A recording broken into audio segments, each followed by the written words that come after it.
Hello everyone, welcome to What If Hollow Knight Was in the Rising of the Shield Hero movie. Before we start, please go support Hollowness3 for writing that awesome fanfic. This is the translated version I made.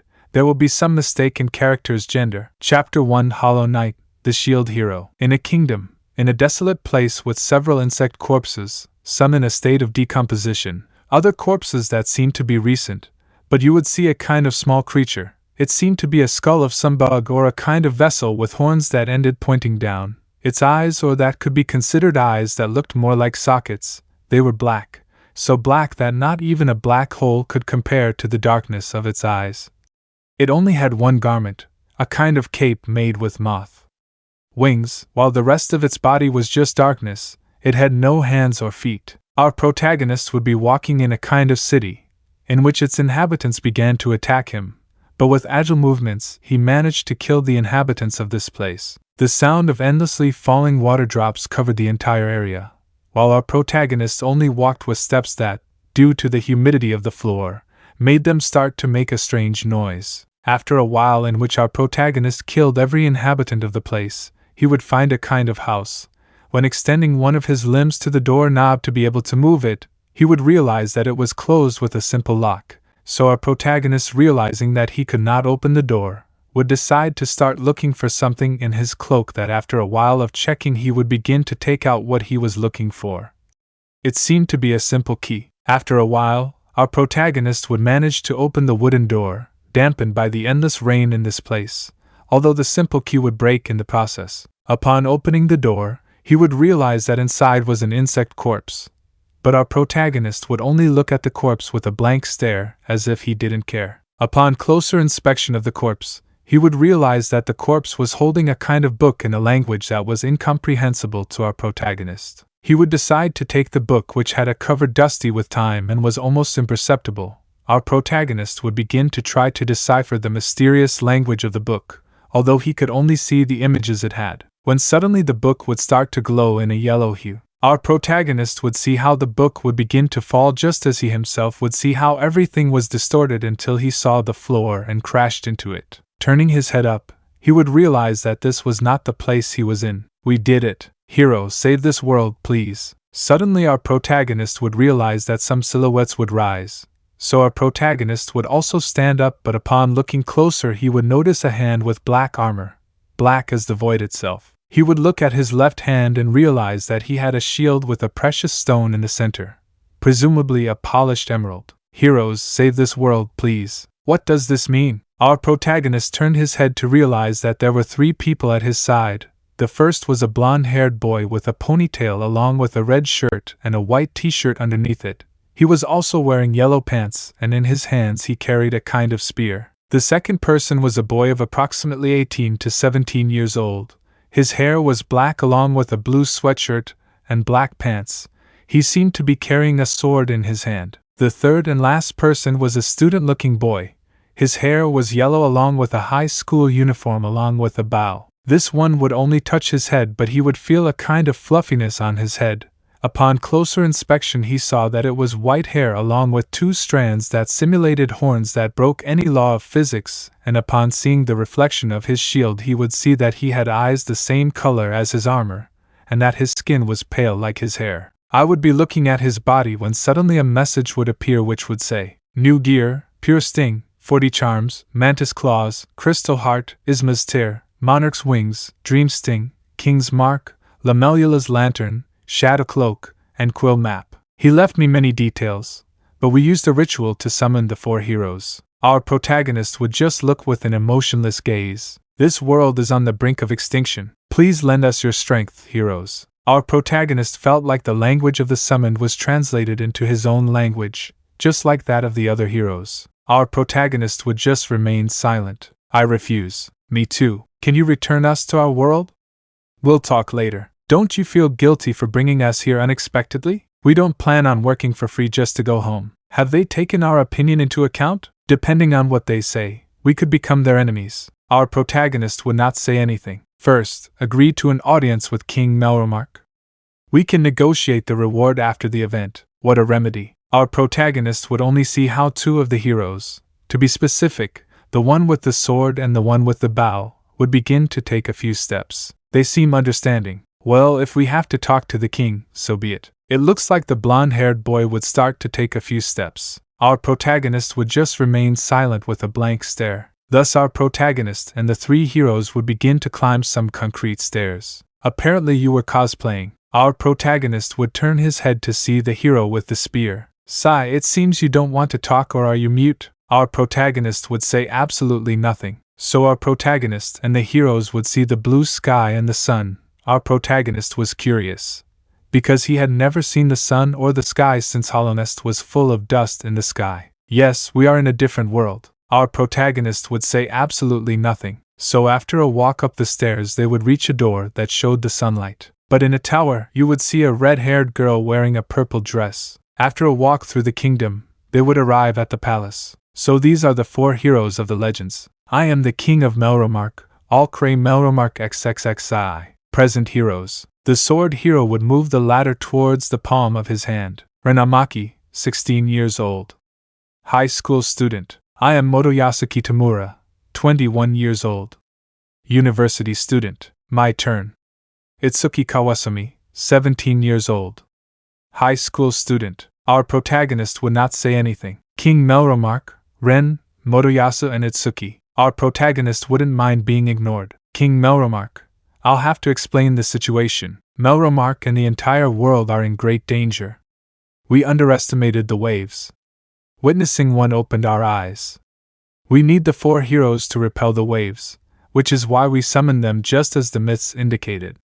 There's no time to waste. Suddenly a dull metal sound would be heard, and when our protagonist turned around he would realize that the sound had been produced by the sword-wielding hero who had struck his sword with the ground. Rin, I understand, but I hope you don't think I'll help you without some reward. King's aid. Naturally, they will be rewarded once they repel the waves. Motoyasu, if that's a promise, I guess I can do it. Ren, I'll help as long as we're allies, but don't let anyone think I'm your dog. Itsuki, exactly, don't underestimate us. King Melromark, determined, check your stats, heroes. Our protagonist was watching the situation with his simple blank stare, as if he didn't care in the least. Itsuki, this. Ren, didn't you realize when you came into this world? Our protagonist didn't pay much attention to it, and only noticed an icon in the lower right corner of his field of vision. Ren, isn't there an icon on the edge of your field of vision? So our protagonist would look at the icon and then a box would appear out of nowhere indicating his stats,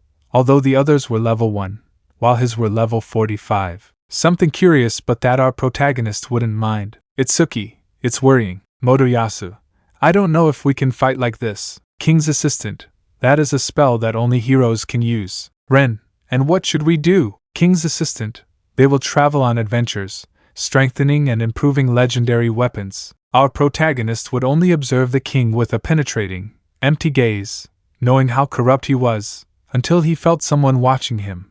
So he would turn his head and then see a humanoid figure with a hood that covered his entire body. But Motoyasu will interrupt him by pointing the edge of his spear a few centimeters from our protagonist's body. Motoyasu, I don't think that armor and cosplay stinger will work for you. Rin, you better get some real weapons, otherwise we need to improve. Itsuki, level up. Our protagonist wouldn't like the idea of them being a group.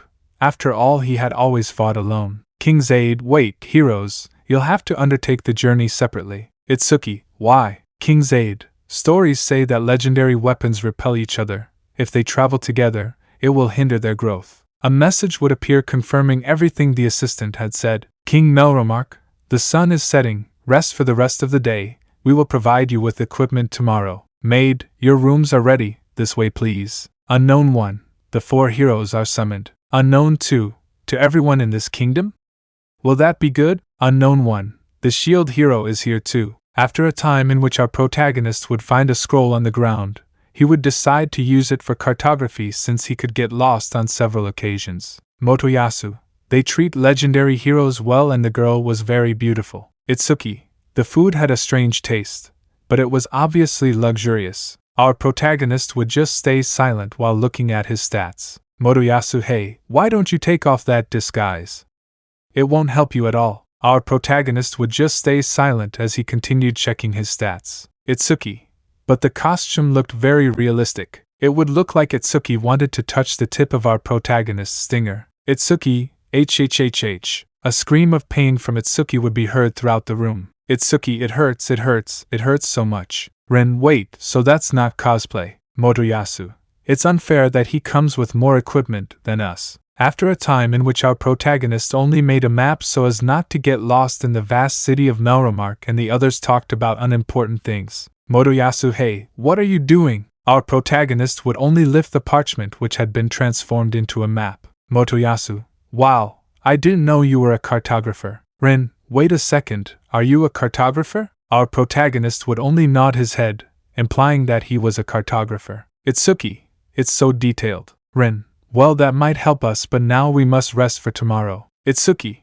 maybe because he is from a medieval period they gave him the shield. Ren, it's obvious. Our protagonist would just look at Itsuki with his typical emotionless gaze. Motoyasu, it seems you don't understand. I'll explain it to you. Shielders are those who carry shields as weapons. Motoyasu would lower his head to look down on our protagonist. Motoyasu, there isn't even one high-level one. Our protagonist would only see Motoyasu with a look that showed he had no emotions. Ren, I'm sorry. Our protagonist would turn his head to see Ren. Itsuki, same. Our protagonist wouldn't care and would simply turn his head to look at one of the windows in the room. Motoyasu, what about geography? Ren, it's practically the same as the one I know. Itsuki, we'd better divide the area. Our protagonist didn't care at all that he was considered weak, since he still had his magic, amulets, and weapons. Our protagonist would get up from the sofa he was sitting on to go to a balcony and look at the moon he had never seen before. Then I would look at the city of Melromark. It could be considered a beautiful sight. Motoyasu, tomorrow the adventure begins. Let's go to sleep. Tomorrow we'll decide which team we'll have. Our protagonist would not pay attention to Motoyasu. He would just stare at the moon, which would be beautiful to anyone's eyes. The next morning, our protagonist and the heroes would arrive at the king's palace. There was a large crowd at the event, and our protagonist wouldn't mind even though it reminded him of the tournament of the God Seekers or the Colosseum of Fools. King, we have gathered those who will face the waves together with the heroes. Our protagonist would only silently watch all the adventurers who wanted to accompany them. King, depart, future heroes. Suddenly the adventurers would begin to take steps to slowly move in their direction. But upon closer inspection, our protagonist saw that no one had joined him, yet he didn't care. King, I didn't expect this to happen. He's not very popular if that's why no one chose him. Suddenly one of the king's attendants whispered something to him. King, I see. Our protagonist would just look at the king with a blank stare. King, rumor has it that the shield hero knows very little about our world. Our protagonist would just look at the king without caring about anything or anyone. King, myths say all heroes know about our world. People wonder if he meets that requirement. Motoyasu, they must have heard our conversation last night. Our protagonist would just ignore Motoyasu and just stare at the king even though he didn't mind being alone. But suddenly, a female hand would rise as a sign that the girl wanted to go with our protagonist. Can I come with you, shield hero? Motoyasu, are you sure? Yeah. Our protagonist would just look at the red-haired girl with a blank stare. The king seemed to have a very serious expression. King, anyone else want to join and accompany the shield hero? Only silence would be heard. King, sigh, there's little we can do. Shield hero, you'll have to gather more companions on your adventure. Our protagonist would only nod his head, but secretly, without anyone noticing, he would activate the dream stinger to read his companion's mind. Mind of our protagonist's adventurer. She fell into my trap, just as I wanted. Our protagonist would realize the girl's intentions, which were to ruin his reputation, but our protagonist would decide to pretend that he trusted her. King, the heroes will receive a small monetary aid.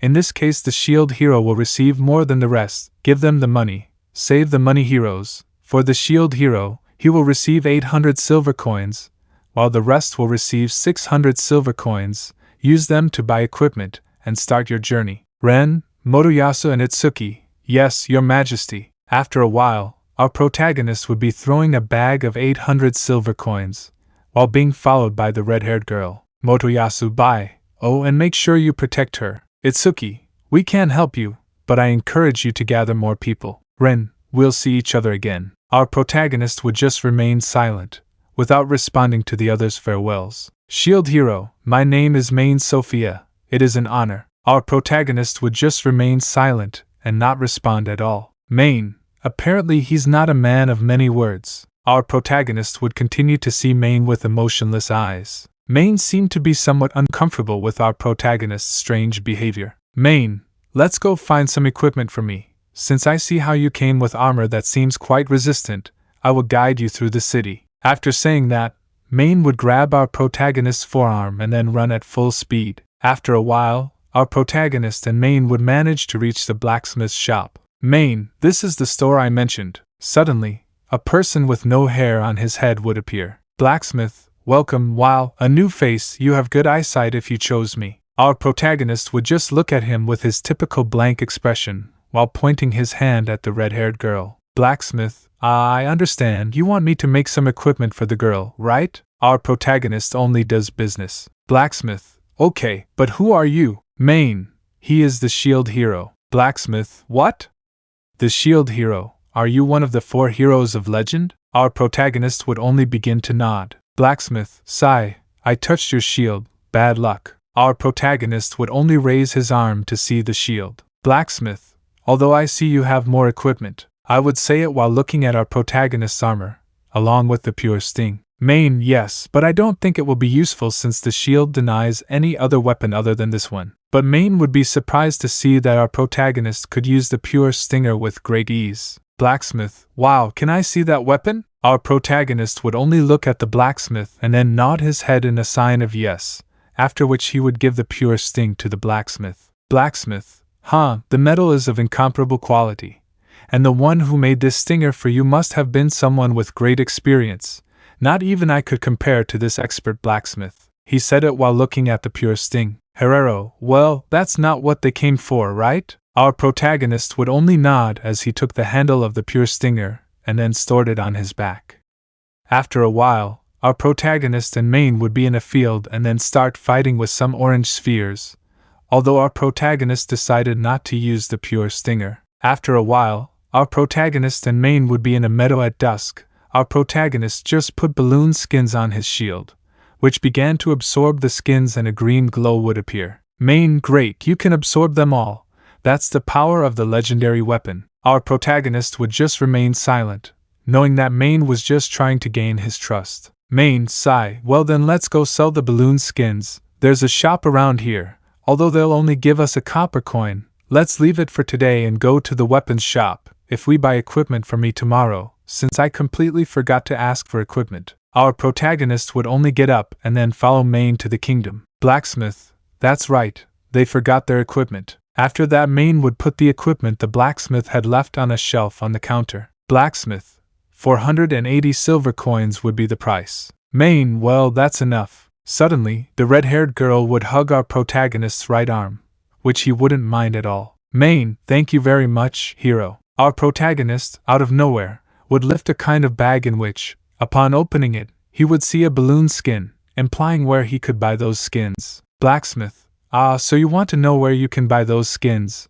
Well, there's a monster materials store. You could sell almost everything there. After that, our protagonist and Main would arrive at a kind of hotel. It would be seen as Main was eating some kind of salad, while our protagonist just looked at his plate, while with his right hand he held a fork. But suddenly, our protagonist would start to move his hand in his cloak to start looking for something. After 19 seconds he would take out a scroll which was empty, when suddenly he would take out a pen and start drawing something on the map. After 4 minutes the map was completely filled in and detailed. Main, wow! I didn't know you had cartography skills. Not even the greatest cartographers in the kingdom could compare to you. Our protagonist would simply ignore the red-haired girl's comment while just looking at the map he had just created. Main, well, I guess tomorrow we'll have to go to a dungeon to level up. Our protagonist would just ignore the girl. Main, and with my new equipment and your defense, it will be easy. One question, don't you want to drink wine? Our protagonist would just shake his head. Main, really? It's pretty good. After saying those words, Main would begin to bring the glass to her lips and drink the wine. Main, I want to drink with you. Our protagonist would realize that Main was trying to seduce him, something that did not work on him. Our protagonist would simply shake his head again. Main, what a shame. It's obvious you're a hero. In this kingdom, women are superior, that's why men don't refuse us drinks. Our protagonist would simply look at Main with a blank stare. After that, our protagonist would get up from the table and then start walking to his room. When he got to his room, he would start taking some pillows out of a drawer and then arranging them in a certain position on the bed and then covering them. He did this because he was going to explore the entire kingdom and complete his map. After a whole night, our protagonist would be returning to his room, but he would notice that the bag with the silver coins was not there. He would not pay attention to it. So knowing what was going on, he decided to go to Main's room to see if she was in her room when suddenly some armed knights would come. Knight 1, Shield Hero. Our protagonist would only turn his head to see the knight. Knight 1, the king orders you to surrender, come with us. After a while, our protagonist and the knights would arrive at the king's palace when the guards would push our protagonist who didn't care about being pushed. But he would see how several knights raised their weapons against him.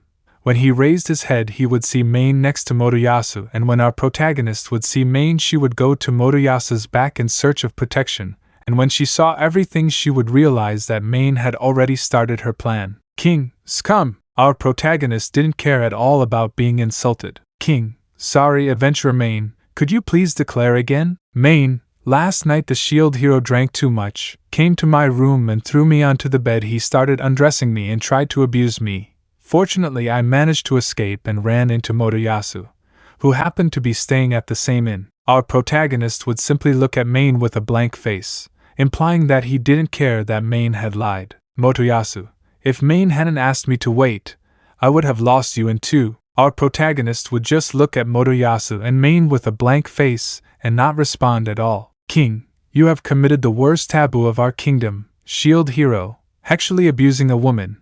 In Melromark that is punishable by death. If you weren't a hero, we would have executed you already. Our protagonist would only see the king with a blank stare. He didn't care at all. Night 2, we decided to inspect the hero's room to see if there was any evidence, and we found this. Thus the gentleman would find a woman's underwear. Main, no! Motoyasu, beast! Itsuki, it's a shame. I was worried you'd do something weird, but this. Rin. He believes that because he is a hero, everything will be forgiven. Motoyasu, I don't believe that. You're not the protagonist of this world. Think about it. Our protagonist would only see Main, who would only stick her tongue out at our protagonist. Main, I'm scared. Motoyasu. Motoyasu, you're a monster. Rin, you're not human. Itsuki, yes, I don't think you deserve mercy. Our protagonist would just look at them with a blank stare. It was a mistake to summon all four of them at once. Without a doubt, if the shield hero weren't here, our protagonist would simply ignore the comments and suddenly, without anyone noticing, he would pass through the guards, turning into particles of the same color as his armor, and then slowly approach Motoyasu and Main. King, what the hell? Our protagonist would just continue on his way, to which Motoyasu would quickly go to attack our protagonist with his spear, but our protagonist would only raise his pure stinger to then stop Motoyasu's spear. Motoyasu, but what the hell are you? Our protagonist wouldn't respond, and with a kick to the head, he would send Motoyasu flying. But suddenly he would see an arrow going directly to his face, to which with an agile movement he would dodge the attack, and when he saw the causer he would realize that it was Itsuki's. Itsuki, stop! Itsuki would quickly begin to attack our protagonist, but he would quickly dodge the arrows until Ren would appear behind our protagonist, and then appear behind him, raise his sword in the air and quickly try to cut our protagonist. But with an agile movement, he would cover himself with his shield and then expel the screech of the abyss, which would nullify the legendary weapon and cause Rin to fly and fall on the ground, leaving a crater. Itsuki, but what? He wouldn't finish speaking because our protagonist would be going at a high speed that he wouldn't be able to see and would be knocked out by our protagonist, who would give him a light blow to the neck. Quickly the knights would go at full speed, trying to kill our protagonist. He would only begin to maintain his strength, and out of nowhere Shio would appear on our protagonist's back. After that our protagonist would make a large cut which would break the guard's armor. Main, what? Our protagonist would only approach Main with a look of deep emptiness, and then withdraw from the palace. But before he could leave, King, but what the hell are you? Our protagonist would just turn his head and not answer the king's question and simply walk away. After our protagonist defeated the three heroes and the king's knights, he would be on the street, seeing how everyone looked at him in terrified ways, as if he had done the worst thing that could have existed, when suddenly, blacksmith, hey! You! Our protagonist would just turn his head to see the blacksmith from yesterday, but out of nowhere he would grab the collar of our protagonist's cloak. "Smith, let me hit you for what you did to that lady." Our protagonist would just remain silent as he looked at the blacksmith with a blank stare. After that, the blacksmith would loosen the collar of our protagonist's cloak. "Blacksmith, take this." Thus the blacksmith would give our protagonist a kind of cape somewhat dusty due to time and careless cleaning. "Blacksmith, don't worry, you don't have to pay me, actually." The blacksmith couldn't finish when our protagonist gave him 9 copper coins. "Smith, huh? It seems you kept the money they gave you." Our protagonist only acts with his head. "Blacksmith, well, take care and thanks for shopping." Our protagonist only does his work, and then starts to complain about the blacksmith. After a while, our protagonist would be under the grayish clouds while several balloons began to follow him. Our protagonist simply killed them with his pure sting or simply ignored them. After a while, the rain would dominate everything, while our protagonist simply ignored it since he was used to the rain and would simply stare at the sky with gray clouds without doing anything. After a while, our protagonist would be entering the kingdom to be able to sell the balloon skins that were at least 234 skins. Upon arriving at the place to sell furs, he would find a person being scammed, something that would not matter in the least to our protagonist. After the man was scammed, when he turned around, he would notice the presence of our protagonist who only looked at him with his typical expressionless look. "Monster body buyer, welcome." Our protagonist would only take out the skins, completely ignoring the buyer. "Buyer, balloon skins, huh? 234, huh? I can offer you a copper coin for all of them." Our protagonist, knowing that he was only trying to scam him, would quickly point his stinger at him to frighten the buyer, something he would achieve. Suddenly, a scream of terror would be heard from one part of the city coming from the buyer. "Buyer, no!" Okay, I'll give you the original price, but please don't kill me." Thus, our protagonist would only lower his stinger to store it back in the sheath on his back. "Buyer, understood, I'd rather not buy anything from you, but I don't want to die." Our protagonist would simply look at the fur buyer with his typical blank stare. After a while, our protagonist would arrive at a meadow under the night, while he dismembered the balloons without any mercy. The next morning, our protagonist would begin to take small plants, and then make his shield absorb them. Suddenly, a message would appear in our protagonist's field of vision. "Unlocked. A new shield has been unlocked. Small orange shield. Small yellow shield. Leaf shield. Unlocked. You have a shield with new abilities. Small shield. Help. Skills. Extended use of a weapon has special bonuses." Our protagonist would simply extend his arm and then see how the shield emitted a green glow along with a shape change that made it look like a leaf. After that, our protagonist would only take a plant when suddenly, a message would appear. "Skill. Collection learned." After a while, our protagonist would be with a bag containing several of those plants that he had found, thus leading them to a place. "Plant buyer, it's an unusual plant. Where did you find it?" Our protagonist would simply start searching inside his cloak and then take out a scroll, which he would place on the table and point to a certain direction on the map. "Plant buyer, oh, I see. I didn't know they were available there. I thought they were of lower quality." After saying that, the plant buyer would take out some copper coins and very few silver coins. After a while, our protagonist would be in a restaurant while observing people with his typical empty, emotionless look, but some voices would be heard behind our protagonist. "Unknown 1, Shield Hero, we will join you." "Unknown 2, exactly.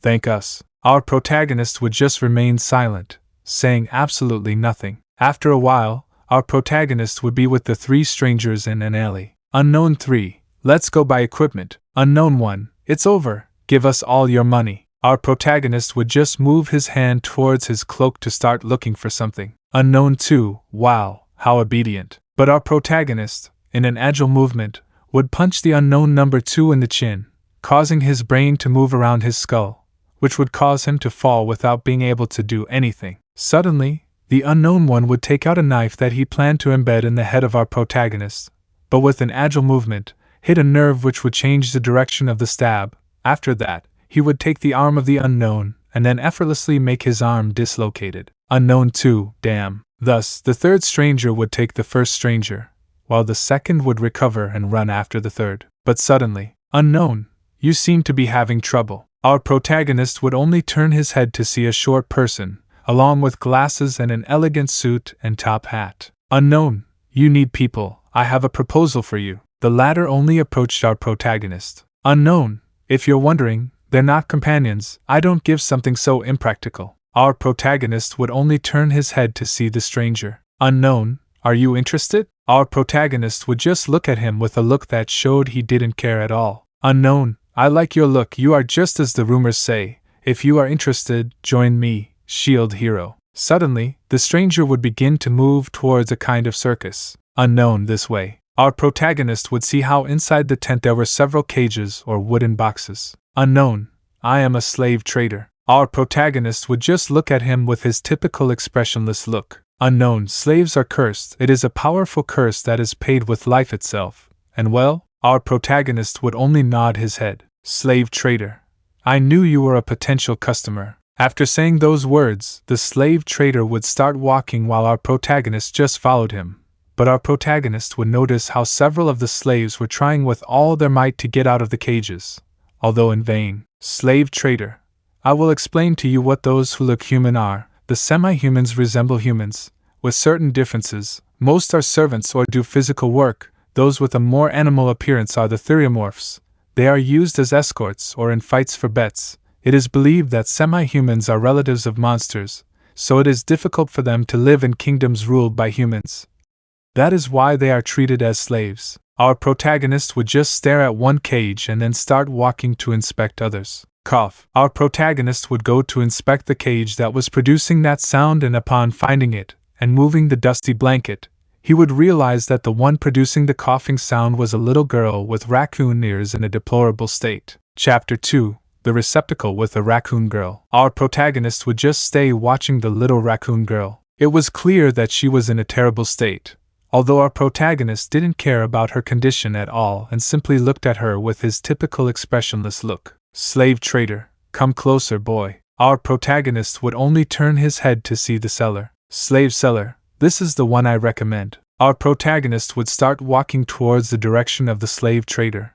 When he was close to him, he would take off the dusty blanket that covered the semi-human, or creature, to which suddenly, the creature would launch itself at full speed towards the steel fence, seeming to want to break it, but its efforts were in vain. Slave trader, this slave is more than perfect for combat. It costs 15 gold coins. Our protagonist would just look at the slave seller, while upon hearing the price he would only slightly shake his head, implying that he did not have that amount of coins. Slave seller, apparently you don't have the budget for the slave, do you? Our protagonist would just look at the seller, realizing that the slave seller wanted him to buy the most expensive thing in his business. Slave seller, I will have to grant you one of my worst products. After saying that, the slave trader would start heading towards the cell of the little raccoon girl that our protagonist had seen before. Slave trader, he is a demi-human. I'll just tell you that they don't specialize in hand-to-hand combat or physical labor.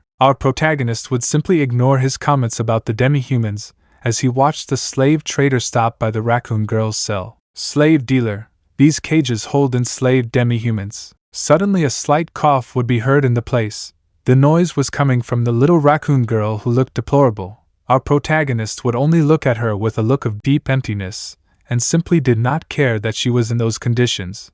But he knew that it was what his budget allowed. Since Maine had stolen his bag with silver coins, he only had some copper coins left. Slave trader, that girl is sick both physically and mentally. You don't know how much trouble she's caused me. Suddenly, the raccoon girl would cover her chest with her arms. Our protagonist didn't know if something hurt her or if she was afraid, although our protagonist didn't care about the girl's condition at all.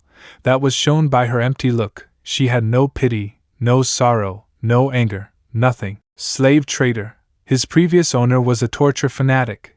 I don't think he'll live much longer. A normal person would be shocked or start to cry. But our protagonist didn't care if the girl died.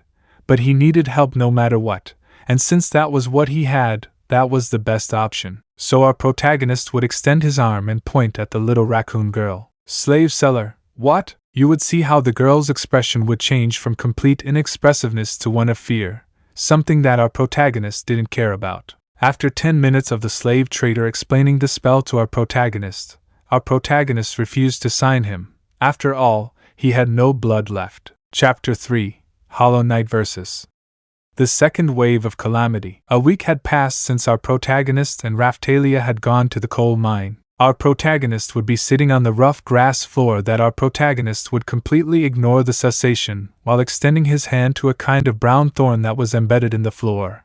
Our protagonist would only extend his hand to then grab the thorn and then begin to grab with some force and finally pull out the thorn buried in the floor. Sound of grass moving and footsteps. Our protagonist would not take the noise caused by the movement of the grass into account, and would only begin to inspect the spike that was on the ground. Sound of grass moving. Our protagonist would only turn his head and then see how the grass began to move more and more until, with a quick movement, a porcupine of considerable size came out of nowhere from the grass that covered most of the ground. The porcupine would try to go in the direction of our protagonist to try to bite him. Our protagonist would only see the porcupine to simply rest his hand on the rough grass and in the end get up completely and then simply see the porcupine and simply with his empty gaze. That did not express any emotion. He would invoke a green force field that was chained in several sections. Thus, our protagonist had achieved his goal, which was to catch the porcupine, so that out of nowhere, a girl with a body that was attractive to boys had jumped along with a sword, and after a great cut, she would completely break the energy barrier, and along with that she would instantly kill the porcupine. Out of nowhere, several pieces of green would be seen spreading all over the place while the girl began to recompose herself. I love it! I did it! Our protagonist would only see Raphtalia, who had changed, not only in level that was already level 18, but also physically, since she looked like an 18-year-old girl with a lustful body for the boys who watched her around her. But our protagonist did not see Raphtalia that way. He only saw her as a puppet who trusted our protagonist. He did not feel anything towards her. Master, let's go to the kingdom so we can buy more equipment and sell both the skins and the medicine. Our protagonist would simply ignore Raphtalia's comment as with his right hand he took the porcupine's spine and then rested it on his shield, seeing that it began to shine an emerald green color that would blind Raphtalia.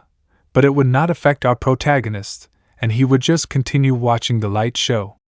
After that, our protagonist would see a kind of conceptual map appear in his field of vision, which seemed to be quite complete. After seeing the conceptual map, our protagonist would begin to head towards the entrance of the kingdom, while Raphtalia began to follow behind our protagonist. In the kingdom, our protagonist and Raphtalia would begin to walk towards the monster skin buyer. But when the buyer realized the presence of our protagonist, his expression of confidence would quickly change to one of absolute terror as he began to sweat and quickly began to search through his pockets, and then leave 12 copper coins at the cashier, and then start running without receiving the porcupine skin. To which Raphtalia, with a somewhat strange expression, would only leave the porcupine skin, while our protagonist would take the 12 copper coins with his left arm to begin searching in his cloak for 23 seconds until he found a small bag with a brown ribbon, and then carefully open the bag and deposit the 12 copper coins and then save them and leave. Our protagonist and Raphtalia would head towards the door of the buyer of medicine and medicinal plants. Our protagonist, being in front of the door, would only extend his hand and then turn the doorknob and open it. After opening the door and meeting the medicine buyer, he would only take out 34 bottles made from carved wood along with medicinal plants. The bottles contained a liquid of a pure white color like snow. Our protagonist was doing quite well in the medicine business thanks to the great demand for liquid soul that had great effectiveness. After selling the medicines, the buyer would give 234 silver coins to our protagonist, who would only begin to search in his cloak and then take out a bag with a silver ribbon and open it, and then deposit the 234 silver coins in the small bag. After selling the medicine, our protagonist and Raphtalia would leave the place to start heading to another place. After 12 minutes of walking in which Raphtalia talked about trivial things while our protagonist just ignored what Raphtalia said, then arriving at the place, our protagonist would only extend his arm and then take the doorknob and turn it, causing it to generate a loud squeak that annoyed Raphtalia but did not bother our protagonist. Oh, hello? I haven't seen you around here for a while. What have you been doing? Hello? And while answering your question, we went to an inn to learn good manners. I see. And on top of that, you've grown like a lady. Our protagonist didn't mind that they treated Raphtalia well, although he knew that they only did it because they wanted to have Raphtalia as a partner. But she was too naive to realize it. Our protagonist would just look at the conversation with his typical penetrating empty gaze. After the combination, our protagonist would start searching through his cloak until he found what he wanted. After finding what he wanted, our protagonist would start to take out a small bag with a grayish ribbon and then start to open it, and from it he started to take out 12 silver coins and then put the small bag in his cloak, and after that our protagonist would start to point to a sword that was on a shelf. So you want that sword? Good eye. Normally it would be 15 silver coins, but since it's for the girl I'll let you have it for 11 silver coins. What do you say? Our protagonist would just look at the blacksmith with his typical empty and expressionless stare without a single noise. After 5 seconds our protagonist would just start nodding. After the talk, our protagonist would just leave 11 coins while keeping 1 silver one, and he would also see how Raphtalia would take the sheathed sword, and then our protagonist and Raphtalia would leave the place. 10 minutes would have passed, and our protagonist and Raphtalia would arrive at Raphtalia's favorite restaurant, but our protagonist would only stop when he saw a sign that he did not understand the content, but he would only tear it up because of a mania that our protagonist had. When our protagonist entered the restaurant together with Raphtalia, they would decide to go to an empty table, and then both of them would start to sit down. Hello, have you already decided what you wanted? Yes, I want the cheapest, please. And you? Our protagonist would just look at the waiter with his blank stare and then start shaking his head, implying that he didn't want anything. Understood. Okay, I'll give you your order in 5 more minutes. Thus, our protagonist would only see how the discouraged waiter began to leave the table where he had ordered Raphtalia. Master, why don't you ever eat? In all the time I've been with you, I haven't seen you speak or eat. Our protagonist would only turn his head to see the raccoon girl who was speaking to him, and would only respond with a silence that would make the girl uncomfortable, and with a penetrating blank look he would look at her, and then begin to return to his gaze that was lost in the wooden table rotten from years of somewhat careless cleaning. He's not going to answer me again, sigh. Well, I'll start giving up. Our protagonist would only ignore the words spoken by Raphtalia while continuing to stare at the rotten wooden table. Here you go, miss, the waiter would say as he slammed the plates of food onto the rotten table in front of Raphtalia, who would only get emotional. Our protagonist, on the other hand, would only look at Raphtalia with his blank stare, and then look back at the table. Thank you very much! Those were Raphtalia's words before she started devouring all the food in the place. Our protagonist would only see her with her silence and empty gaze. After Raphtalia had eaten everything, our protagonist and Raphtalia would get up from their tables, and our protagonist would start searching in his cloak until he started taking out 15 copper coins and then leaving them in the cashier. The next morning, our protagonist and Raphtalia would be talking to the blacksmith in an alley where not many people passed by, while in front of them there was a large crowd of people who were watching several knights pass by the place mounted on horses. Why are so many gentlemen passing by? It could be because the waves are approaching and we don't know where exactly they will appear. After a while, our protagonist and Raphtalia would be following a girl with a hood that covered her entire face. After following her, our protagonist and Raphtalia would arrive at the entrance of a church in which there was a large hourglass. Our protagonist would only begin to see how some stairs would appear out of nowhere. Our protagonist would only look at them with his empty gaze and then begin to head towards the hourglass, but out of nowhere, a beam of energy would have come out of the stone of our protagonist's shield. He would not take it seriously, and would only see how the emerald green beam of energy pointed to the center of the hourglass. And out of nowhere a message would appear in our protagonist's field of vision. Seriously, are you an emo boy? Our protagonist would recognize that voice instantly, and then turn his head and realize that his suspicions were true. It was Motoyasu. Hey, you really haven't changed at all. Our protagonist would just look at Motoyasu with his typical penetrating blank stare and respond with empty silence. Master, who are these people? Our protagonist would only start to go down the stairs and then start to walk away without saying a single word. Hey, Mr. Motoyasu is talking to you. How disrespectful you are. Our protagonist would just continue on his way, completely ignoring the comment that Main had told him, and would just start heading towards the exit of the church when out of nowhere, our protagonist would notice the presence of Itsuki and Rin, who were covering the exit of the church. Our protagonist would just look at them with his typical expressionless and empty look that he always kept on his face. Nice to meet you. I'm Motoyasu Kitamura, the hero of the spear. What, are you a hero? How pretty you are, Main. Mr. Motoyasu, she is a demi-human. Women like you shouldn't carry a sword. Don't worry, I'll protect you. Our protagonist just watched as Motoyasu tried to flirt with Raphtalia with his typical blank stare. He didn't care if Raphtalia fell in love with him, or anything like that, and simply decided not to interfere. Excuse me, but I decided to continue fighting alongside my master. Lover! Don't go near him. Don't you know that man is a danger? Our protagonist would only see how Motoyasu's flirting turned into an argument, so our protagonist decided to simply approach him so that this problem would not escalate into something bigger that could involve him. What's going on? That's the truth, isn't it? Motoyasu would be looking at our protagonist as if he were someone superior, but our protagonist only looked with that typical empty look, implying that he did not care how he looked at him. After that war of looks, our protagonist would only begin to walk towards the exit of the church, to which Raphtalia, upon realizing, would decide to accompany our protagonist towards the exit. You haven't heard the terrible rumors about him, Rumors? Our protagonist would just continue on his way, ignoring the comments of the hero of the spear who sought to provoke him. But he felt nothing and would just continue on his way to the exit. See you in 20 hours, I hope you don't get in our way. Our protagonist would simply ignore the two heroes and continue on his way to the church exit without looking at the others. At night, our protagonist and Raphtalia would be in a room of the inn. While our protagonist was creating soul medicine in liquid, Raphtalia would be sitting on the bed with a somewhat nervous expression while continuously moving her legs.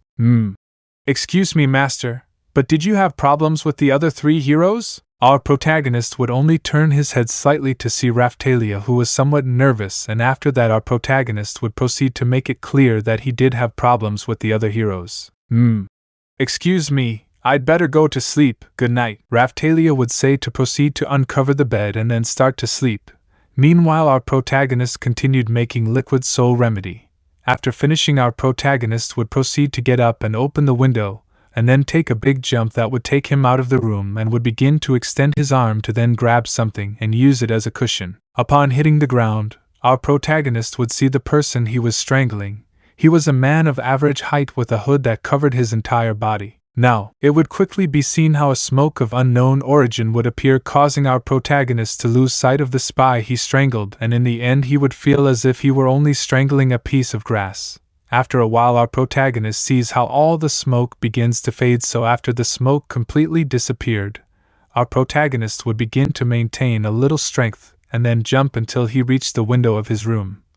Upon entering, our protagonist would realize that Raphtalia had not woken up, so he decided to simply start completing the map that had been pending for a whole week. The next morning, our protagonist and Raphtalia would be in a place where there were many adventurers bragging about their skills, others excited, but our protagonist would only observe them with his typical cold, emotionless gaze. Our protagonist would only begin to turn his head slightly towards Raphtalia's direction, who had a somewhat discouraged expression. I just wanted to tell you, I'm so glad I met you, master. It was you who cured my illness, who gave me those delicious dishes and also taught me how to defend myself. You gave me a reason to keep fighting, a reason to face the waves. I am your sword master, and I will follow you anywhere. Our protagonist would only turn his head further to contemplate Raphtalia covering the sunset. For many it was a spectacle, for others it would be beautiful, but for our protagonist, he felt nothing. Love, hate, sadness, pity, nothing. He felt nothing and never did. But out of nowhere, a bell's sound would appear along with the sky that would change from a beautiful and pure blue to a crimson red that covered everything in pain and blood, and that warned those present of the beginning of the second wave. Out of nowhere, our protagonist would see how it began to be covered in a yellow aura, and then everything turned into pure white, and then saw how they were transported to another terrain, to specifically close a kind of forest. Our protagonist would only see everything with his empty gaze and then realize that Raphtalia was looking towards the sky, so that out of nowhere some purple portals seemed out of nowhere, and see how several creatures began to fall from the sky. It was a complete wave of calamity. Our protagonist would just stare up at the sky with his typical empty stare and then turn his head down to watch Motoyasu, Itsuki and Ren along with their group of adventurers running in a straight line. Our master, look at that! Raphtalia would begin to point towards a kind of town of a somewhat large size. It was the town of Ryut, which seemed not to have evacuated, but out of nowhere an advantage would be seen in the skies, implying help and confirming the suspicions of our duo of protagonists. Our protagonist would just stand there watching and then jump. Saving the town would give him a great reputation, so that was a great advantage which he was not going to waste, but he would see how Raphtalia would have jumped along with our protagonist from the cliff and then both started running in the same direction. Our protagonist would have arrived in 30 seconds while Raphtalia would have arrived 4 minutes later. It would look like a villager was about to be split in half by an armored skeleton which had raised its weapon, but with an agile movement, our protagonist would protect the villager by colliding his shield with the skeleton's sword, generating a noise of dull metals along with several sparks. Our protagonist would begin to exert a little more pressure to be able to push the skeleton. But out of nowhere Raphtalia would appear to count the upper part of the spine. Our master, we can't handle everyone if several people stay. Our protagonist would only see Raphtalia with her typical expressionless look and then take the villager she protected by the forearm and then throw him towards Raphtalia, who understood what our protagonist wanted to tell her. But I love you. Our protagonist would only begin to move his arm abruptly, implying that he should do it no matter what, even though our protagonist was only pretending to gain the reputation of the town. After our protagonist abruptly moved his arm to get Raphtalia to evacuate, he quickly positioned himself in a somewhat different style of fencing and stared blankly at the skeletons and creatures of enormous sizes that were slowly approaching. Quickly our protagonist would propel himself at great speed and then begin to pierce several skeletons in their rib cage, instantly breaking them and turning them into dust. He would continue to propel himself quickly between the waves and waves of skeletons that appeared between the portals of the sky. Our protagonist, seeing that he was going to crash, decided to brake without first taking advantage of his momentum, and in an elegant way, our protagonist would apply pressure and then begin to turn 360 degrees, managing to cut several rib cages of skeletons that had begun to surround him. Quickly our protagonist would feel how he began to fall and also feel how a large amount of wind began to disperse at an incredible speed, but before making minimal contact with the ground, he would quickly propel himself forward and then begin to quickly recompose himself, and then observe with a blank stare the entire army of skeletons. Quickly knowing that it would cost him to defeat the skeletons, he would begin to quickly search from his cloak and then begin to take out what looked like small amulets with strange shapes. Quickly our protagonist would place them in his cloak so that out of nowhere, the first amulet would begin to take shape that looked like a bat that was covered by a smoke that made the bat appear to be black along with scarlet eyes, scarlet like blood itself. And quickly the bat-shaped creature would give a loud scream along with what would be seen as it would spread its wings. The son of Grimm had awakened. The next amulet would begin to invoke a somewhat strange melody that began to create 3 figures tangled in cobwebs that would quickly break to reveal that they were 3 small spiders with masks covering their entire faces. The last amulet began to create several white particles and then made those small particles begin to take the shape of some kind of moths along with a face somewhat similar to that of our protagonist. Those small creatures created from those amulets would begin to move in an agile and elegant way against the horde of skeletons that ran at maximum power, and then the army would be burned, tangled or exploded and leaving different parts of them on the ground. Quickly our protagonist would begin to increase his speed and then begin to cut the leg of a skeleton while with the impulse of his speed, he would make his leg travel at great speed, causing another skeleton that wanted to attack our protagonist from behind to try to kill him to receive the impact of the kick in his skull, which consequently would cause the skull of the skeleton to be fractured and then be completely pulverized. Our protagonist would begin to recompose at an incredible speed and then turn and begin to close his hand with some force, thus forming a fist which with an attack would instantly destroy the armor of a skeleton that had fallen from the portal.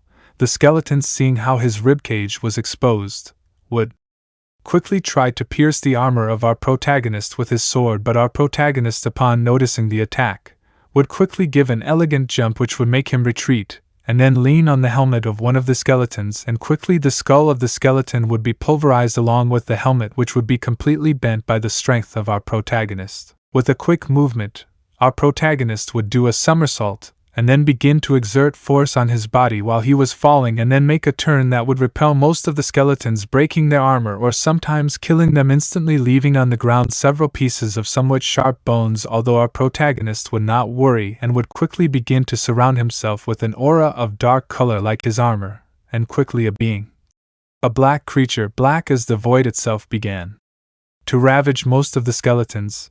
That white-eyed creature incessantly killed every skeleton that got in front of its path until it would give a great explosion that would make most of the skeletons explode completely, causing it to look like their parts were completely separated from what was once anatomically humanoid. Help! Our protagonist would only turn his head to see how a person was going to be killed by a skeleton that swung his sword and then tried to cut vertically. But the Son of Grimm would teleport behind the skeleton with weapons and then open his jaw, which showed teeth of an incredible edge that began to produce a flame that came out of his mouth, and out of nowhere, a scarlet fire would be thrown, causing the skeleton to be completely pulverized. But out of nowhere, some species of wasps of enormous size would begin to go to our protagonist, who would only begin to accumulate strength, and out of nowhere our protagonist would jump, reaching the height of the wasps, and then successfully cut each and every one. What our protagonist would not realize is that other wasps were approaching from the Legania at a speed that hardly for someone ordinary would cost to perceive the wasps. The wasps, when they were about to pierce the armor of our protagonist with their stingers, out of nowhere they would all be surrounded by cobwebs which were created by the Weaver sisters, who would then launch themselves against the wasps, and with quick cuts with their small but deadly scabs, would cause the wasps to be dismembered piece by piece. Our protagonist would begin to fall at great speed and then turn his head and realize that an army of skeletons had completely surrounded two villagers who seemed exhausted by the fatigue of fighting against so many armed skeletons. Our protagonist, upon touching the ground, would quickly begin to accumulate strength in his leg and then propel himself at a great speed that caused the floor to break, along with a gust of wind would appear. Our protagonist would advance while splitting a skeleton in two from its ribcage, and then take advantage of the momentum of his speed by taking a great leap, and then out of nowhere, seeing how his cape began to rise while changing color to pure white. And out of nowhere our protagonist would begin to fly until reaching a place that kept a somewhat small bell that our protagonist would only observe, and then raise his stinger and proceed to hit the bell repeatedly until he saw how the skeletons headed to the tower in which our protagonist was, and then begin to climb. Our protagonist would only see the skeletons with his typical empty stare, but out of nowhere our protagonist would see how his left hand began to emit an aura as black as emptiness, along with bubbles of the same color.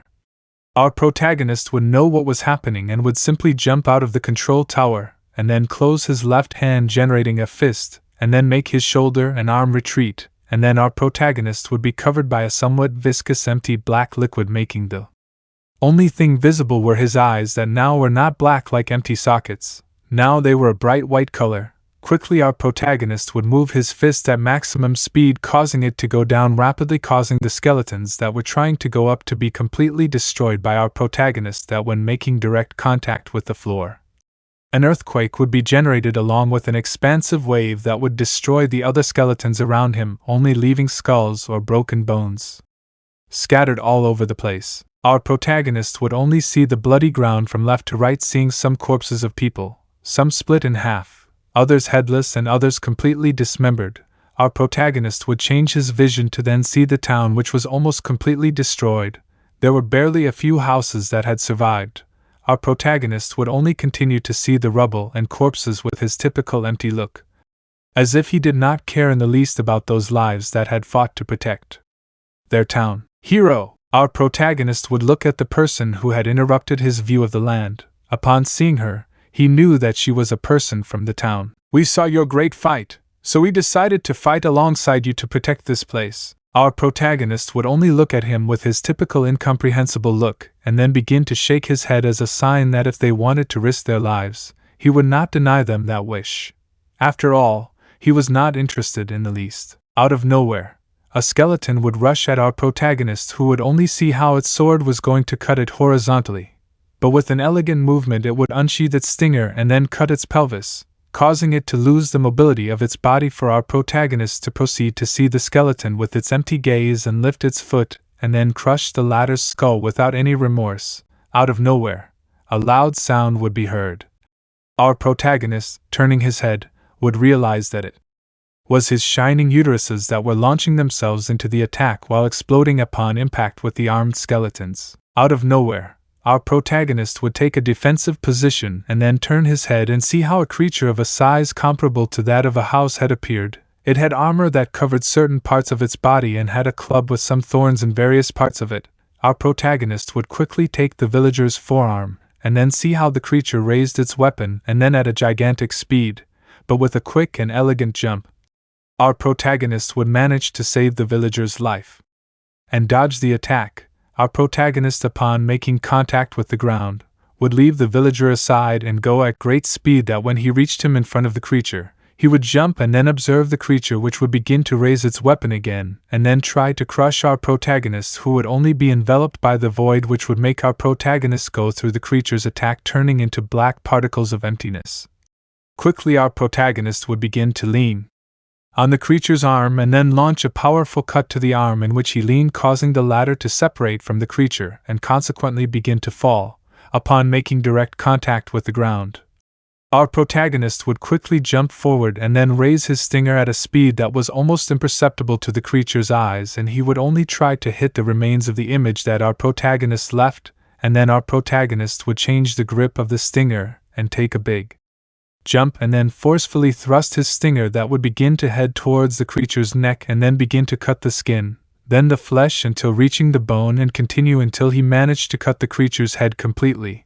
Our protagonist saw how his entire body began to get dirty with the creature's blood that came from the already cut neck. Raphtalia.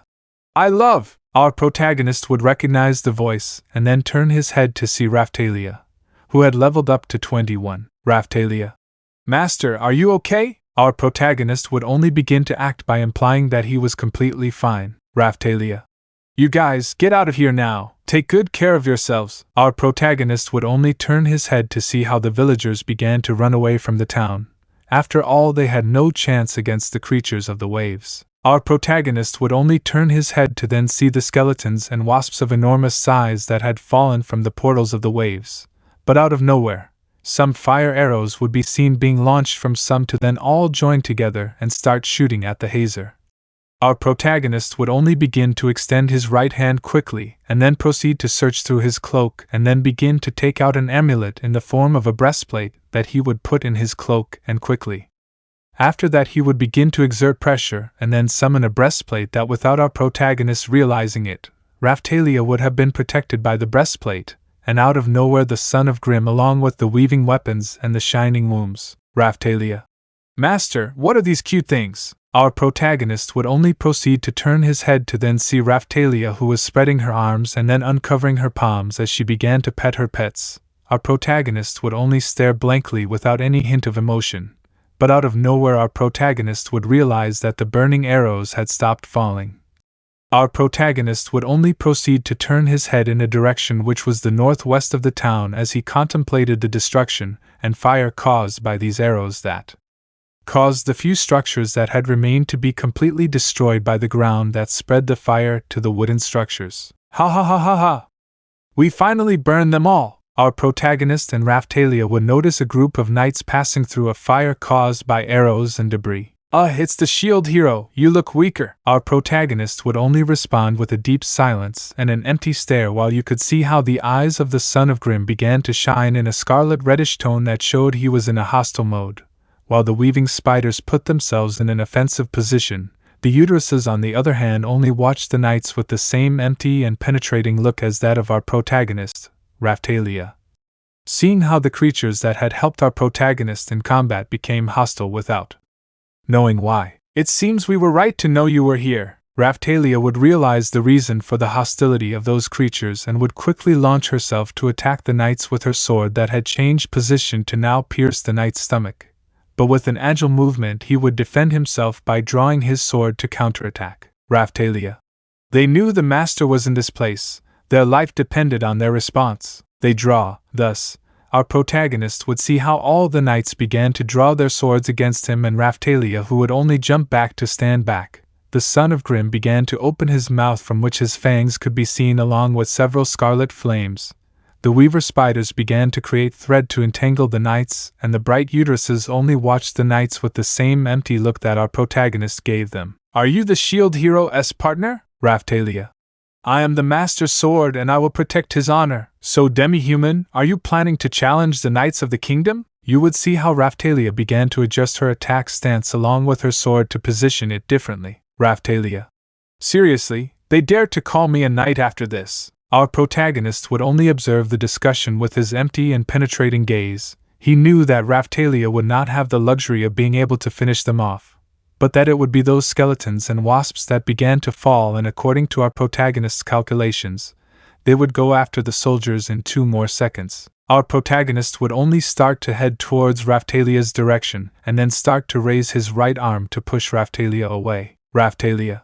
"I love, but they." Our protagonist would only begin to raise his arm, and then extend his finger pointing in the opposite direction of the knights for Raphtalia to begin to look in that direction, and realize that there were hundreds and hundreds of skeletons along with the creature, and giant wasps that were planning to kill the knights who were in front of them. The knights, turning in the direction our protagonist was pointing with his finger, would realize what our protagonist was referring to. "Don't panic, draw your swords." But before they could do anything, the giant creature would begin to raise its club and then try to crush the knight who commanded everything. But before that could happen, the son of Grimm would begin to throw several scarlet calls that would pulverize the creature in 5 seconds.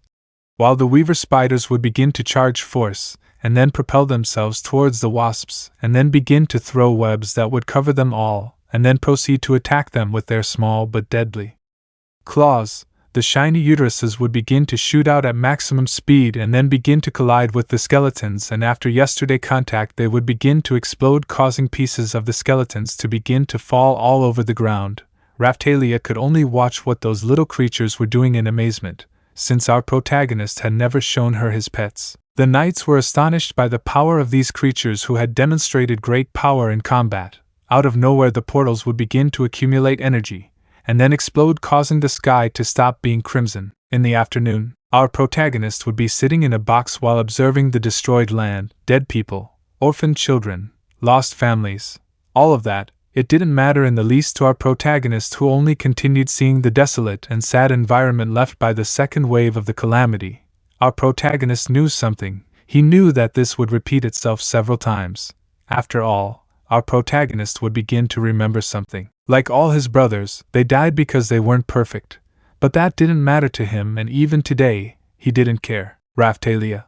"Master, I've already defeated all the remaining monsters. I just have one question." Our protagonist would only begin to turn his head slightly and then see Raphtalia, who had a sad expression. "Raphtalia.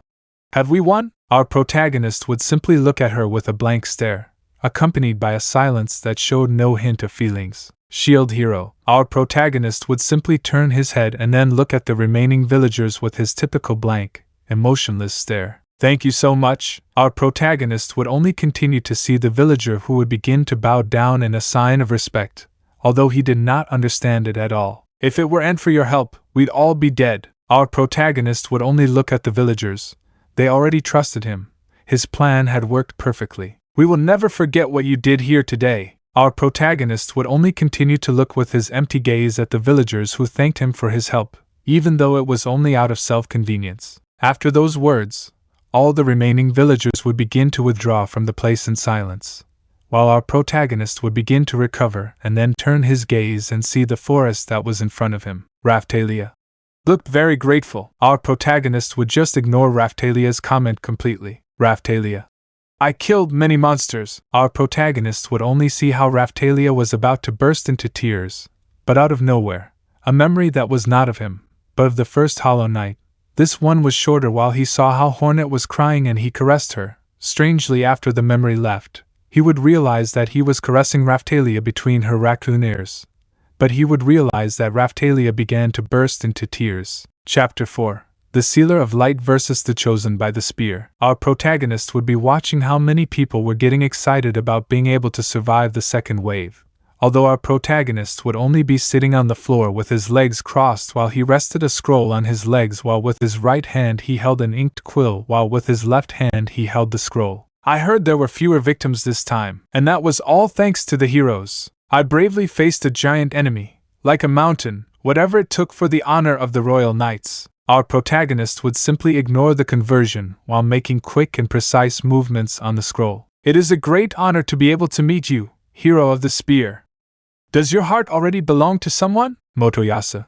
Well, Mr. Motoyasu is already exhausted. Our protagonist would only continue to ignore the hero's comments while he continued to trace the fresh ink on the parchment with great precision, and then see how the movement of his right hand would stop, implying that he had finished what he was doing. Our protagonist, after turning the parchment into a map, would begin to lower his right arm, and then begin to leave the inked quill on the floor that strangely had not left a trail of black ink on the floor. Our protagonist, after leaving the inked quill on the floor, would begin to move his right hand in the direction of the newly created map and then lift it up and begin to leave it on his cloak. After that, our protagonist would begin to take the inked quill with his left arm and then leave it on his cloak. Raphtalia. Master, aren't you planning on eating something?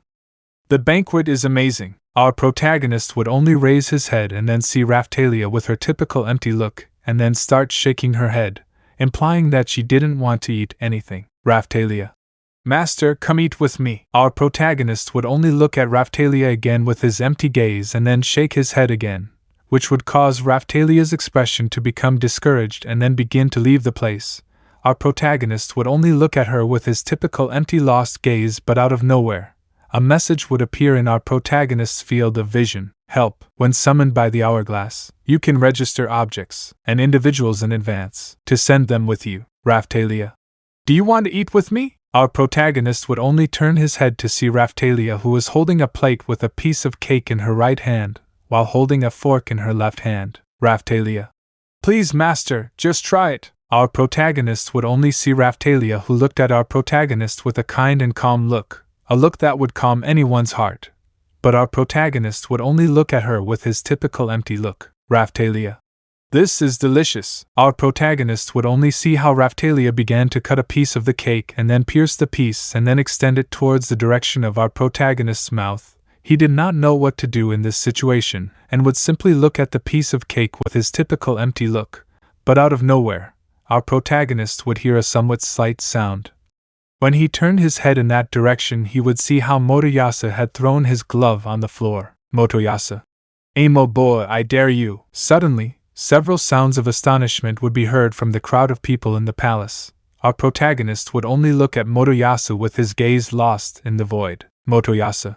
Listen to me, I already found out that little Raphtalia is your slave, you bastard. Our protagonist would just look at Motoyasu with his typical blank expression and only respond with pure silence. Motoyasu.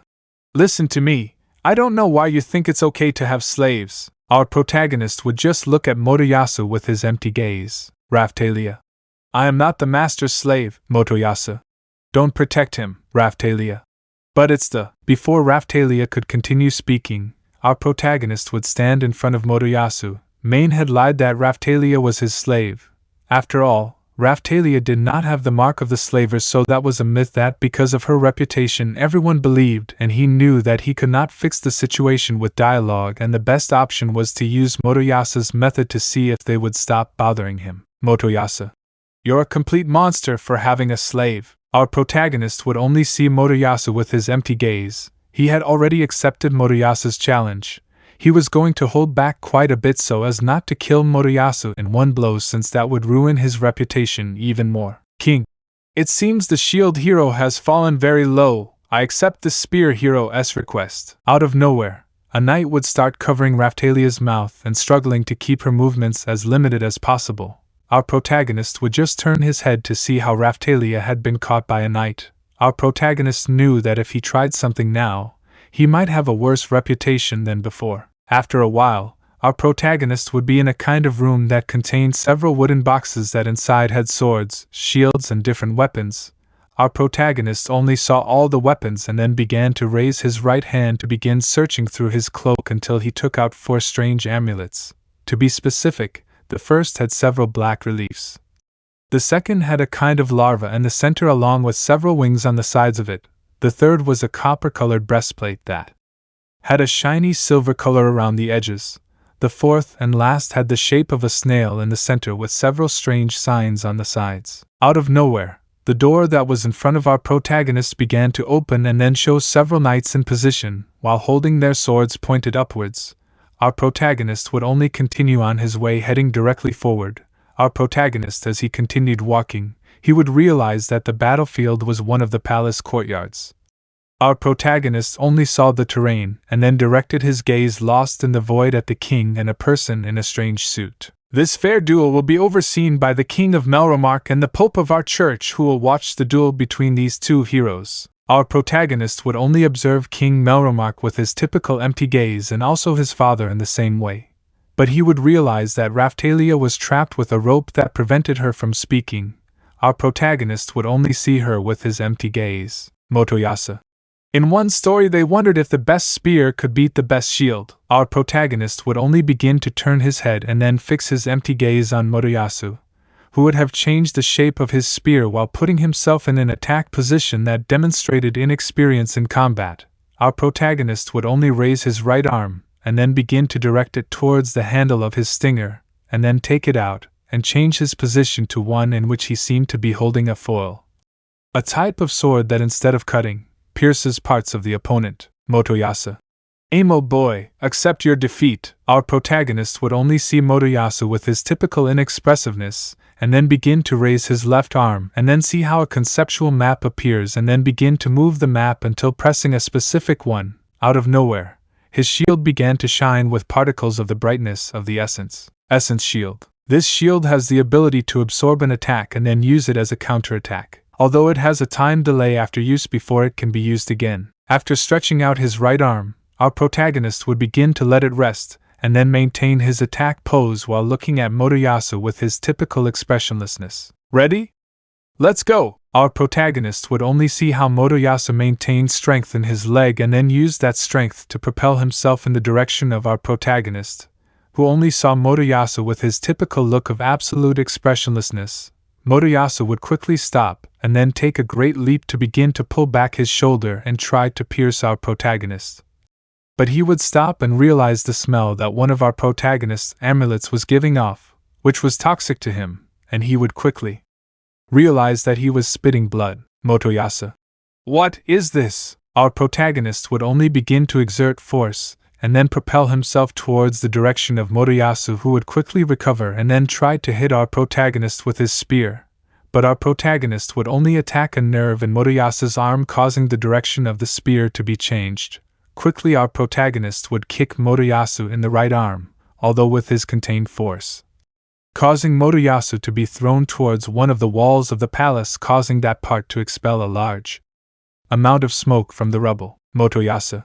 Bad damn. Slowly, the smoke would dissipate, and then we would see Motoyasu, who would begin to raise his left arm, and then embed his spear in the sand, and then begin to get up with great effort. Motoyasu. Arg, heavy sigh, Issei, you must be cheating. Our protagonist would only see Motoyasu, who was completely agitated along with his armor that was already very cracked on his right arm. But he would realize that Motoyasu's right arm was bleeding in an inhuman way.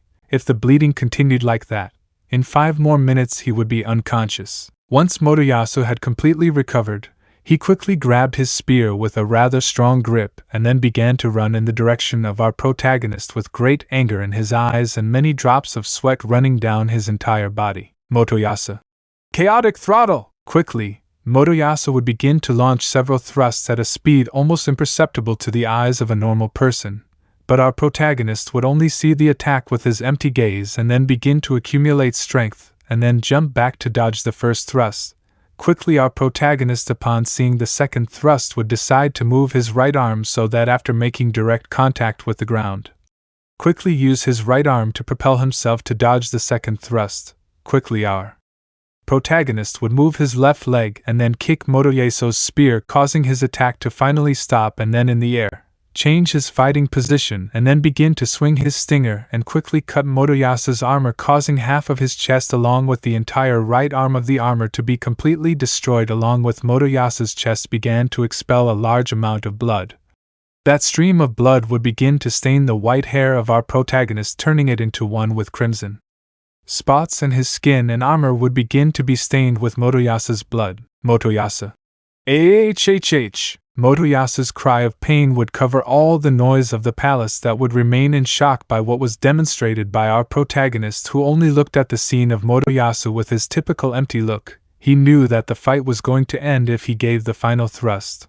Our protagonist would only begin to change his attack position along with the handle of the stinger, in the sense that he was going to pierce. Everyone was scared. They did not know the true capabilities of our protagonist. Our protagonist, when he was about to pierce Motoyasu's chest, a serious magic energy would be launched. Our protagonist would only turn his head to see the magical attack launched. Our protagonist would quickly change the handle of the stinger to proceed to make a cut in the air, which proceeded to come out of that cut an energy of pure white color that would collide with that magical attack, generating a small explosion along with a very light gust of wind. Motoyasu, seeing how our protagonist had been distracted, would quickly move his right leg and then direct it towards our protagonist's face in the hope of being able to cause some damage. But Motoyasu saw how our protagonist would begin to be surrounded by a black liquid, pure black like the void itself, that only left visible two pure white sockets. Motoyasu, upon kicking, would realize that our protagonist would turn into particles upon making direct contact with his face. Motoyasu. What the H dash? Before he could finish his sentence, he would realize how the black particles that erupted from our protagonist began to pierce his leg, causing large cuts in the arteries of his right leg, causing Motoyasu to begin to receive a heart attack due to the loss of clogged arteries, and causing his leg to turn purple due to lack of blood. King T22. Out of nowhere, Main would start running towards the direction of her captain, who was having a heart attack, and then grab him by the head and support the latter in her lap. Main. How dare you do this to Mr. Motoyasu? Our protagonist would only see Main with his typical empty stare, while Main looked at him with contempt while several tears appeared on her cheeks. Although our protagonist knew perfectly well that Main was only acting. King. The shield hero used illegal moves. Our protagonist would only stop staring at Main and then turn his empty gaze to the king sitting on his throne. King. You must have used illegal moves. You shouldn't have been able to beat the spear hero. Therefore, we'll consider the shield hero to have lost. Our protagonist would just look at the king with his typical expressionless gaze. He knew that this kingdom was the worst that could exist. That must be the reason. Yes, I'm sure. Our protagonist would only see how all the nobles began to say rumors or comments about our protagonist, who would simply ignore them and proceed to head towards the direction where the king's throne was prostrated. Quickly our protagonist would begin to accumulate strength in his legs and then expel that force, causing a great gust of wind that would propel him towards the place where the king's throne was prostrated. Which would be completely surprised. Our protagonist would not take it seriously and then fall behind the chair where Raphtalia was tied. Our protagonist would only look at Raphtalia for a couple of seconds and then raise his right arm with which he held his stinger, and then sheath it, and as he would sheath it, the rope that kept Raphtalia still would be cut instantly. King. How dare you? You're a cheater, and on top of that you dare to take Miss Raphtalia. Don't you see that you didn't win? Our protagonist would only see the king, who would begin to stand up and then begin to raise his right arm. And then some knights would point their weapons at the neck of our protagonist, who would completely ignore the action. King. Since we suspect cheating on your part, you will not be able to obtain Miss Raphta. Rin. Stop! Forgive me, your majesty, but Miss Main used a difficult-to-identify wind spell to aid the spear hero Motoyasu. Itsuki. That's true, Main. How can you say that? Mr. Motoyasu is in a dying state and you're telling me that I cheated. Rin. You can't lie to our faces, Main. King. Sword hero, why do you think the adventurer Main cheated?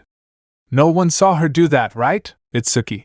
That was because he bribed the nobility. We saw everything, that's why. And also because the shield hero defeated us before. I considered that he should take Raphtalia. King.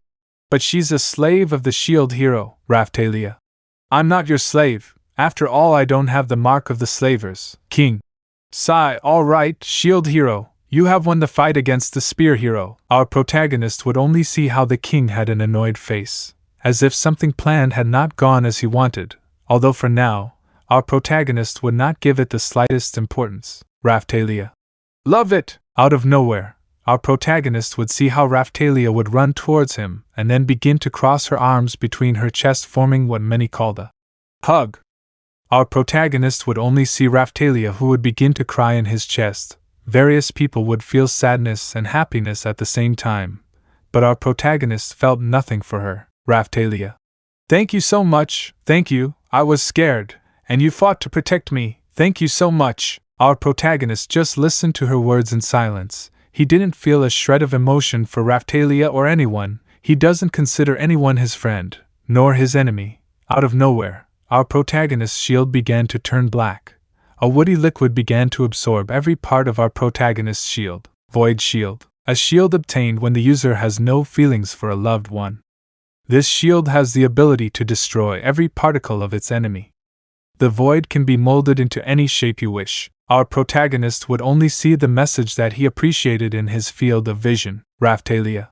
I want to always be with you, love, elsewhere. Wonderful, wonderful, fine WRM architecture. A discarded sketch like this is perfect for feeding Grimm's Scarlet Heart. Chapter 5. A New Friend. A woman with long purple hair would be seen in AT position, while some women of a slightly older age along with a maid outfit arranged a black dress with gold and white along with purple. So, that's what the king has been doing. I'm pretty sure he was convinced by Miss Malty. And how is the shield hero? Currently he acquired a demi-human from a slaver, but the demi-human does not have the mark of the slavers. Another thing is that the hero of the shield seems to have noticed our look towards him since he arrived. Since 3 days ago, one of our informants reported how the hero of the shield almost destroyed his neck. I understand, your news makes me feel calmer and at the same time a little nervous. But the news that the 4 heroes have been summoned by Melromark has caused a great rumble that resonated all the way to this place. We must prevent the neighboring kingdoms from finding out and interfering. It is imperative that this happens. Don't worry, Highness, we'll continue to appear in the capital. I'm counting on you. It would be seen how the black figure with a mask would begin to accumulate a little strength, and then proceed to take a great leap that would make it impossible for the queen to see it in her field of vision. In the kingdom, our protagonist would be standing in front of the king's throne. He would only look at King Melromark with his typical silent and empty gaze. King. As a reward for having repelled the second wave of calamity and having chivalrously fulfilled their mission, they will be granted more monetary resources. Motoyasu will obtain 4,000 silver coins. It would look like a girl in a maid outfit would begin to slowly approach in the direction of Motoyasu, who already looked recovered from his injuries. The maid, being 2 steps in front of Motoyasu, would begin to extend her 2 arms in the direction of Motoyasu so that her fingers would begin to open, and then a medium-sized bag with a gray ribbon would be shown. King. Itsuki and Rin will each receive 3,800 silver coins for their brave performance. It would be seen how 2 other servants would approach Rin and Itsuki, and then raise their arms in the same way and both show bags that were a little smaller than Motoyasu's, but with the same characteristic grayish ribbon. King.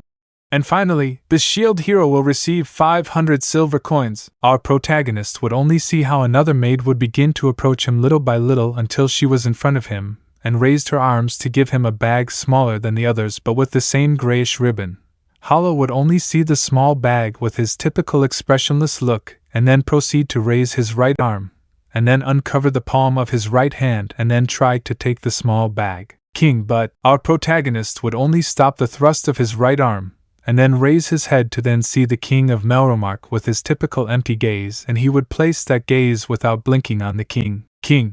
Because a liberation spell was cast on his demi-human slave, he will not receive any reward this time. Our protagonist would only see the king with his typical expression of penetrating emptiness, knowing that the king had spread fraudulent information to the entire capital, and they would think that he was a slaver and that the king had freed Raphtalia when in reality Raphtalia had never been his slave. Raphtalia. But I'm not a slave. Before she could say anything, a knight would put his hand over Raphtalia's mouth to silence her and prevent her from interfering with what the king was saying. Our protagonist would only slightly turn his head and then see Raphtalia with her typical expressionless look, and then pass it to the knight and begin to release a little of his empty aura. You would see how the knight's expression would change to one of discomfort and fear.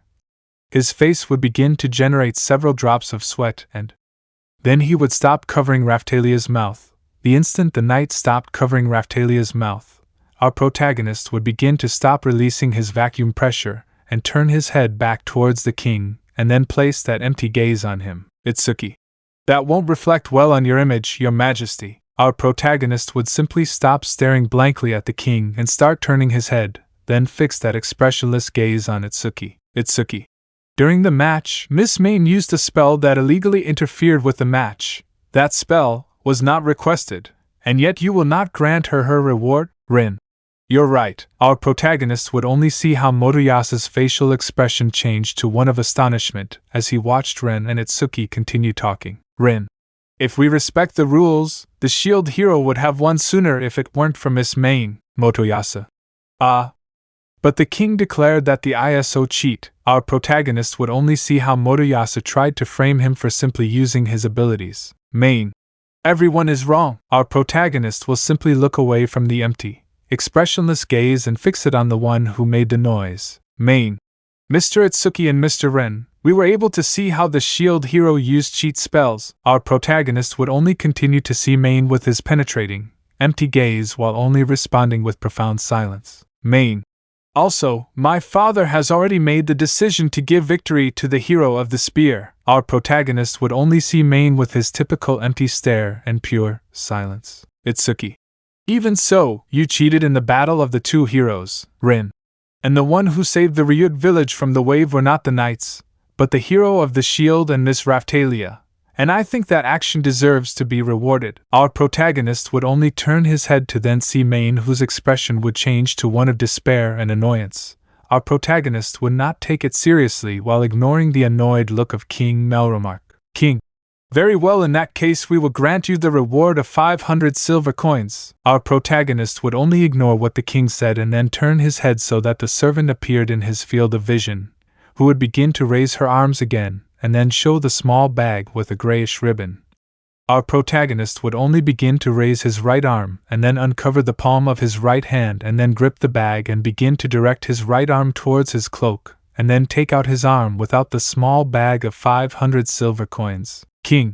You already have your money, so get out! Our protagonist would only begin to turn his head and then see the expression of the king, who had a face of annoyance and bewilderment.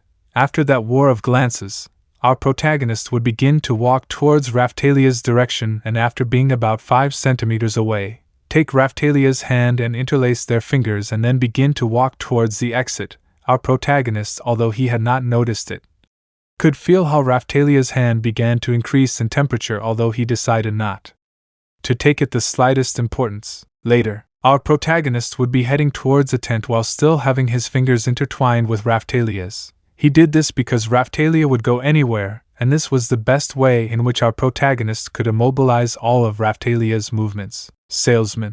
Oh, hello hero, long time no see. Do you want to put the slaver's mark on the demi-human? Our protagonist would only start to shake his head.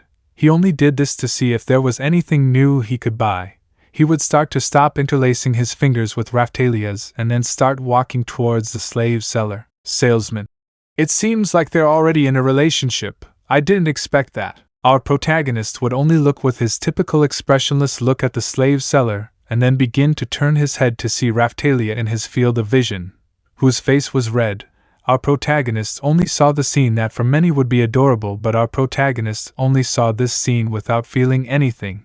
After 5 minutes, our protagonist would be sitting in a chair while Raphtalia would be sitting in front of him, while the slave seller put some symbols on Raphtalia's chest made from soul seller. Why ready? Our protagonist would only see how that symbol would begin to shine and then fade and stay on Raphtalia's chest. But out of nowhere, our protagonist would see how a message would appear in his field of vision. Soul shield. A shield made from a person having a soul symbol on their chest. It grants them the ability to gain more soul power when hitting their opponents than normal. Our protagonist would only see the message and then see Raphtalia, who had made the king's symbol to represent our protagonist. Raphtalia. I love Hollow, what do you think? Our protagonist would only see Raphtalia with her typical empty and expressionless look. Hollow? Salesman. Why do you call him Hollow? Miss, is that his name? Raphtalia. No, she's never spoken. This is just a nickname I gave her. Our protagonist would only observe Raphtalia with his empty gaze. He didn't know why his puppet gave him nicknames. Raphtalia. Well, what do you think? Our protagonist would only see how Raphtalia would begin to blush while changing the direction of her gaze to another part. Normal people would blush at the sight, others would be embarrassed. But our protagonist did not feel anything for the scene. For him, she was only a puppet in his collection that he needed to expand, after the seal that was put on Raphtalia.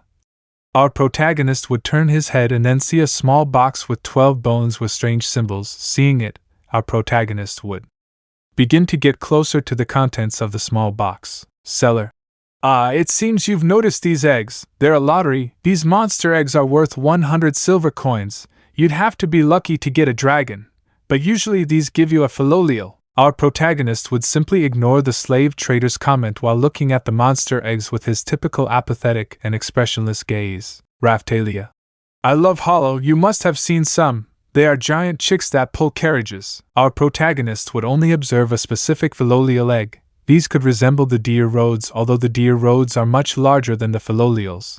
After observing the egg in detail for about 3 more seconds, he would begin to extend his right hand and then extend his finger pointing at the egg he was observing. Seller. Hey, my friend, I see you want to take a chance on a 20 gold dragon. Our protagonist didn't care if he got a dragon or a philolial. He just wanted some support in transporting materials in them and also to expand his puppet collection since a puppeteer can't complete a show with just one puppet. 20 minutes later, our protagonist would be holding a carefully padded container to protect one of the monster eggs. Raphtalia.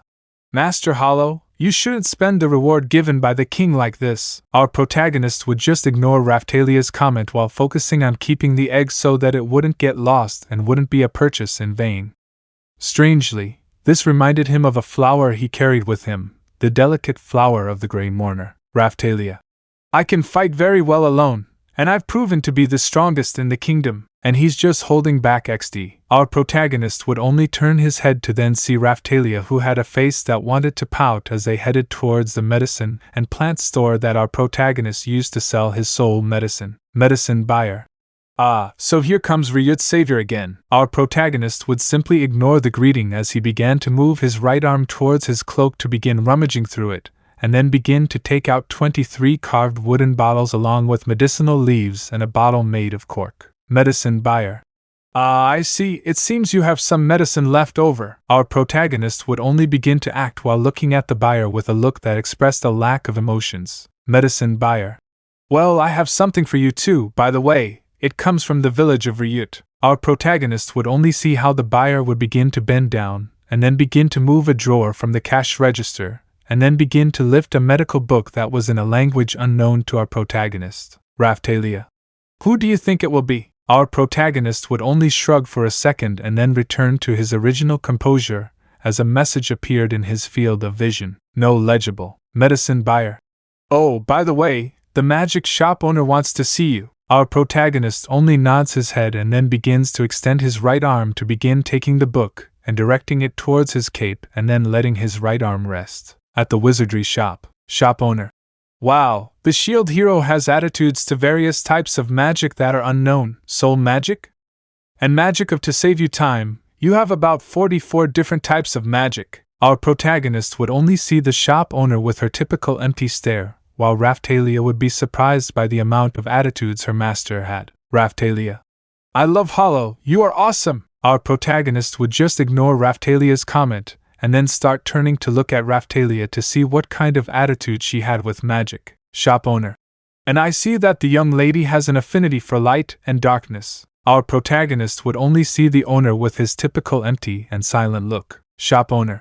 Since she's a Rakan, I do recommend using illusion magic, and if that's the case, you would see how the store owner would start to bend down a little to start looking for something.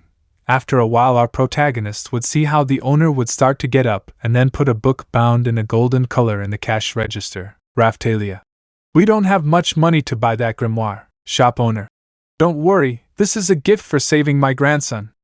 I even thought I could give you my crystal ball. Our protagonist would only start to turn his head and then see the carefully padded glass sphere. Shop owner. Do you know?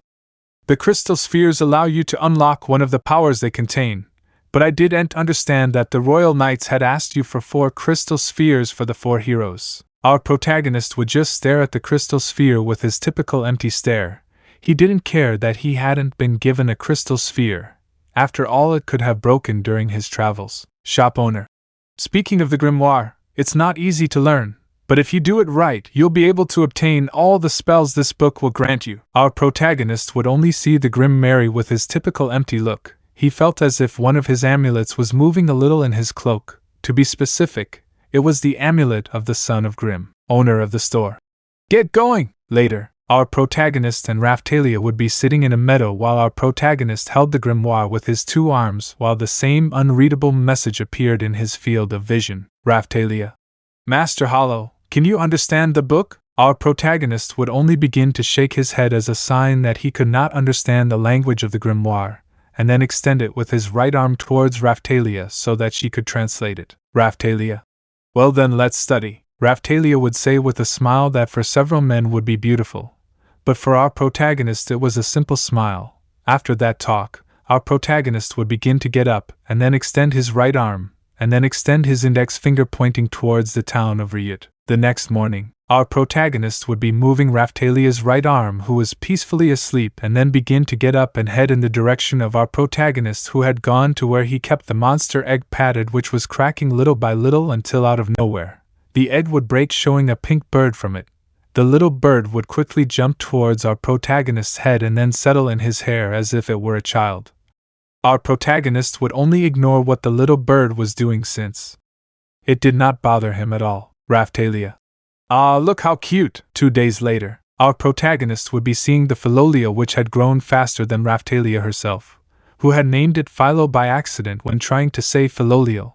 But out of nowhere, a commotion would appear, causing our protagonist and Raphtalia to notice the commotion caused. Attention everyone, for your cooperation against the second wave, the hero of the spear, Motoyasu, will be the master of these lands. Our protagonist would recognize that voice instantly, and then head towards the exit of the corral and see a small group of knights along with Motoyasu and Main, who were holding a scroll in the form of a contract. Main. To speed up reconstruction, a toll of 50 silver coins will be assigned to enter or leave the village. Our protagonist would only see the commotion generated by Main with his typical expressionless and emotionless look. But it can't be. That won't be enough for us to eat. Main. Do they dare to disobey their governor? Our protagonist would only begin to raise his right arm, and then reveal the palm of his hand, causing the villagers to turn their gaze towards our protagonist. Main. The hero of the shield, how dare you tread these lands? These are the lands of the hero of the spear, Lord Motoyasu. You should not be here. Criminals like you should leave. Get out. Our protagonist would simply ignore his former classmate's comment, and just cast his blank stare at Motoyasu, causing his expression to change to one of discomfort and a little fear. After Main digests that, the town would start to make more of a fuss. Seriously think about refuting a decision of the king. Quickly, the small group of knights would begin to raise their weapons to threaten the villagers. But that would not affect our protagonist at all. Main would quickly raise his right arm and then try to quickly lower it to give the order to attack the villagers, but with a quick movement that Motoyasu could not see. Our protagonist would be behind Main with his pure stinger raised towards his neck, while at the same time 4 hooded figures would appear out of nowhere. Shield hero, please stop. Our protagonist would only see the hooded figures with their typical empty and expressionless gaze, and then, with a quick movement, would return to their original position without the eyes of others being able to see them. I hope you know who we are, Miss Malty. You are. It would be seen how one of the hooded figures would begin to lift a scroll with points made of iron with a sharp point. Raphtalia. I love Hollow, who are you? Our protagonist wouldn't answer anything, but he would know that they were some kind of spies for Queen Melremark, since when he was strangling the previous spy he saw how he had the symbol of the royal family. This can't be. Our protagonist watched as Main held the scroll while reading its contents with an annoyed expression. Main. Shield hero, we challenge you for control of the town. Our protagonist would only see Main with his typical apathetic look while he responded to the princess's challenge with a deep silence, and then turn his head and see Philo, who was looking at Motoyasu's dragon with a challenging look. Our protagonist would begin to approach Philo and then begin to pet Philo and then begin to climb on it. Motoyasu. Really? Will it be my dragon against a chicken? You would see how Philo's expression would change to one of anger towards Motoyasu, who would begin to laugh at him. Motoyasu. Hey, do you think this snack can beat my DRA dash? Out of nowhere, Philo would quickly move and then kick Motoyasu with all her might in his lower parts. Ouch. Even though I don't like Motoyasu, it hurt me anyway. 1 minute of silence for Motoyasu's private parts. Motoyasu would begin to fall into a large amount of hay that would cushion his fall. Master Motoyasu, call a doctor. It would seem like out of nowhere, Philo would start laughing, although our protagonist wouldn't care at all and would just look at Motoyasu with his typical empty and expressionless look. The challenge will be to walk around the town 3 times. The winner will be the first to arrive. My name is Senor Motoyasu, Raphtalia. I love Hollow, I know I'll make it, Motoyasu. Wait, your name is Hollow? Our protagonist would only ignore Motoyasu, who was about to laugh at the nickname Raphtalia gave him. Ready? Ready? Yes. Quickly, Philo and Motoyasu's dragon would shoot out at great speed, but Philo would begin to increase her speed more and more, thus surpassing Motoyasu's dragon. But our protagonist would quickly stop Philo, and then see how Motoyasu would shoot out, although he would begin to fall into a hole created by 2 knights. Quickly our protagonist would begin to search his cloak for 1 second and then take out an amulet with 8 eyes so that a melody would appear from which the Weaver sisters would come out, who would quickly go towards the 3 hidden knights while our protagonist made Philo advance so that she would then jump over the created hole and continue advancing. But our protagonist felt how Philo was retreating further and further. But with a quick movement a spider web sealed the mouth of one of the knights.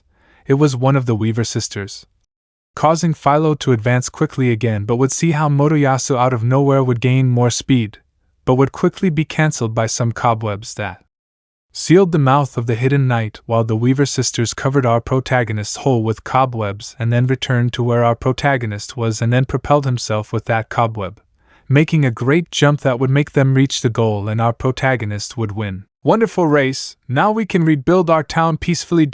Out of nowhere, a green light would appear, causing our protagonist to turn his head and then see how Philo had gained weight. My cheater, you didn't tell us that your Philolio was actually a big fat ball. But miss, the Philolio took that form after I finished the race. But out of nowhere, the Weaver sisters would appear, taking the 3 knights away in cobwebbed chapels that would surprise Maine. Those little spiders caught the cheaters you hired, Miss Malty. Out of nowhere, the 4 hooded figures would appear kneeling before the presence of King Melromark's daughter. There are magical traces all over the track, Maine. But it's clear, it's something that only that criminal could do. No, although the shield hero has attitudes to 44 different types of magic, those types of magic are unknown to us. But this type of magic is not possessed by the shield hero or his companions, since she can only use light and dark magic. It is clear that the spear hero has committed several infractions. Maine. Okay, we allow mark each other for now, Motoyasu. I have given you victory once again today, but it will be the last time. And that horrible bird. Our protagonist would simply ignore his comment and give him a little push on the shoulder to make him leave. Dear hero, we will be eternally grateful to you. Do you want us to give you a reward? Our protagonist would only begin to shake his head and then begin to extend his right arm toward a carriage in poor condition that could be of use to him. Chapter 6. Something is coming. Our protagonist would be standing with his partner and friend Raphtalia, while in the center was a little girl with blonde hair and blue eyes, while she had a Veda that covered almost her entire body except her legs. Our protagonist only saw the little girl with her typical expressionless and silent look, while he realized that the girl would observe a sandwich that was in front of her, when out of nowhere she would begin to hear footsteps on the wood that generated a strange sound. When our protagonist raised his head, he would realize who it was. Blacksmith.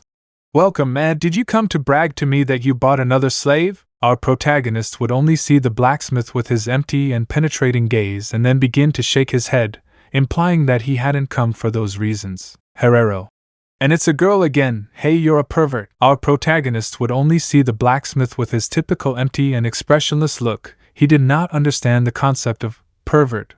While the blacksmith spoke, our protagonist could observe how the little blonde girl would begin to head towards the direction of the sandwich. Excuse me, master, but I'm already hungry. Blacksmith. Do you want some of this? And Raphtalia.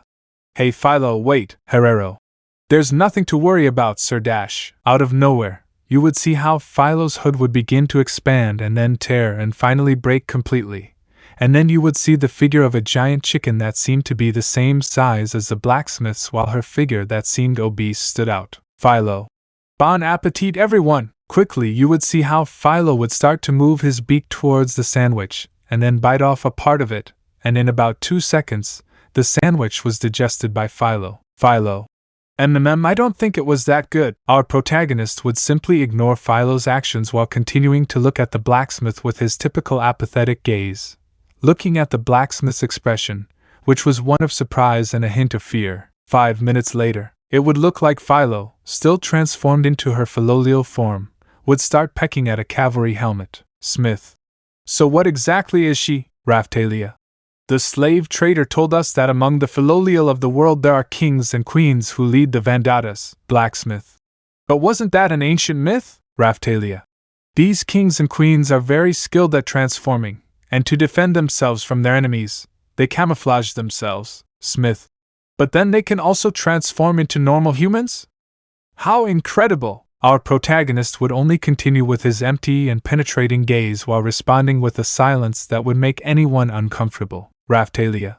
Also needs marks to be tamed. Although Philo put up a lot of resistance, our protagonist would just ignore the comment while looking at Philo with his usual empty stare, realizing that Philo had even greater potential than his first puppet, thus generating that she is now the highest priority puppet. Blacksmith. But you didn't just come to show off your filial queen, did you? Our protagonist would simply ignore the blacksmith's negative comment as he began to concentrate his strength, and then move at a speed imperceptible to everyone present. He would then raise his right arm to take an armor stand that Philo was holding up and then carefully begin to place it back in its original position. Raphtalia. We'll need clothes, blacksmith. Clothes, Raphtalia. I don't know if you've noticed, but we don't have much money to buy clothes all the time. By any chance do you have clothes that won't break when you transform? Blacksmith. Those clothes are too strange. I'm sorry, but I don't have any. You'd better go to a tailor. But you can't let her go undressing you in the street, so our protagonist would only see with his empty and penetrating gaze how the blacksmith bent down, and then extended his right arm to what appeared to be a drawer. After 5 seconds our protagonist would see how the blacksmith had some kind of clothing in his left hand. Blacksmith. Take this, a client has forgotten. Later, our protagonist along with Raphtalia and Philo would be in a tailor shop. While Philo was with the tailor, our protagonist would be looking at the place with his gaze lost in the void while Raphtalia was looking at Philo. Sastra. Oh, how cute! She's so cute, she looks like an angel! But the fact that she has wings could mean that she is one. Raphtalia, hahaha. Philo. They say I look pretty, what do you think, love? Our protagonist would only turn his gaze lost in the void towards Philo, who was wearing a pink dress along with yellow buttons that made her look like a doll that would kill anyone with diabetes. But our protagonist would not be affected in the least while he would only respond to his puppet's doubt with a deep and empty silence. Sastra. Why don't you say anything to your daughter, Raphtalia? Papa, Sastra.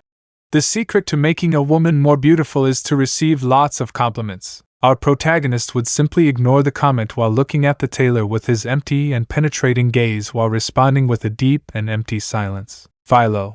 Does that mean Master Knight is Philo's dad? Our protagonist wouldn't respond to Philo's comment as he cast his blank, emotionless gaze on Philo. His puppets were definitely weird about giving him nicknames, first Ghost from his younger stepsister, then Hollow from his first puppet, and now Knight from his second puppet. Raphtalia.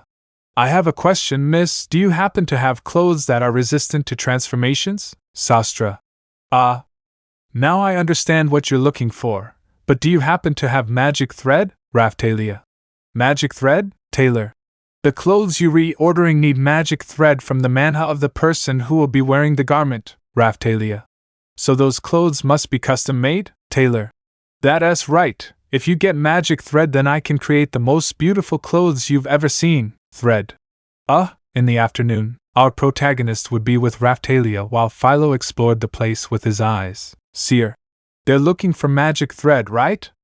I can certainly create it right now, but the magic stone on my spinning wheel recently broke, and I haven't replaced it. Our protagonist would simply stare at the fortune teller's spinning wheel with his empty, emotionless gaze as he observed the mechanism that made up the object. Raphtalia.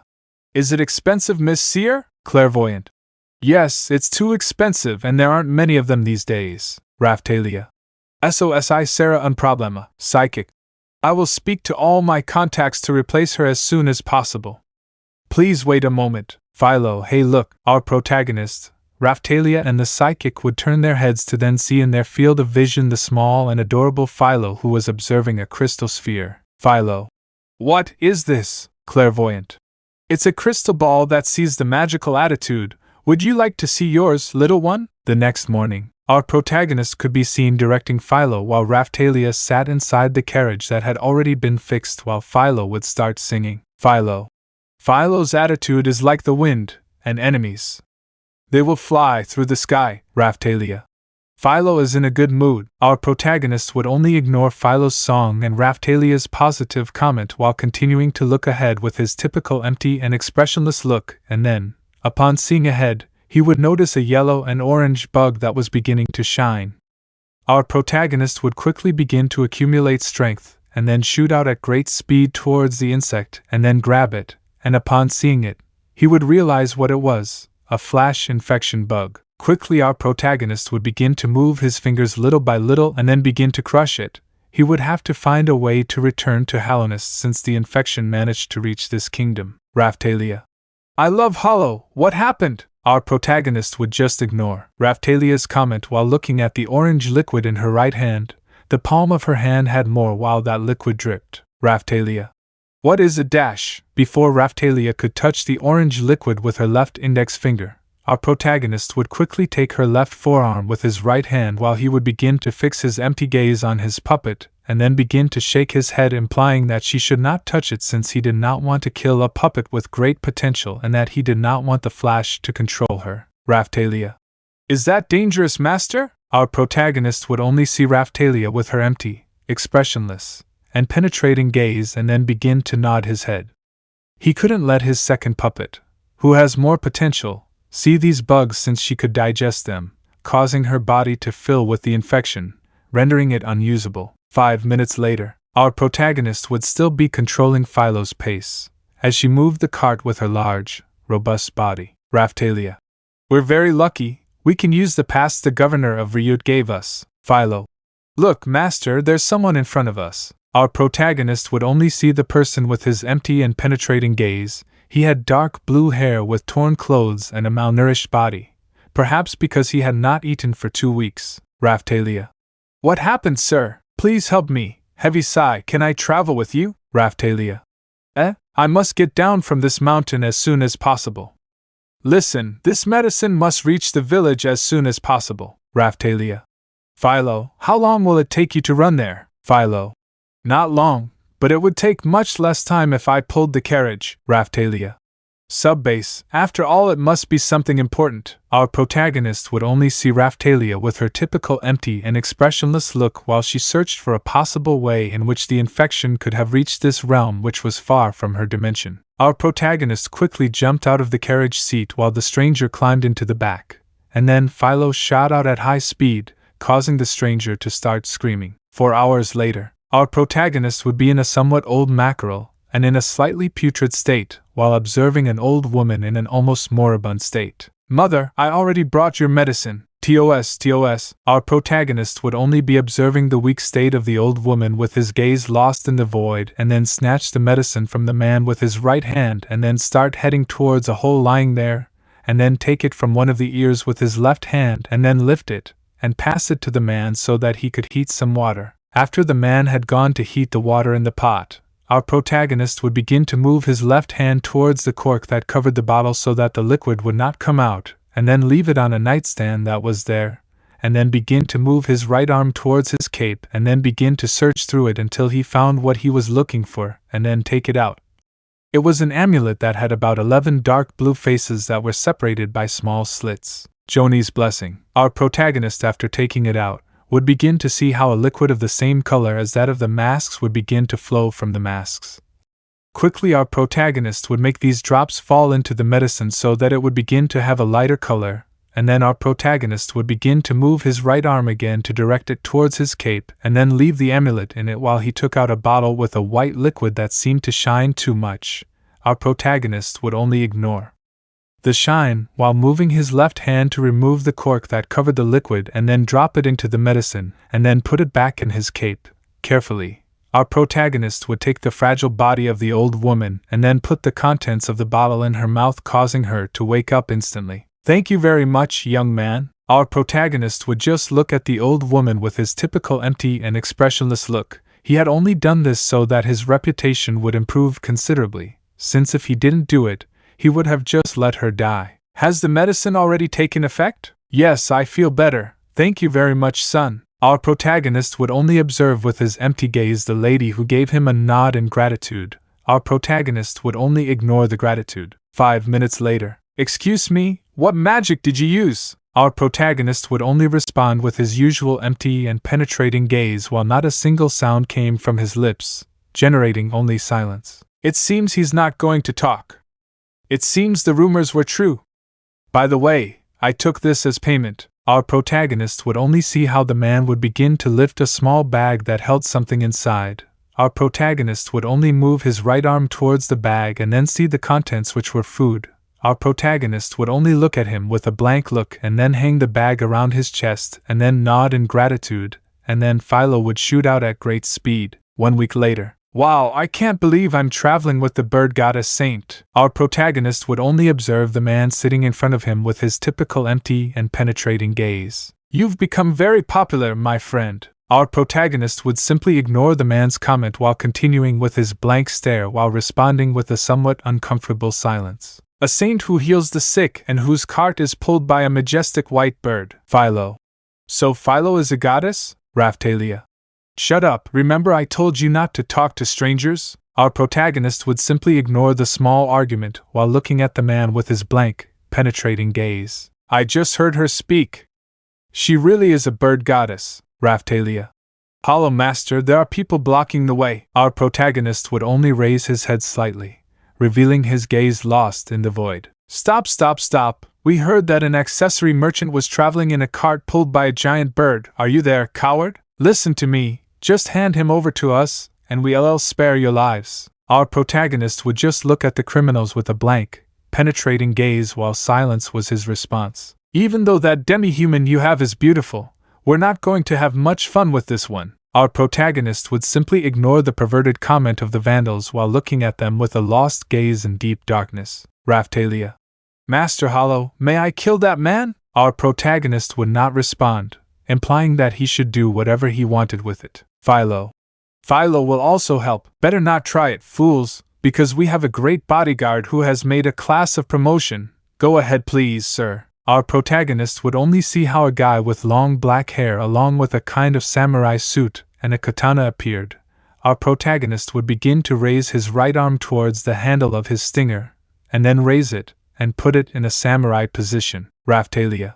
"Well, as the source of your power I command you to decipher the natural laws, and at this moment I command you to hide me in the densest of mists, mirage." Out of nowhere, you would see how Raphtalia would begin to be enveloped in yellow lights and then disappear out of nowhere, while our protagonist was surrounded by a viscous black liquid and then was completely covered except for his eyes, which were now a pure white color like the soul, and then shot out at great speed. Philo.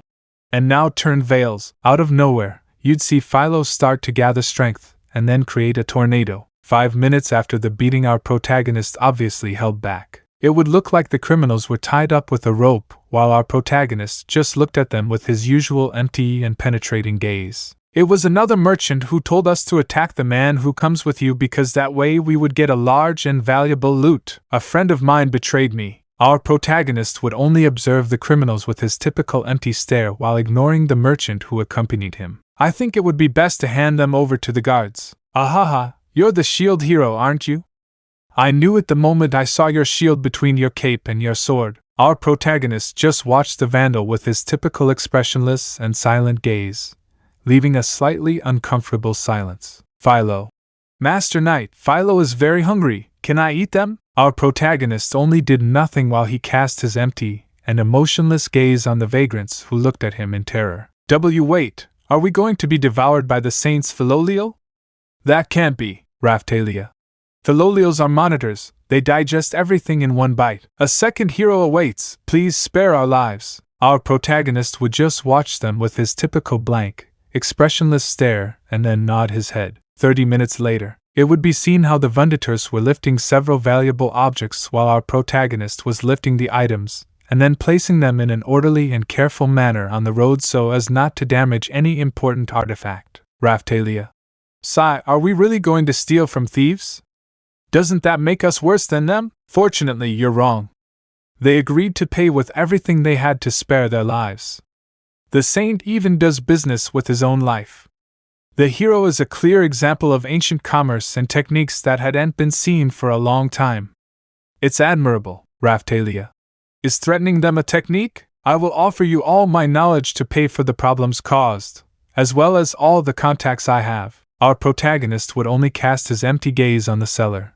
This information would be very useful to him since he had only been in that world for almost a month, and we would see how in a very short time, our protagonist would learn to read and write the language of the kingdom along with being able to process various metals and then use tools. He would also learn to manipulate gems and infuse them with magic. By perceiving what manha was, our protagonist would be able to learn the magic of that world, causing our protagonist to obtain skills of today was generating thus another business method along with all the merchants' contacts, and thus obtain rumors and information from the other three heroes. The spear hero, Motoyasu, would manage to save a town in the southwest thanks to the fact that he would find a legendary vegetable. In the case of the sword hero, Ren, he would be traveling through the southeast fighting monsters of a higher rank but nothing compared to the enemies our protagonists faced. The hero of the arc, Itsuki, the information about the hero of the arc is much more ambiguous. It is said that he trains in a mountain and that he also searches for treasures in the dungeons.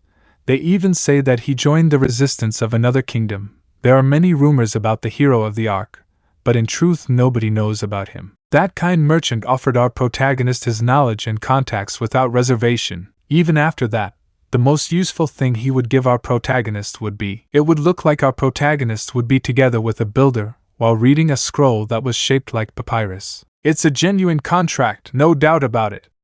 I'm surprised that demanding merchant downstairs gave it to you. From now on, whatever gemstone you need, just ask. I'll get it for you at the best price possible. Do you have a stone in mind? Our protagonist would only raise his right arm and then begin to unfold the scroll to then show an image of a blue and violet stone. The next morning, it would look like our protagonist would be sitting watching the psychic who was sitting in front of him while Philo was driving the carriage while Raphtalia controlled it. Clairvoyant. I'm surprised they were able to find the magic stones so quickly, Raphtalia. Yes, but not everything has been really good. Apparently the location of the stone is in an intricate place. By the way, I love Hollow. Our protagonist would begin to stand up and then set his empty and emotionless gaze on what seemed like an abandoned monument, something that would remind our protagonist of the ancient civilization of Hallownest. After a while, our protagonist along with Raphtalia, Philo and the seer would be in front of the abandoned monument. Seer. This old temple used to be the base of operations of a notorious and dangerous evil alchemist. In fact, I didn't know there was a hidden tunnel in this place. It would look like our protagonist would be holding the lame Lula lamp in his left hand while Raphtalia, Philo and the seer followed him from behind. Raphtalia. According to the mine boss, this place is not used since several monsters have settled here, so we must be careful. Our protagonist would only be looking at the road with his typical empty and penetrating gaze while responding with only silence. After a while, our protagonist along with Raphtalia, Philo and the seer would be in front of an open chest along with a message on the left side. Raphtalia. But it's empty, seer. That ancient scripture, we hope that this ancient seed can never manifest throughout the world, is a horrible and twisted manifestation of our desire that no one die of hunger again in this world. Philo. Listen to me, master, there is a path in that place. Our protagonist would only respond with deep silence, and then head towards the path Philo was pointing to. Our protagonist would only continue walking and then turn his head and then place his empty gaze on Philo, and then make movements with his right hand, implying that he should follow them. Philo. Yes, I'm coming, master, listen to me. Our protagonist would know what was happening, so he would start to go to Philo while increasing his sense of hearing and then start to hear some footsteps. Our protagonist would only approach Philo and then make her follow him, while they return together with Raphtalia and the seer, and then continue walking until our protagonist sharpened his vision and then stopped in front of a gigantic war. Seer. Wait, that footprint belongs to a monster, and it seems to be one of the biggest ones. Our protagonist would only see the footprint with his typical empty and expressionless look while he was on guard, only to see how the whole place would turn purple while his hearing was distorted. Raphtalia. At M0H011 now, our protagonist would only move his head a little and then see Raphtalia with her typical empty and penetrating expression, while responding with deep silence. Raphtalia. Seer. Wow, I didn't think I was immune to this spell. This spell makes us hear the voices we never want to hear. Quickly our protagonist would move to the right, managing to dodge an invisible attack. Seer. As the source of your power I now command you, decipher the natural laws and restore our vision now. Fast anti-binding. Quickly, our protagonist would see how the entire purple terrain would break into small fragments that would fly off in all directions. Quickly, our protagonist would move at a speed imperceptible to the eyes of those present, and then unsheath his stinger to then cut all the bats present. Seer. Hey, is everyone okay? Raphtalia.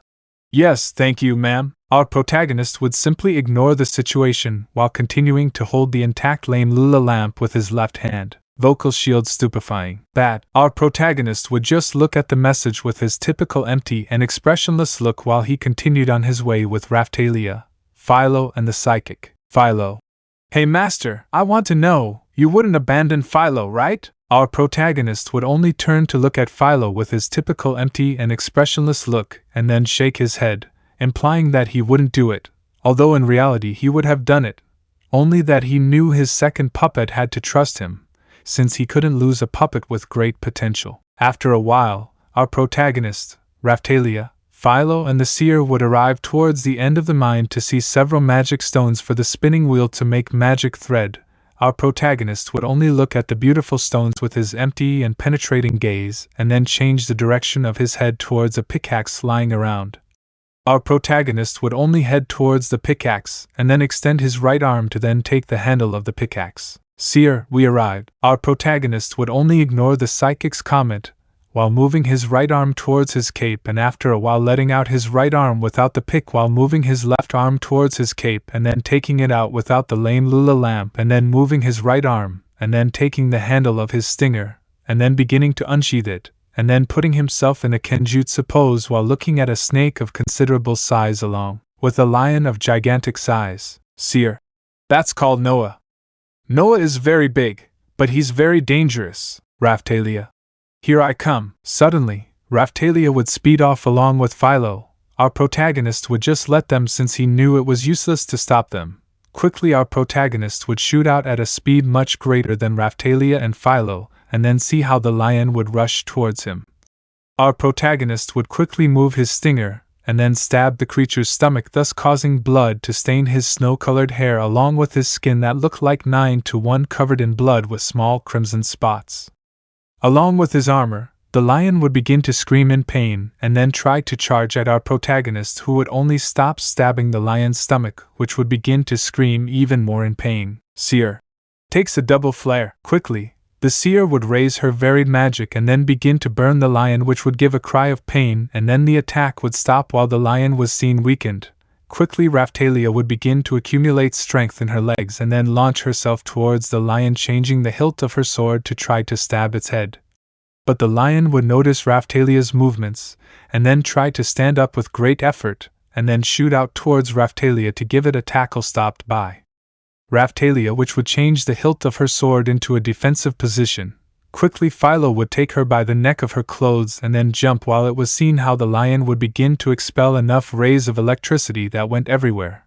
Quickly our protagonist would move to the left, thus managing to dodge the lion's moments. Our protagonist would just look around and then realize that Raphtalia had used illusion magic, although realizing that the snake would notice Raphtalia's presence, and then begin to open its mouth showing poisonous fangs and then try to embed those fangs in Raphtalia, who would manage to dodge the attack by doing a backflip and then taking space. Philo. How do I hear it? That beast has very acute hearing. Even though it's weakened, it's terrifyingly strong. Our protagonist would only propel himself at great speed towards the lion, which could not move much thanks to its weakened paw. Then our protagonist would exert more force on his sting to then cut the lion's body in two. Raphtalia defeated him. Philo. Master Knight is great, Seer. They are right. Our protagonist would simply ignore the compliments and then head towards Raphtalia, who had a wound on her arm. Our protagonist would quickly move his left arm towards his cloak and then take a bottle made of medicinal leaves, and then with his right arm he would found his stinger and then move it towards the stopper and then take it out and then drop the remedy on Raphtalia's arm, curing it instantly. Raphtalia. Thank you, Master Hollow, Raphtalia would say with a slightly blushing look, while our protagonist just looked at her with his typical empty and expressionless look. He knew about the feelings of his first puppet, but he didn't care in the least. Philo. Ah, how beautiful! Our protagonist would only turn his head and then place his empty gaze on the crystals that would make everyone differ that it was a beautiful sight. Our protagonist would only approach one of the crystals and then move his right arm towards his cape and then take out a pick and then take out a piece of the crystal and then take it with his left arm and then move both arms and after a while take out his arms without the objects. The next morning, it would look like Philo was at the spinning wheel while making the magic thread, while our protagonist was watching everything with his empty and expressionless look, while Raphtalia was sitting watching everything with curiosity. Philo. Oh, this is the most tiring thing ever, clairvoyant.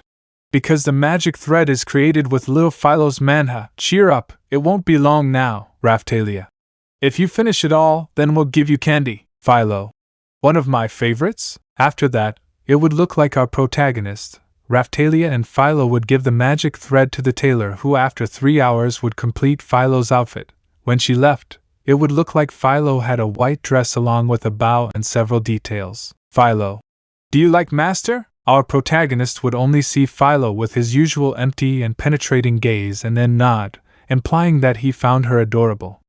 We would quickly see how Philo would throw herself at our protagonist and then hug him, while Raphtalia looked jealous. Raphtalia. SIES Linda Pero, Taylor. Beautiful, isn't it? I did everything possible to highlight Philo's beauty and I succeeded. I used a skirt and several sundresses to match Philo's beauty. Don't you think it came out well? And for the final touch I used a blue bow. Tell me it looks good, Raphtalia. Yes, that's true. Elsewhere, it would look like in one place, inside an open egg, you would see a chained figure while a yellow liquid came out of the figure, and then gave a cry for help, while you see how another figure had yellow eyes, had a red dress along with a needle and a soul thread. Chapter 7. Ritual activated. It would look like our protagonist would be in his cart, while with his right hand he held a bottle with a purple liquid inside that was covered by a cork, while several bottles of the same liquid were on a shelf. Flashback. Salesman. I received an order for pesticides, Mr. Shield Hero. It would look like our protagonist was sitting while talking to the vendor while Raphtalia and Philo ate at a table a little further away. Seller. A distant village in the south needs a large quantity of this special poison as soon as possible. Only the saint of the bird goddess can take care of it. End of flashback. Our protagonist would only look at the bottle with his empty gaze while he feels how the amulet of the Son of Grim moves since it was near the Grimario. Philo.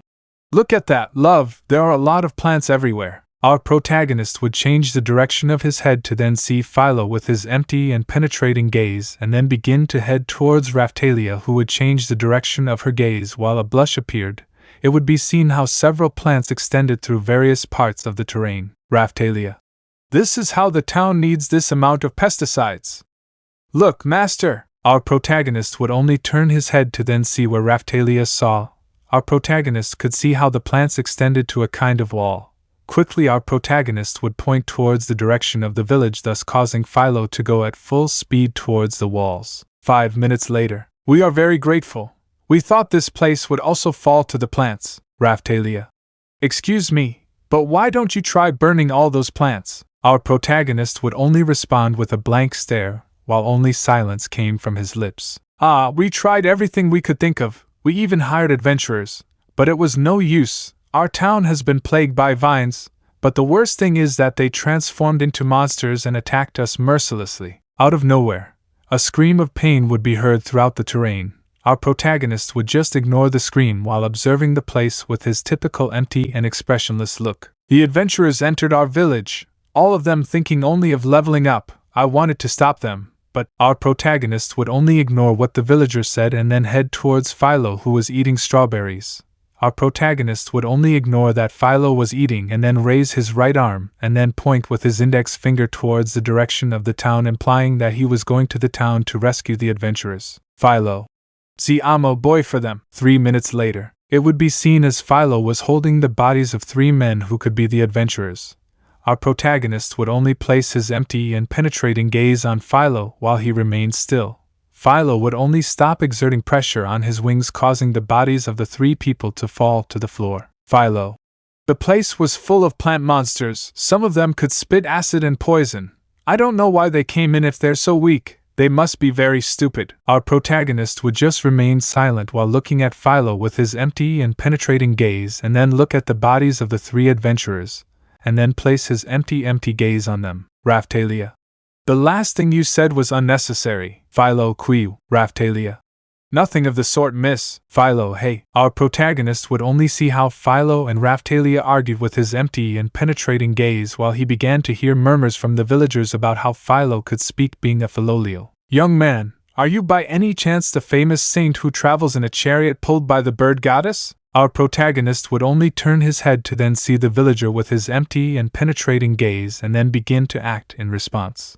Please beg you to heal the people of our village? Our protagonist would just continue to look at the villager with his empty and emotionless gaze and then agree, implying that he could cure them since this could give him even more popularity, since if it didn't suit him, he wouldn't do it. Raphtalia. Sigh of surprise, do you have sick people here? 2 minutes later, you could see how our protagonist was heading towards a tent and then raising his right arm to then take up part of the tent to be able to enter, while Raphtalia and the villager followed him from behind. Our protagonist would see how several villagers had plants coming out of different parts of their body. Our protagonist would only see all this with his empty and penetrating gaze while he saw how small yellow drops emerged from the plants. The infection returned. As you can see, those plants are devouring and corrupting their bodies. Raphtalia. Look, master, there are bugs of the same color as you. Oh, Raphtalia. Yes, the Hollow Master indicates that those bugs glow is dangerous, but I don't know why. Please, Saint, use your powers to heal our people. Our protagonist would only ignore the comment and then go towards one of the patients who had quite a few vine shoots. Our protagonist would only start to move his right arm and then direct it towards his cape, and after 3 seconds, he would start to take out one of the bottles with a purple liquid and then start to move his left arm towards the cork of the bottle and then take it out and start to direct it towards the child's mouth, and then a message would appear in his field of vision. Ability enhances medicinal effects. Out of nowhere, it would look like a book that our protagonist was holding would start to shine from a gemstone that was embedded in the center. Our protagonist would just start to throw the purple liquid on the little boy's body, and then it would look like a vapor of the same color as the liquid would start to appear from the boy's body, while the vines would start to disintegrate, while Raphtalia's expression changed to one of happiness. Raphtalia.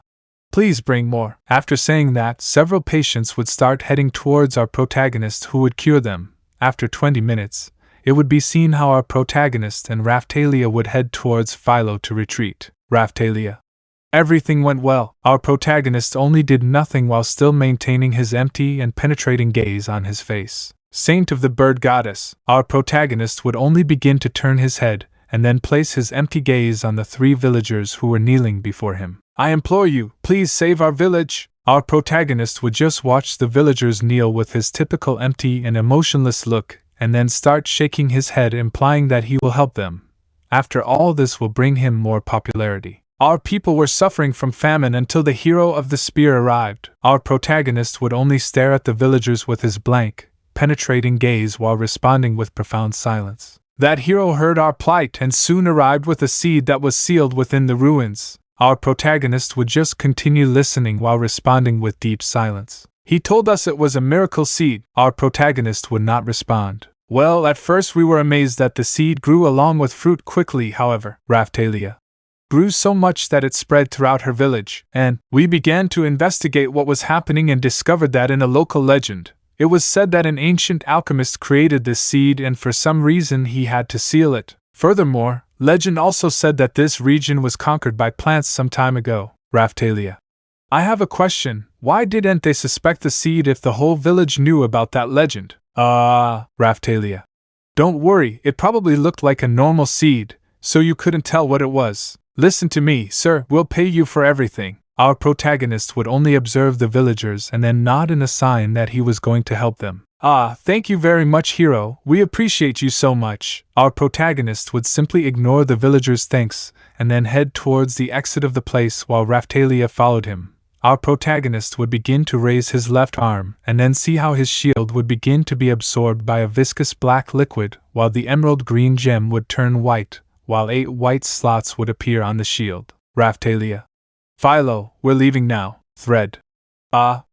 Yes, 2 hours later. It would look like our protagonist, Raphtalia and Philo would be in the town. Our protagonist would see what looked like a carnivorous plant with 2 eyes, but its eyes were yellow and orange from corruption. Quickly, the creature would begin to spit purple acid. Our protagonist would only remain still and then be wet by the liquid, but it would not be seen that it would not affect him thanks to Isma's tear. Quickly our protagonist would move quickly along with Raphtalia and then both raise their weapons to proceed to cut the monster's body.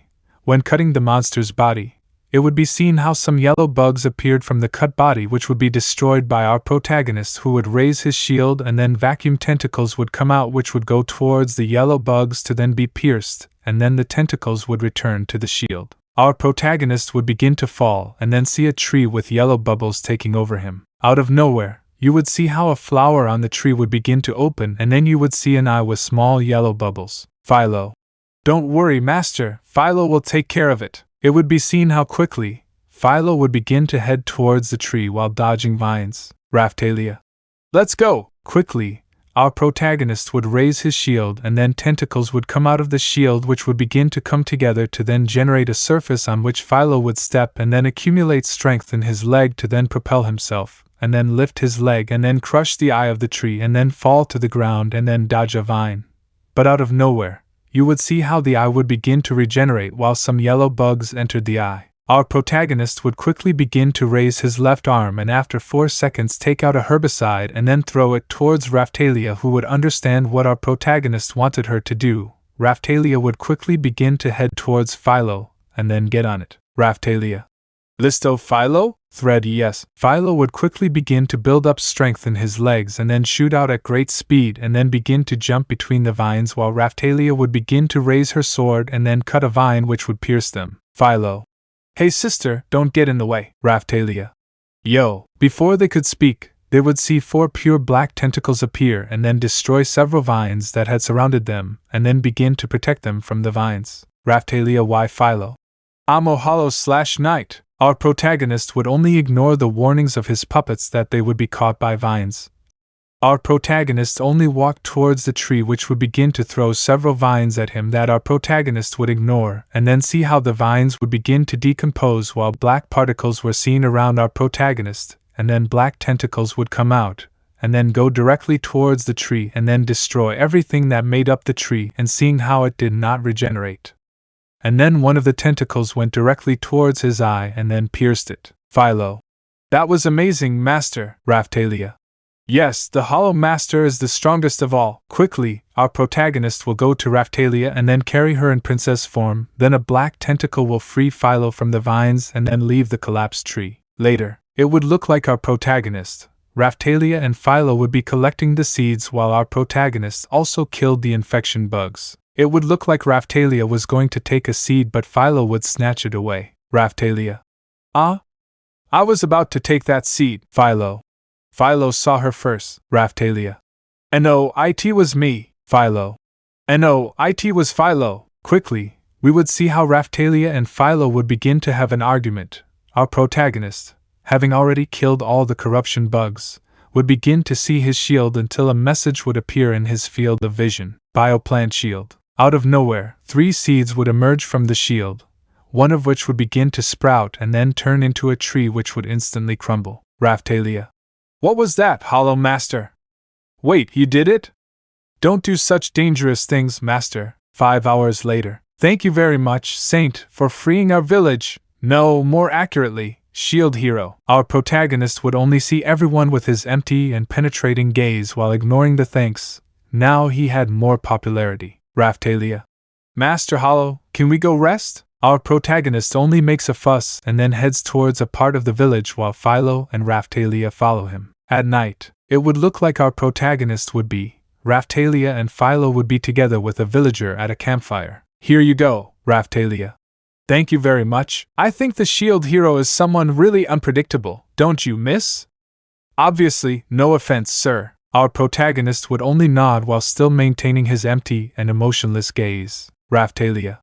Yes, he is very reserved and also very intelligent, Raphtalia would say with a blush on her face which our protagonist would notice but would only see it with his gaze lost in the void. And, in the morning, it would look like our protagonist would be awake while looking around the whole field with his typical empty and penetrating gaze, and then, out of nowhere, a message would appear in his field of vision. Mandrake's shield. Out of nowhere, our protagonist would see how his shield would change shape into a flower.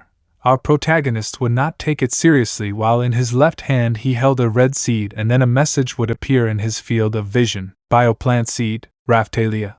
Hollow Master, are those the seeds from yesterday? Our protagonist would only nod as he carefully placed the seed in a small hole in the ground and then covered it up, only doing this because it would make him more popular. Raphtalia.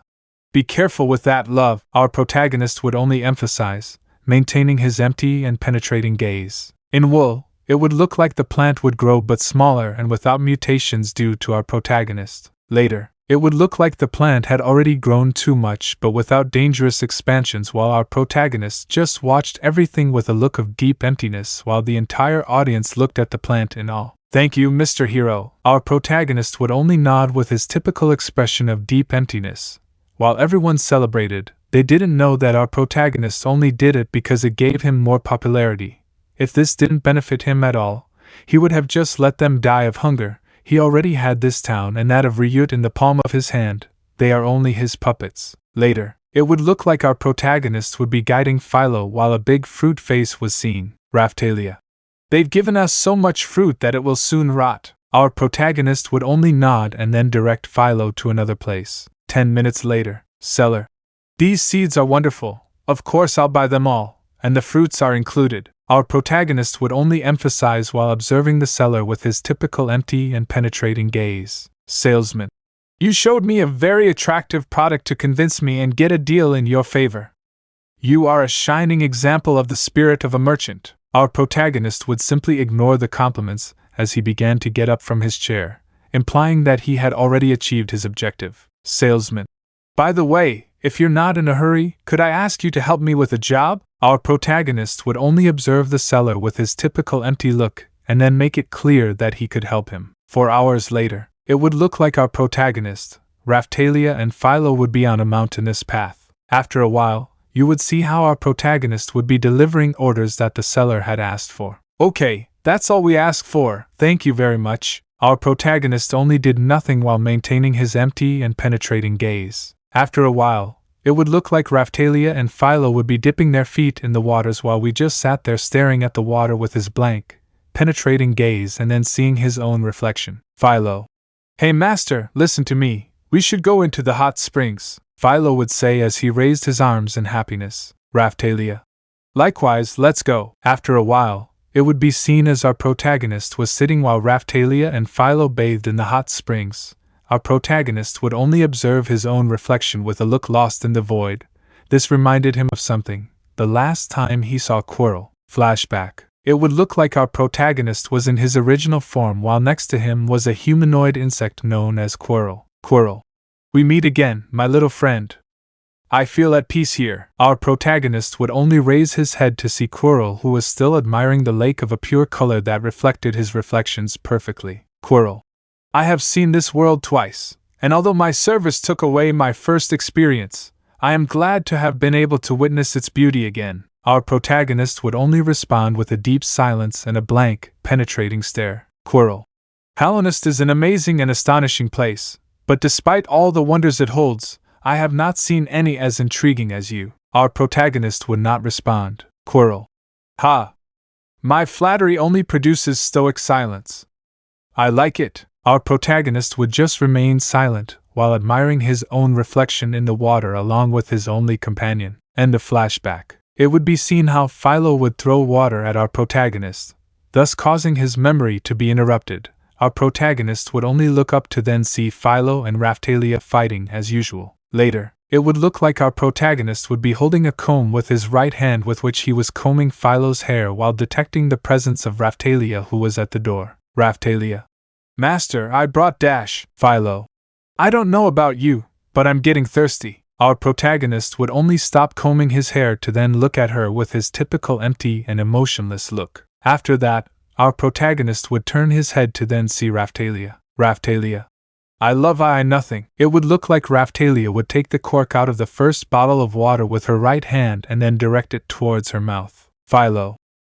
Sister, can you get me some? But Raphtalia would just ignore what Philo said and then remove the cork from the second bottle with her left hand and then drink all the liquid. At night, our protagonist would only be outside contemplating the dark blue sky and the stars along with the moon. Our protagonist only looked at it with curiosity and then felt like the amulet of the son of Grimm. Our protagonist would only begin to head towards a cave, feeling how the amulet vibrated more, something that our protagonist decided to simply ignore. Upon entering, our protagonist would see a decomposing doll. Our protagonist would only begin to move his right arm towards a kind of handle, and then take it, a weapon that cut the dream world from the real one. Our protagonist would only raise it and then see a shine which simulated being a sword. Our protagonist would only move the lightsaber to the decomposed doll and then circus music would play. A bat-like figure with scarlet eyes and a count's suit. Wonderful, wonderful, the vessel of Hallownest has returned. We will see each other in the near future, but I will only tell you that you chose the best kingdom. Its flame is about to go out, so this is the best land. Goodbye. Ghost of Hallownest. Out of nowhere, the figure would disappear in a scarlet-red smoke. Our protagonist would just stand there watching everything with his typical empty stare. Chapter 8. Something's happening. It would look like our protagonist was making some material. Raphtalia and Philo were just sleeping outside, covered by a blanket. Our protagonist would eventually finish what he was creating and then start heading towards the exit of the carriage. Our protagonist would start walking toward Raphtalia and Philo, then change direction with his blank, penetrating gaze.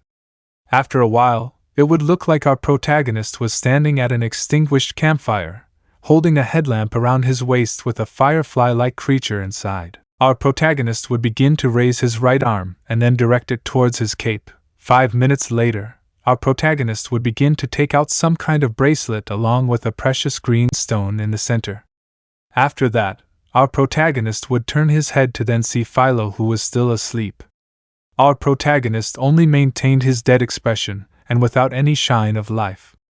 After that, our protagonist would begin to move his left arm and then direct it towards his cape. After 3 seconds, our protagonist would begin to take out what appeared to be a scintilla with golden colors. Philo. What is my master doing? Our protagonist would just look at Philo with his typical blank and penetrating expression, while pure silence came from his lips. Philo. Will you not answer me? Well, have a good night, love. Our protagonist would simply stare with his blank, dead gaze at Philo, who would begin to close her eyelids until they completely closed, causing her to fall asleep. Our protagonist would then begin to rise and then lift his head as he stared into the darkness of the night, which would humble anyone. The next morning, it would look like our protagonist and Raphtalia were tying Philo to the cart. Quickly, our protagonist would turn his head since he had felt two presences. One was that of an adult carrying a backpack with many objects and a spear in his left hand. 40 minutes later, it looked like our protagonist was standing with the two strangers while Raphtalia and Philo stood behind him. The strangers just stared down with unreadable expressions. Listen to me, go back to where you lived. If you continue on this path, you will die. Our protagonist would only see the two people with his dead and emotionless gaze. Raphtalia. Why do they say that if there is a town in this direction? Our protagonist would just remain silent, while his gaze remained still dead and emotionless. It's just that our town is infected. A terrible beast with orange bubbles has even infected our mayor. Our protagonist would only maintain his monotonous, empty gaze on strangers. Radiance wanted to take over all the worlds that existed and would ever exist. 20 minutes later, it would look like our protagonist was controlling Philo with some ropes while Raphtalia was holding what appeared to be a map. Raphtalia. What's going on in that town? Our protagonist would not respond as he kept his dead and monotonous gaze ahead of him. 4 hours later, it would look like our protagonist, Raphtalia and Philo would manage to reach the entrance of the town. Our protagonist was just walking while carrying Philo with a rope, while Raphtalia was still sitting in the carriage. "Why have you come to a place like this?" Our protagonist would only turn his head to see the condition. His body was malnourished, as if he hadn't eaten in days. But what caught our protagonist's eye was that he had some kind of orange and yellow bubbles. He knew that in a few minutes the infection would take over his mind. "Raphtalia. We are medicine merchants. That's the merchant. That's the Philolial. That's the bird goddess." Out of nowhere, the stranger would start running for no apparent reason toward what appeared to be an abandoned structure. "Doctor! And now what happens?" "It's the saint of the bird goddess, doctor. The saint has arrived in town." From the structure, a man with closed eyes and outrage that seemed to be that of a nun would be seen emerging. 5 minutes later, Raphtalia. "Doctor? Doctor. That's right, miss. I am the healer who serves this town. Tell me, are you really the dash, Raphtalia?" "We only came here to sell medicine, sir." "Doctor. Just that. That's a great help. I alone can't do enough to care for all the sick." Our protagonist simply ignored the comment as he looked at the villager's condition with his typical expressionlessness, responding with pure silence. Afterward, our protagonist began to raise his right arm, then directed it toward the doorknob, then turned it, and then pushed it open to reveal the contents of the room. There were only patients being treated in beds, along with several people caring for them. However, all the patients had one thing in common. They had orange and yellow blisters on various parts of their bodies. "Doctor, who are these people, doctor?"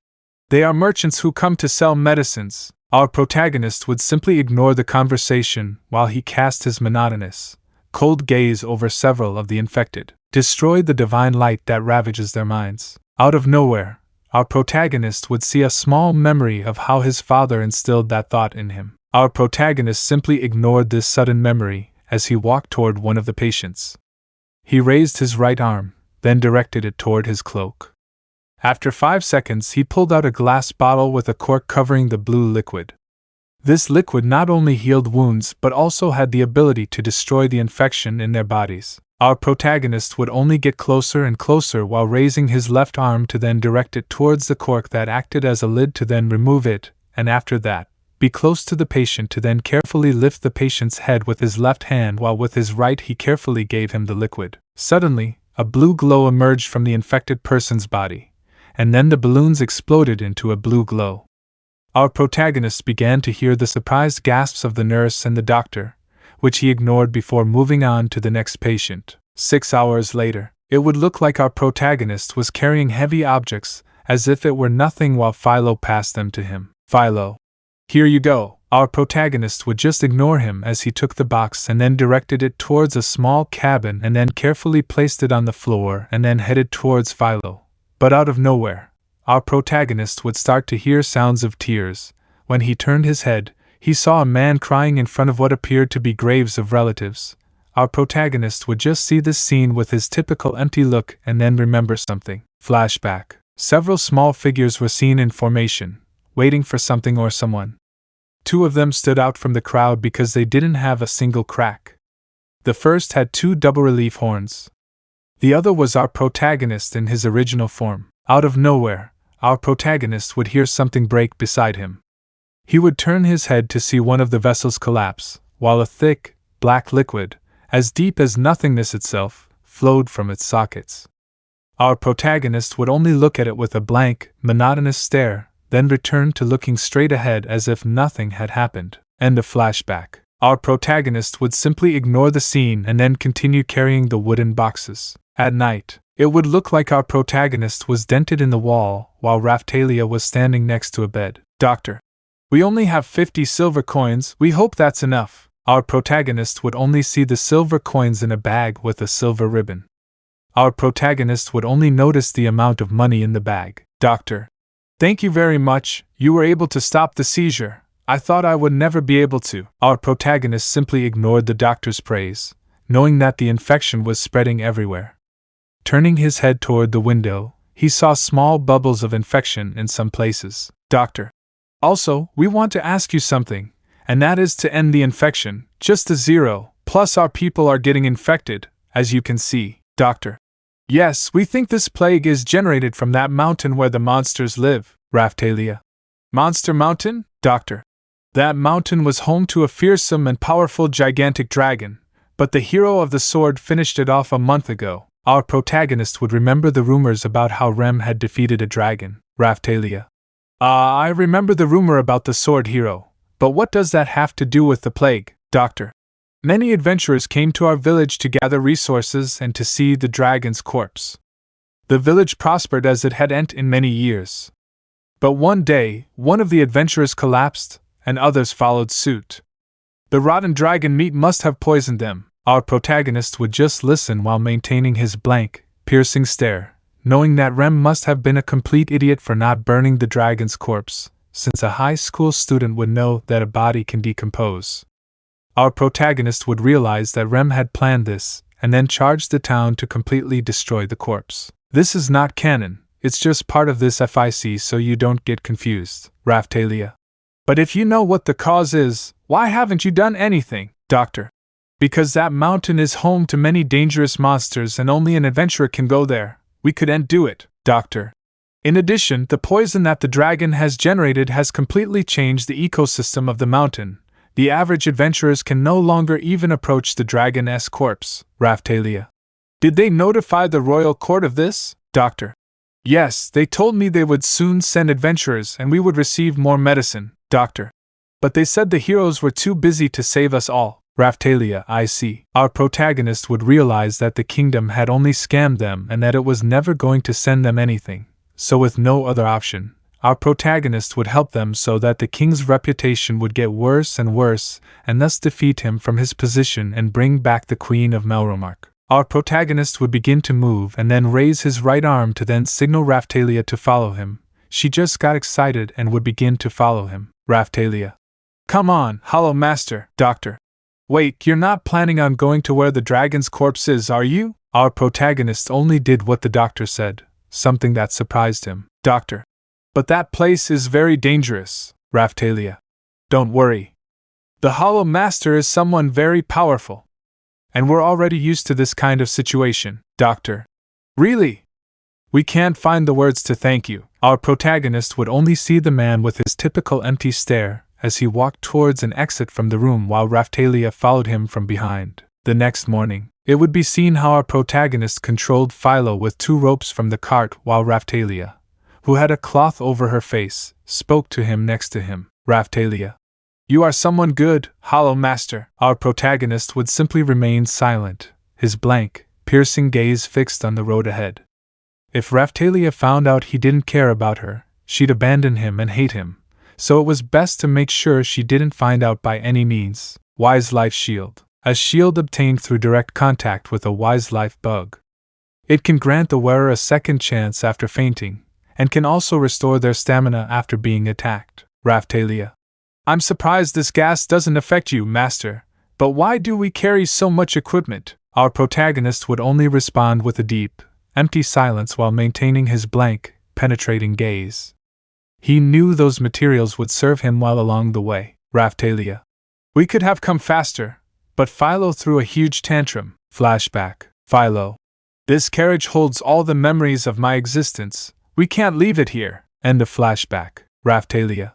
Philo is still a capricious child, and you are toxic. Our protagonist would just remain silent. Suddenly, our protagonist would feel the presence of several monsters, to which he would quickly raise his arm and then see how it changed from a shield to one with several flames, and the gem changed color to orange. Shield of the Fallen. Obtained by placing the Amulet of the Fallen's Fury near the shield. This shield uses the souls of warriors who have fallen in combat beneath the terrain to enhance an ally's abilities, but not the bearers. Out of nowhere, you would see how Philo would start to have a red glow coming out of his body while his speed increased, thus generating that Philo would start to charge towards different monsters. Later, it looked like our protagonist was heading closer to the corpse. Our protagonist and Philo didn't seem exhausted by the stench of the dragon's corpse, but Raphtalia looked somewhat tired. After a while, Raphtalia would begin to slump slightly, to which our protagonist would only turn his head while still maintaining his empty, piercing gaze in Raphtalia's direction. Raphtalia. Don't worry, I can keep going, he would say as he continued moving forward, but suddenly he would stop. Our protagonist would just look up and stare at the dragon's corpse. Raphtalia.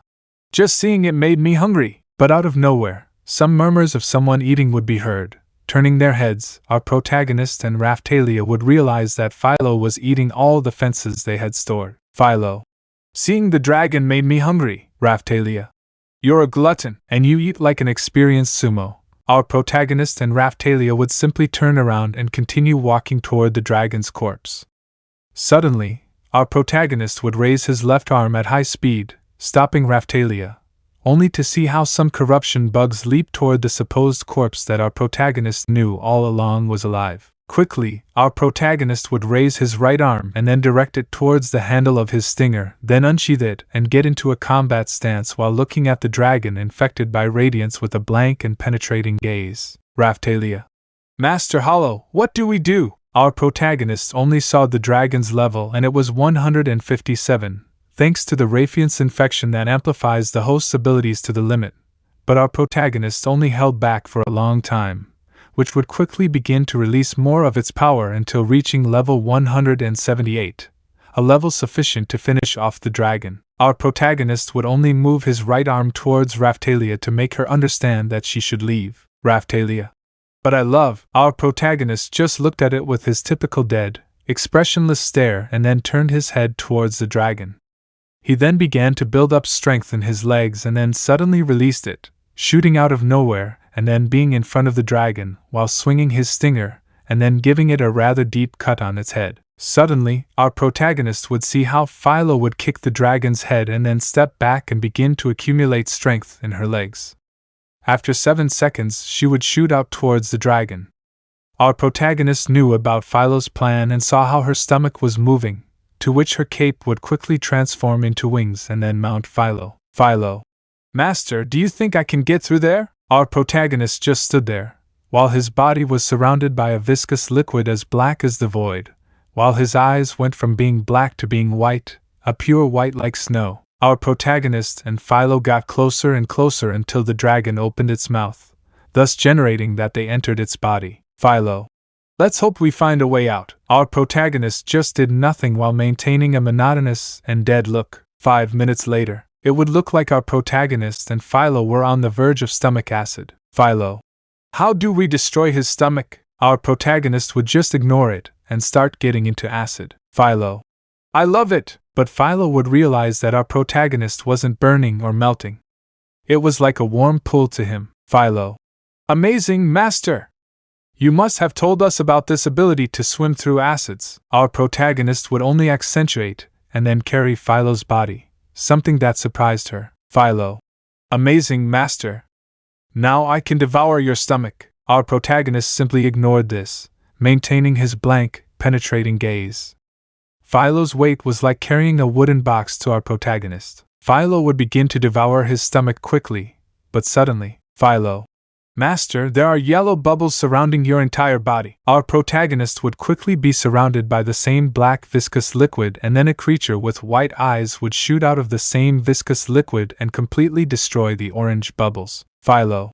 Yes, I would say excitedly the great filial. After that, our protagonist and Philo would leave the dragon's body. Raphtalia. I love Hollow. Edge, he would say, then wrap his 2 arms around our protagonist's body and Philo's head, and then give them a hug. Raphtalia. I thought they were. Philo. Calm down, I just threw up what I ate, and why didn't you notice that Master Knight transformed into his dark form? Our protagonist would only ignore the combination of Raphtalia and Philo while he surrounded himself again with the same liquid, and then the same entity would appear and head towards the dragon's corpse and then explode completely. Thus, our protagonist had finished with everything. Raphtalia. I love Hollow, that was dangerous. Our protagonist would simply ignore Raphtalia's comment as he raised both of his arms and then carried her like a princess. Raphtalia. What? Our protagonist was just starting to head toward the wagon. He knew Raphtalia was sick, and he couldn't afford to lose a puppet with so much potential. 7 hours later, it would look like our protagonist was conversing with the town doctor. Doctor. The wind from that mountain was pure again, and thank you so much for taking care of the orange balloons that were scattered all over town. I really appreciate it. Our protagonist would see how the doctor would begin to raise his right arm, which had a large bag with a gray ribbon. Doctor, you've saved many lives, and the least we can do is pay you back for your hard work. Our protagonist would only extend his right arm, and then carefully take the bag and then move his right arm towards his cape, which after 7 seconds, he would take out his right arm with the difference that the bag was not there. Doctor, have a good night. Our protagonist would just do something and then head towards where Raphtalia was. He saw that she was asleep along with Philo. Our protagonist would just ignore that as he walked towards the hospital exit door, and then raise his right arm, and then direct it to the door handle and then turn it, and then pull the door completely. Our protagonist was about to leave the hospital while staring with his typical blank, penetrating gaze at the beautiful moon that had been cast over the night, but our protagonist felt something, a warm, yet evil power. When he looked up, he saw that he wasn't at the hospital exit. He saw that everything was covered in infection bubbles. Our protagonist just kept walking forward. After 6 minutes, our protagonist would see a mirror, but it did not reflect his human form, but rather his true form. Our protagonist would just ignore him and then continue walking forward. In the end, our protagonist would arrive and saw his brother chained, who would quickly scream for help upon seeing him, but out of nowhere, our protagonist would move his body, thus managing to dodge what appeared to be a sewing needle connected to a thread. Our protagonist knew who it was when he turned his head to see the causer and found him, and it was his infected sister. Our protagonist would only see her with his typical empty and expressionless look. Out of nowhere, everything would start to light up, and then our protagonist would return to the real world, where he was before, knowing that Halonist was completely infected by his absence. Chapter 9. Another one for the collection. It would look like our protagonist and Raphtalia surrounded by several monsters with something peculiar. They had small orange balloons on some parts of their bodies. Our protagonist would see how a wasp of considerable size quickly headed towards him, to which he would quickly point his sting in the direction of the wasp, and then see the wasp's body split in half. Quickly you would see how Philo would jump on top of some monsters, thus managing to crush them completely. Philo, sister, are you okay? Our protagonist would see how Raphtalia only addresses Philo's worrying doubt. Our protagonist would turn his head to look at the monsters with his typical empty and dead look. Later, it would look like our protagonist, Raphtalia and Philo were walking through the forest calmly. Raphtalia, we were able to complete that assignment successfully. Philo, I actually wanted to fight a little more. Our protagonist would only maintain his monotonous and cold gaze while maintaining a deep silence. Suddenly, our protagonist would stop, as he had heard something thanks to his very acute hearing. Philo, listen, master. Our protagonist simply ignored what Philo had said while his blank, monotonous gaze focused on a girl with blue hair divided into 2 strands by 2 bows, a blue color slightly lighter than her own. Strangely, the girl seemed to be alone, surrounded only by philolials. Our protagonist, Raphtalia and Philo would begin to approach where the girl was to ask her why she was not with her parents, but the philolials would notice their presence, and then run away from the place. Philo, oh, those birds look tasty. If I chased them now I could eat them all. Cannibal, Raphtalia. Hey, you said they look tasty? Our protagonist would only ignore Philo's cannibal comment. Raphtalia, Philo, those birds were your own kind. How big? No comments. Our protagonist, Raphtalia and Philo would turn their heads to then see the little girl. So you're a philolial too? Philo, are you talking to Philo? No, he is just talking to an Apache helicopter with a tank. He was obviously talking to you, Philo. Can you even talk now? For being the youngest, you are smarter than your sister. Philo only hacienda. My dream has always been to talk and understand a filial person. Philo would only be surprised by the girl's dream. Out of nowhere, the girl would start moving her right arm, and after 5 seconds, she would pull out some dried meat. I have some dried meat, take it. Philo, thank you. You'd see Philo approach the little girl, then open his beak and bite into the piece of meat.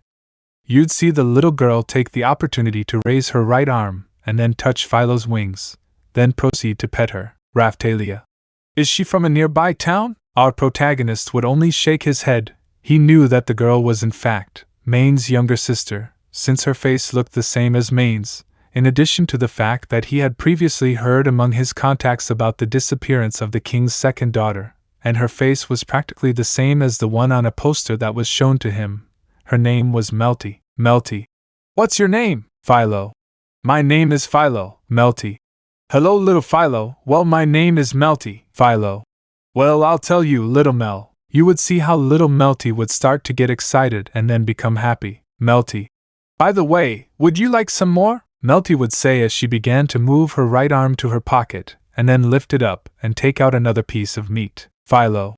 Yes, of course, Raphtalia. That girl really loves philolials, our protagonist would only emphasize. His knowledge could help him better identify a Philo wound. Our protagonist knew they had to go attend to some matters in the town, and he knew that Malty was the best option to take care of Philo, so they would only leave without first letting Raphtalia know that he would stay with Malty, something that excited them. Philo. Yee! Philo would say and then transform into his human form. Malty. Amazing!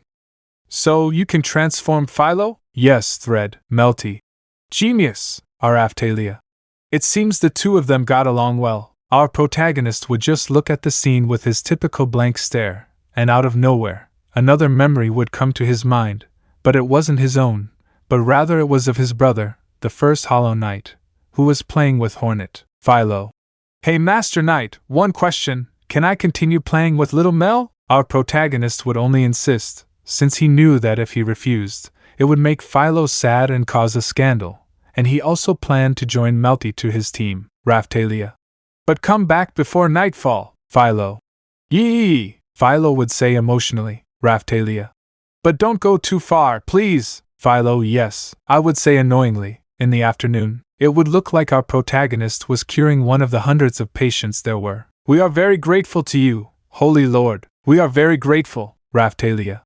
Hey Hollow Master, she needs your help too. Our protagonist would only accentuate and then head towards the girl. At night, it would look like our protagonist was sitting on his bed while Raphtalia was sleeping. Out of nowhere, our protagonist would start to get up and then head towards the door in his room. Then, he would raise his right arm and then direct it towards the doorknob. After that, our protagonist would start to turn the doorknob and then open the door to see Philo in her human form. Philo. Hello Master Knight, it seems my sister is sleeping. Our protagonist only does business. Philo.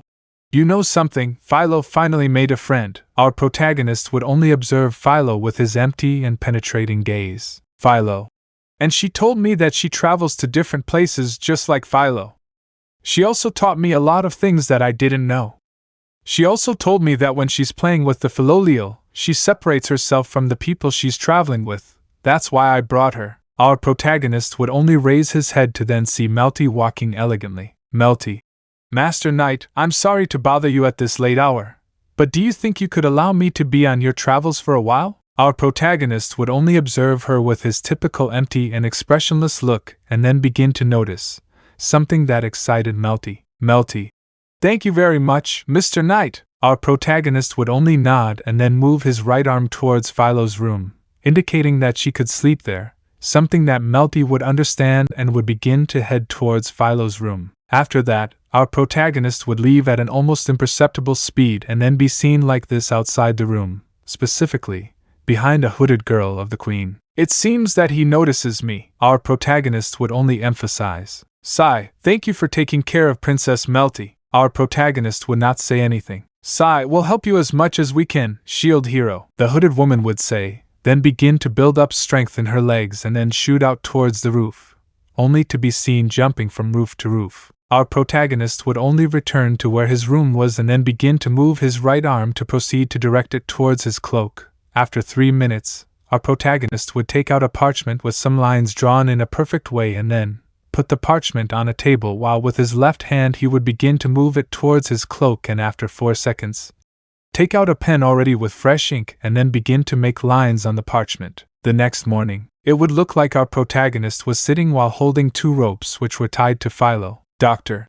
I can't find the words to thank you for everything you did. Our protagonist would simply ignore the town doctor's praise and then fix his gaze straight ahead. Philo would start running while carrying the cart. Several days later, it would look like our protagonist was in front of a campfire while Philo was on the opposite side of the campfire. Raphtalia.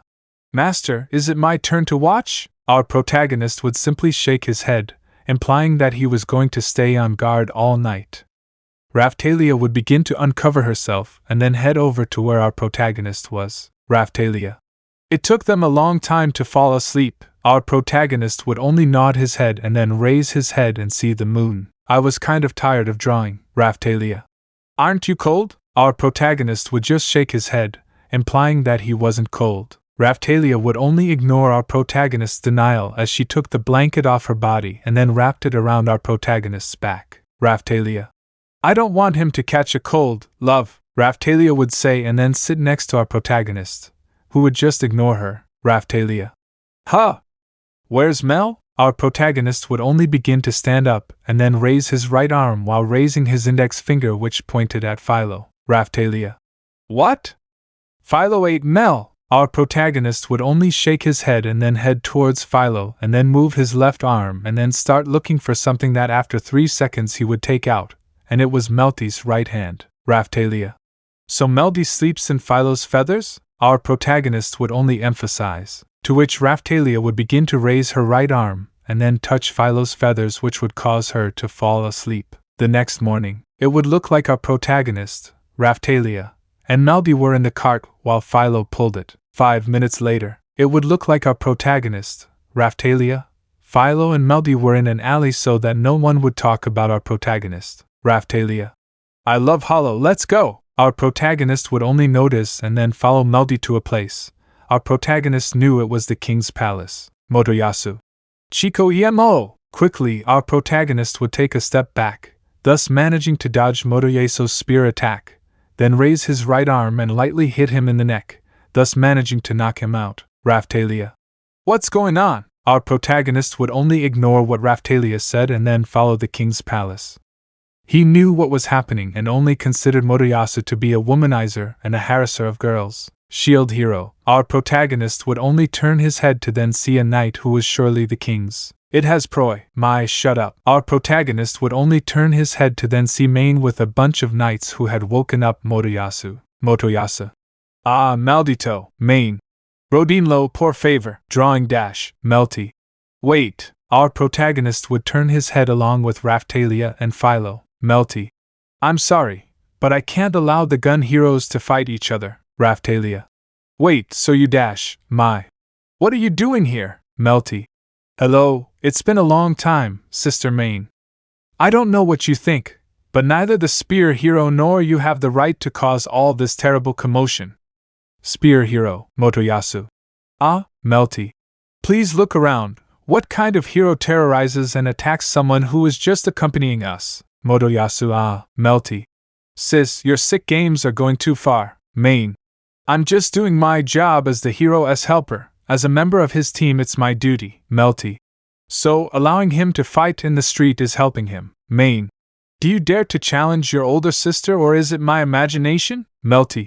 I don't need to inform our mother of this, because the shield hero has contacts with the VGS, and they have already notified our mother of the situation. Our protagonist would only see Main, who had a disgusted expression. Raphtalia amo hollow. Our protagonist would only turn his head to then see Raphtalia and Philo, who were still behind him. Out of nowhere, Motoyasu would approach Philo and then raise his right arm to proceed to take Philo's left hand as he knelt down. Motoyasu. Little Philo, your name is Philo, isn't it, little angel? Philo only asenteria. Motoyasu. Per you, the emo boy makes you work like a mule, or am I wrong? Philo. I like pulling the carriage. Motoyasu. Emo boy, damn, using her like that fat bird, little Philo, is unforgivable. Philo. You dared to call little Philo fat? This is getting good. Summons popcorn for readers. Read and enjoy. Motoyasu. Ah, Philo.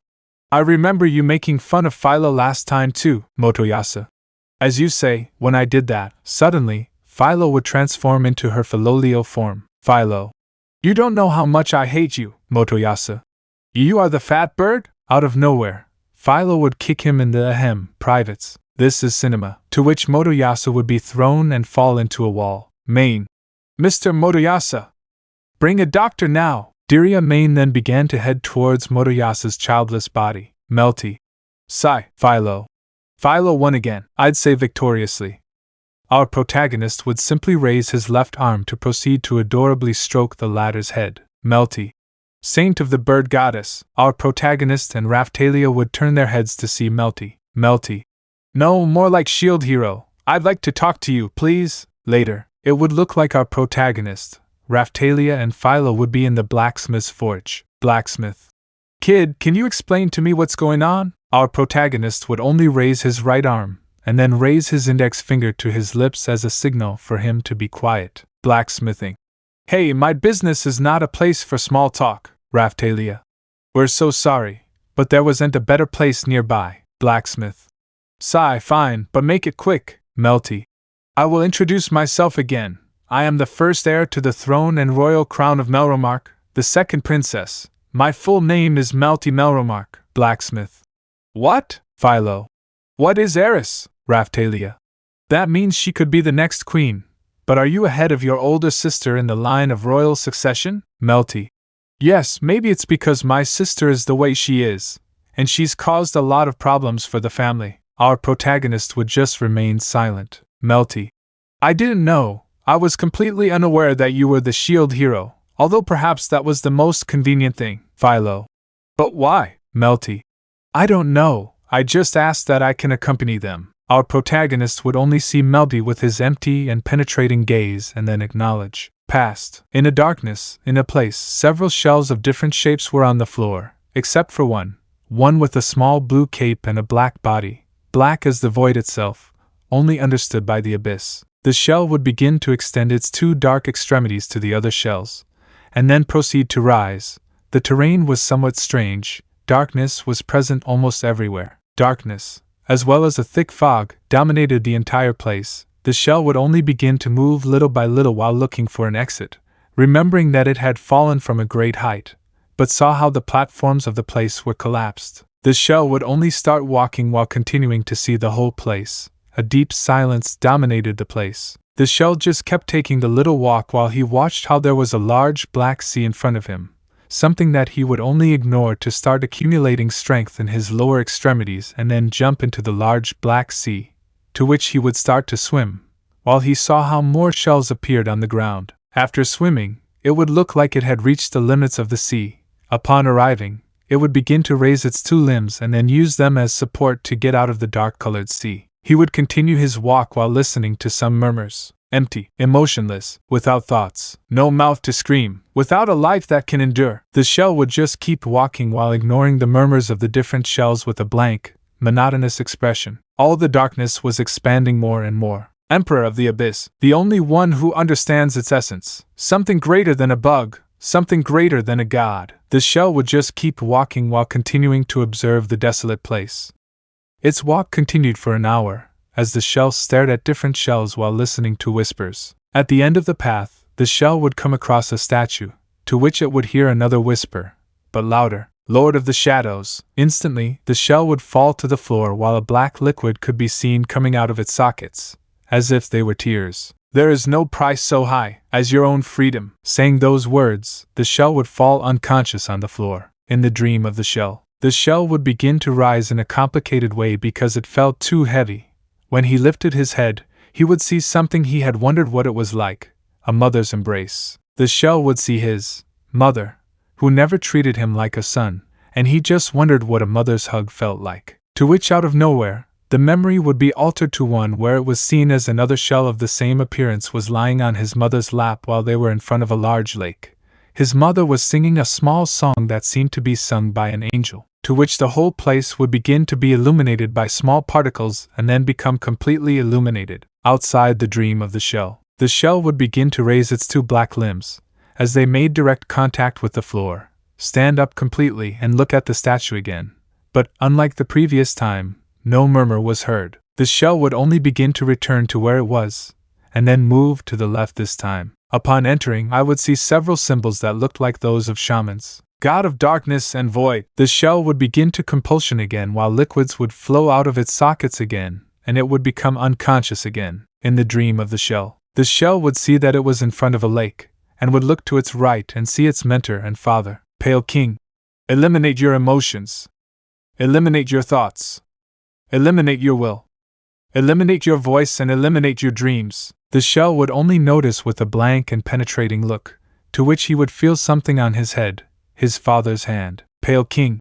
Forgive me, for not treating you like the father I should have been to you, he said with words that showed sincerity and guilt. Suddenly, he would see everything light up again, and then he would go temporarily blind. Outside the dream of the shell would wake up where it had been from the beginning, and then begin to rise and look up. It would emerge from the abyss to answer its smallest questions. Chapter 10. Special +4 drawings at the end of the chapter. It would be seen how our protagonist had agreed to Malty's request to be able to accompany them. Malty.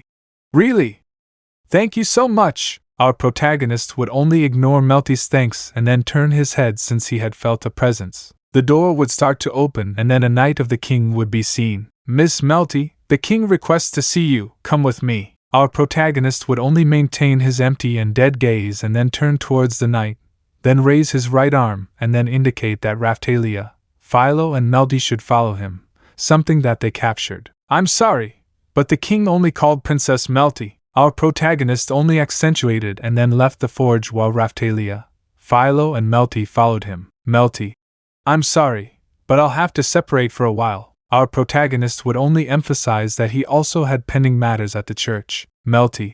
Well, take care, Malty would say, then head towards the knights who were outside and then slowly disappear from the sight of our protagonists. Shield hero. Our protagonist would turn his head to then see some knights approaching him. Well, you see, we want to be part of your team. Our protagonist would only observe them with his typical monotonous look and then agree, implying that if they wanted, they could join him. Really? Thank you very much! Our protagonist would only emphasize the thanks of the new members of his team. You'll have to wait for us a bit, since we left some of our equipment in town. Our protagonist would only emphasize to then raise his right arm and then wave it, indicating that he was saying goodbye. Bye-bye, the gentleman would say as he was followed by his other companions. Raphtalia. Master Hollow, where do we go now? Our protagonist would simply ignore Raphtalia's comment, and then begin walking towards a specific place that had appeared out of nowhere in the kingdom. He learned of its location from his contacts. 5 minutes later, it would look like our protagonist, Raphtalia and Philo were in front of a tent with a slightly terrifying jester face. Raphtalia. Master, why are we here? Philo.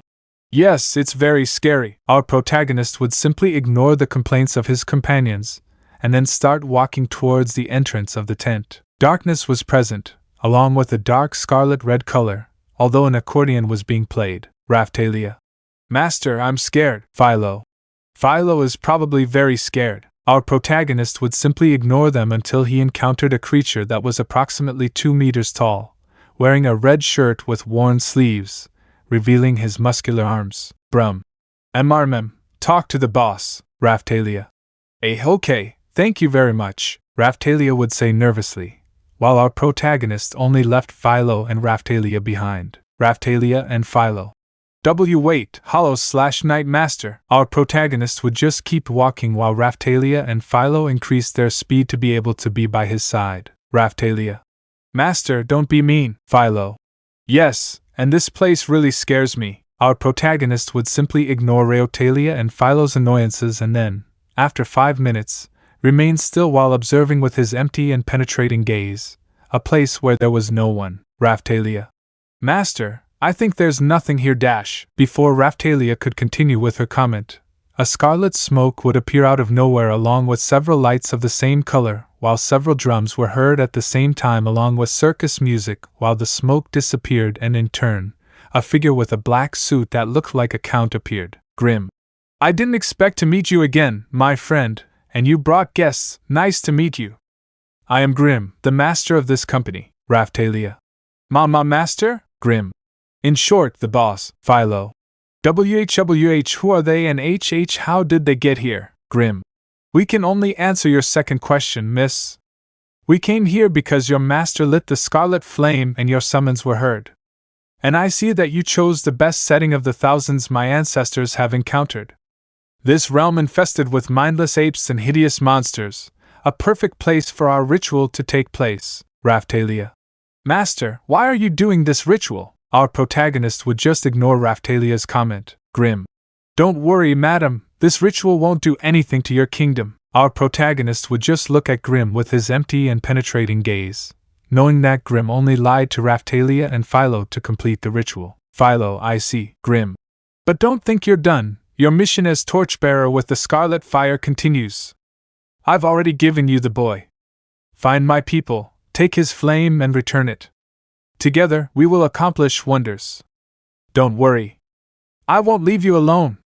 For this task, my boy will help you collect the flame and gather the scarlet essence within himself, Grim said as he raised his right arm and raised his index finger, which pointed to an amulet which had the same shape as his head, only the black part of his head was red. Grim. Like you, the boy has an important role in this task. Only with him on your side, the flame and mine will reveal themselves to you. Goodbye, and I hope we put on a good show, Grim would say, then disappear, leaving behind a small scarlet-red mist. Raphtalia and Philo were a little uncomfortable and scared due to the person's presence, while our protagonist just had his typical monotonous and dead look. Raphtalia. Master, do you happen to know him? Our protagonist would only emphasize. Philo. I don't like him, he scares Philo, he would say while hiding behind Raphtalia's back. Our protagonist would simply ignore his puppet's calls as he headed toward the tent's exit. 10 minutes later, it would look like our protagonist, Raphtalia and Philo were in front of a circus tent. Our protagonist would only head towards the entrance of the place while Raphtalia and Philo followed him. Slave trader. But he's my great friend, the hero. Our protagonist would simply ignore the slave seller's greeting while keeping his blank, penetrating gaze on the seller. Slave trader. Which semi-slaves will you take today? Raphtalia. Semi-slaves? Slave seller. It's because he alone bought them, but he didn't brand them. But changing the subject, I wanted to thank him. His travels as a merchant in the area contributed to my being able to make a lot of money. Our protagonist would just remain silent while keeping his empty and penetrating gaze on the slave trader. Slave trader. Quiet as always, but it's nothing more than the famous Philolio Queen. The slave trader would say that he would peek out to see Philo, who would hide behind our protagonist's back. Slave trader. All the men of Melromark came to me to ask me how to make a Philolio for them, and then there's you, the slave trader said as he headed towards Raphtalia. Raphtalia. Slave trader. You helped my business develop a reputation for having quality slaves. Nothing attracts money like a reputation, the slave trader would say as he raised his two limbs. Slave trader. Now tell me what you want this time, Mr. Hero. Do you want another slave, or do you want to experiment on your filial? Our protagonist would just shake his head, implying that he wasn't looking for any of that. Slave seller. So what do you want? Our protagonist would only begin to move his right arm towards his cloak, and then after 5 seconds, you would see how our protagonist would take out a book, and then with his left hand he would begin to open the book, and then move from page to page until he reached one which would show the title, Class Advancement, and then show the title to the slave seller. Slave trader. Want a class upgrade? Our protagonist would only emphasize if he went to church, he would probably be denied since the king would have put a restriction that he could not have a class promotion due to the power that the king had. Slave trader. I'm sorry to say I can't help you with that, hero, but don't worry, you can attend class by simply going to the hourglass in another realm. Our protagonist would only raise his head a little to be able to see the slave trader. Slave trader. Normally I would charge for such valuable information, but since it's you, I'll give it to you for free. Our protagonist would only maintain his empty and penetrating gaze. He did not care about the price, since he had 78,567 copper coins, 55,237 silver coins, and 45,989 gold coins, because he robbed several thieves and his jewels had increased in price. That's called being an entrepreneur. Slave trader. Consider it a token of friendship. 5 minutes later, it would look like our protagonist, Raphtalia, Philo and the slave trader were at a table along with a large map showing the different kingdoms. Slave trader. The shield hero can advance in class in one of these kingdoms, the mercenary kingdom of Zeltable, the demi-human kingdom of Sildvelt, and Shieldfrieden. I recommend Shieldfrieden. It's a kingdom full of demi-humans, but they do accept human visitors. Raphtalia. Excuse me for interrupting, but how long would it take to get to that kingdom? Slave trader. By boat it's 2 weeks, But by carriage it'll probably take a month, Raphtalia. That's too far away. Our protagonist only does business, slave trader. Why not take advantage of this time to better equip your filial queen? How about a weapon, Philo? Huh? A weapon for Philo? 10 minutes later, slave trader. Why don't you test these claws against dragons, Philo? Claws versus dragons? Raphtalia. A question, how much do they cost, slave dealer? Because you're a regular customer, I'll give you 5 gold coins. It's a special offer unique to the shield hero. Our protagonist would just do something while he started to walk towards some kind of reins and then move his right arm to then take them and lift them, implying that he also wanted to take those reins. Slave seller.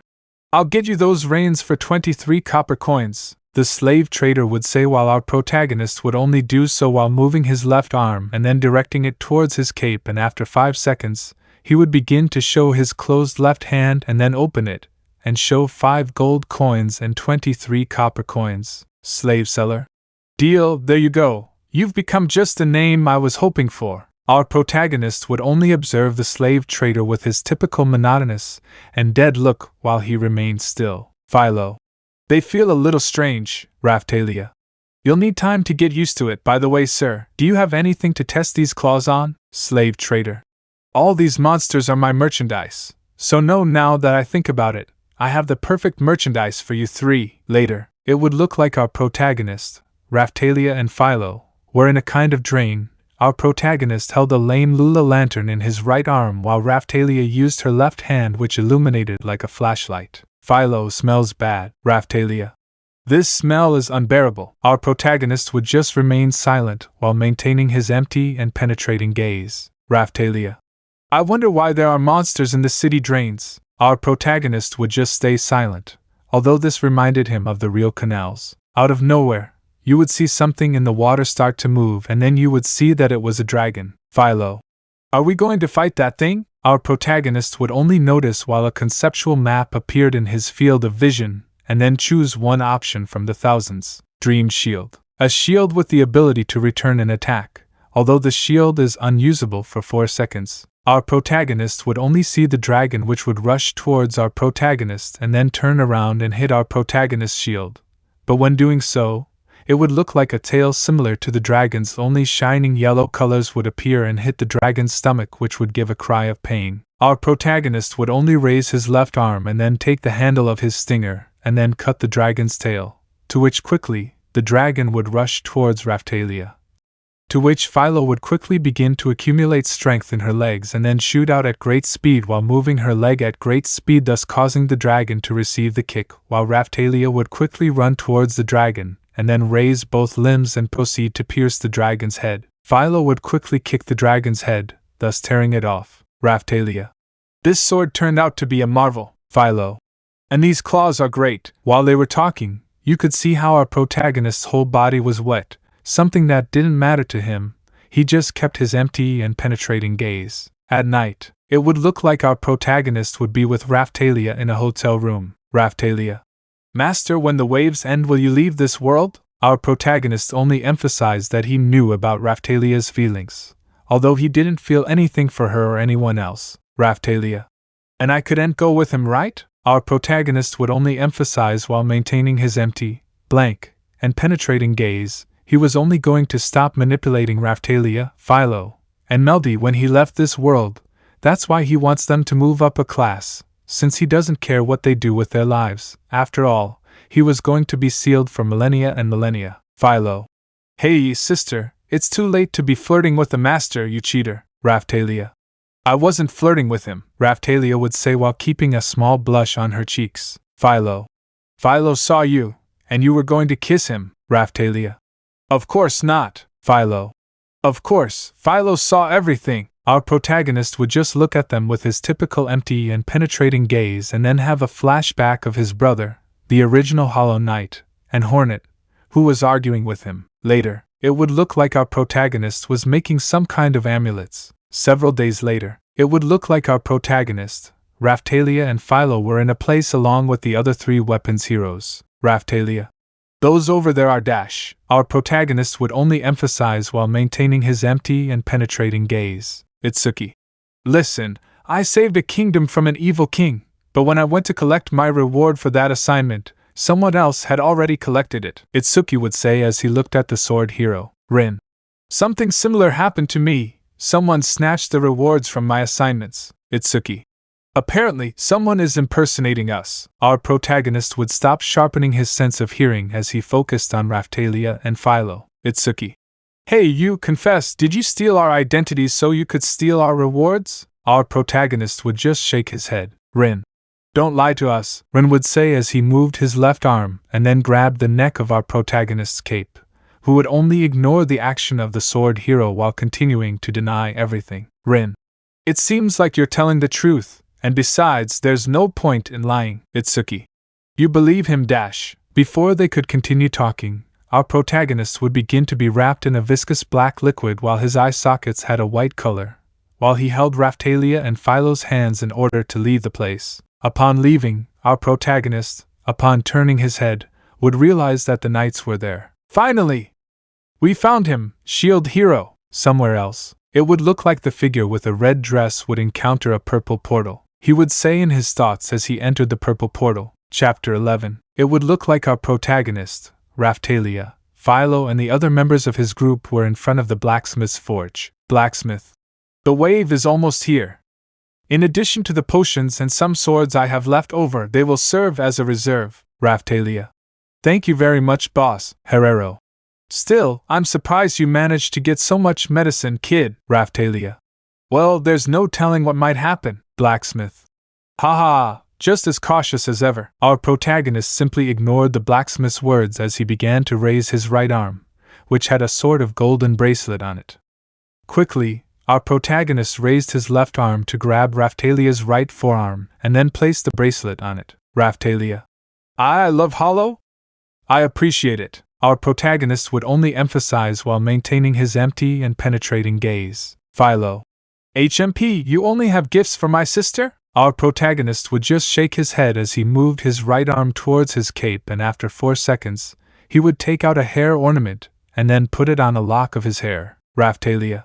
You look very pretty, Philo. Philo. Seriously, you are a toxic dash, Philo. Oh, really? Yes. I really appreciate it, master. It would then transform into its Philolio form, Herrero. It's strange that someone like you gives them gifts out of nowhere. Knight. The time is coming. Our protagonist would start to turn his head and then see the knight of his team with his empty and penetrating gaze, to which, out of nowhere, a message would appear in his field of vision. Group. Do you want everyone to move to your group? Our protagonist would simply ignore the message as he noticed how his body began to glow yellow. Raphtalia. We're leaving now, Philo. Now we're leaving, blacksmith.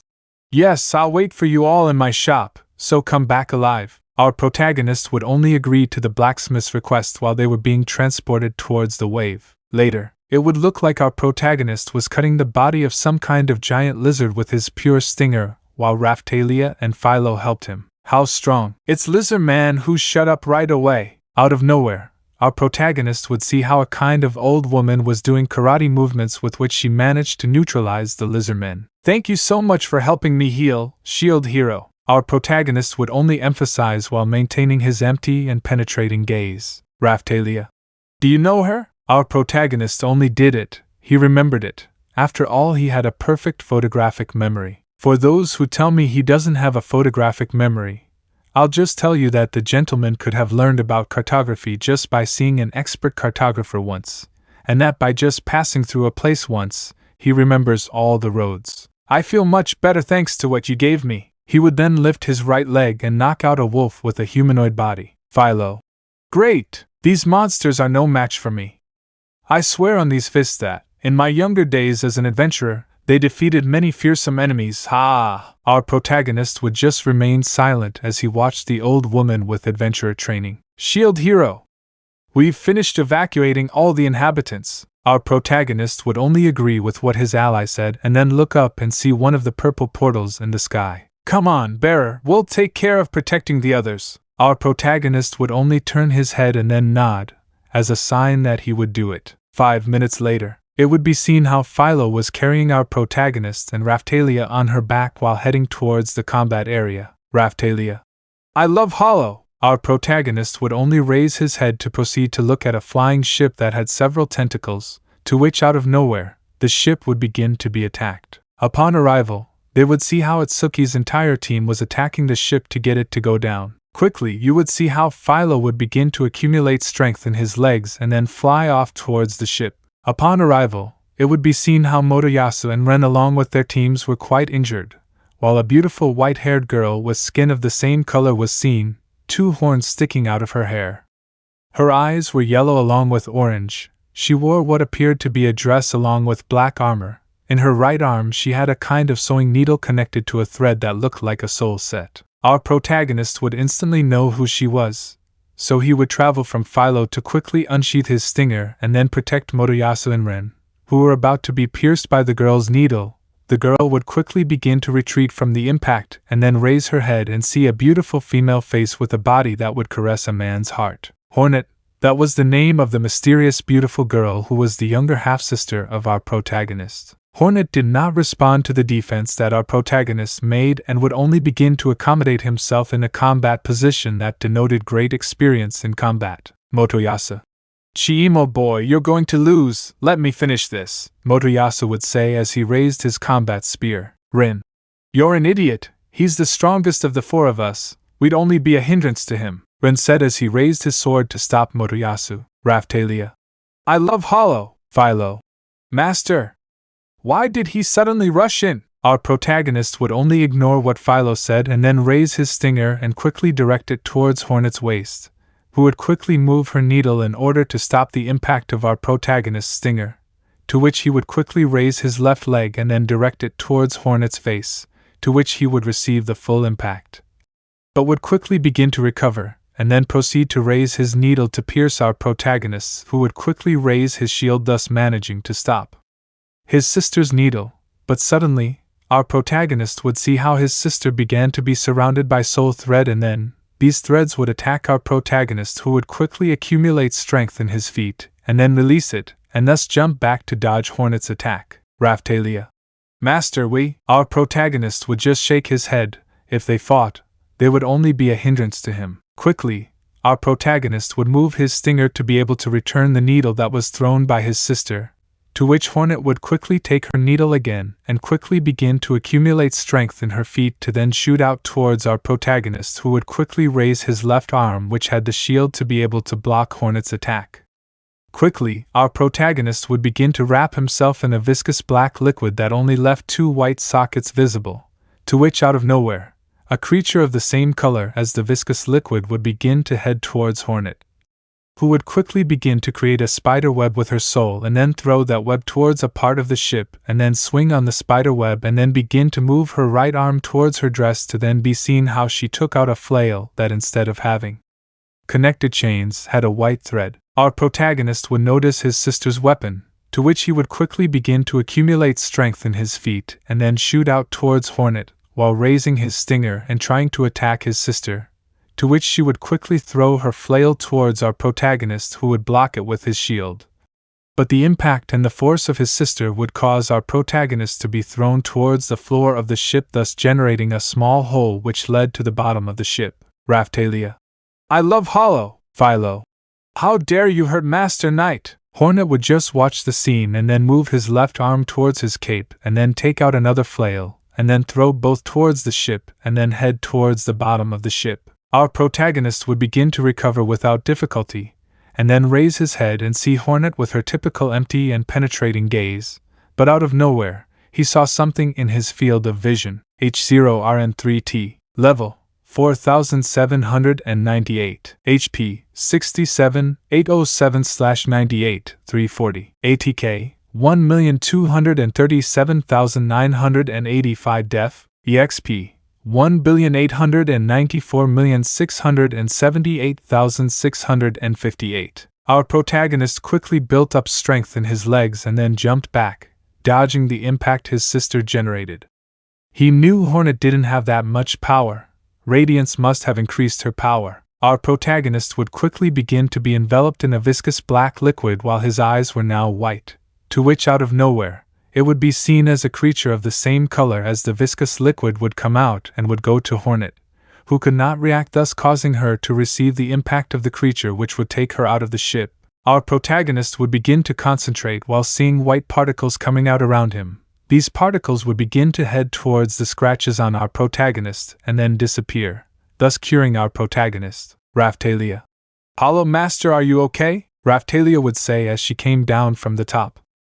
Our protagonist would just do something. Raphtalia. This SECU. Before Raphtalia could finish speaking, our protagonist would raise his right arm and then grab Raphtalia and pull her away from a flail that was speeding towards him. Philo. What happened? Philo would say in surprise, to which out of nowhere, we would see how Hornet would come out at maximum speed towards our protagonist, who would react quickly and raise his stinger and then cut Hornet, generating a little damage. Philo. I'll finish you off, Philo would say as she transformed into her filial form, then accumulate strength in her legs and then shoot out towards Hornet, who would only raise her right arm while a flail was seen, and then Hornet would throw it towards Philo, who would receive the full impact, thus causing her to detransform from her filial form while holes were in some parts of her small body while blood came out. Raphtalia. Philo! You! Raphtalia would say as she moved her right arm towards the flail of her sword and then headed towards Hornet, to which our protagonist would raise his left arm to be able to take Raphtalia's left forearm. Raphtalia.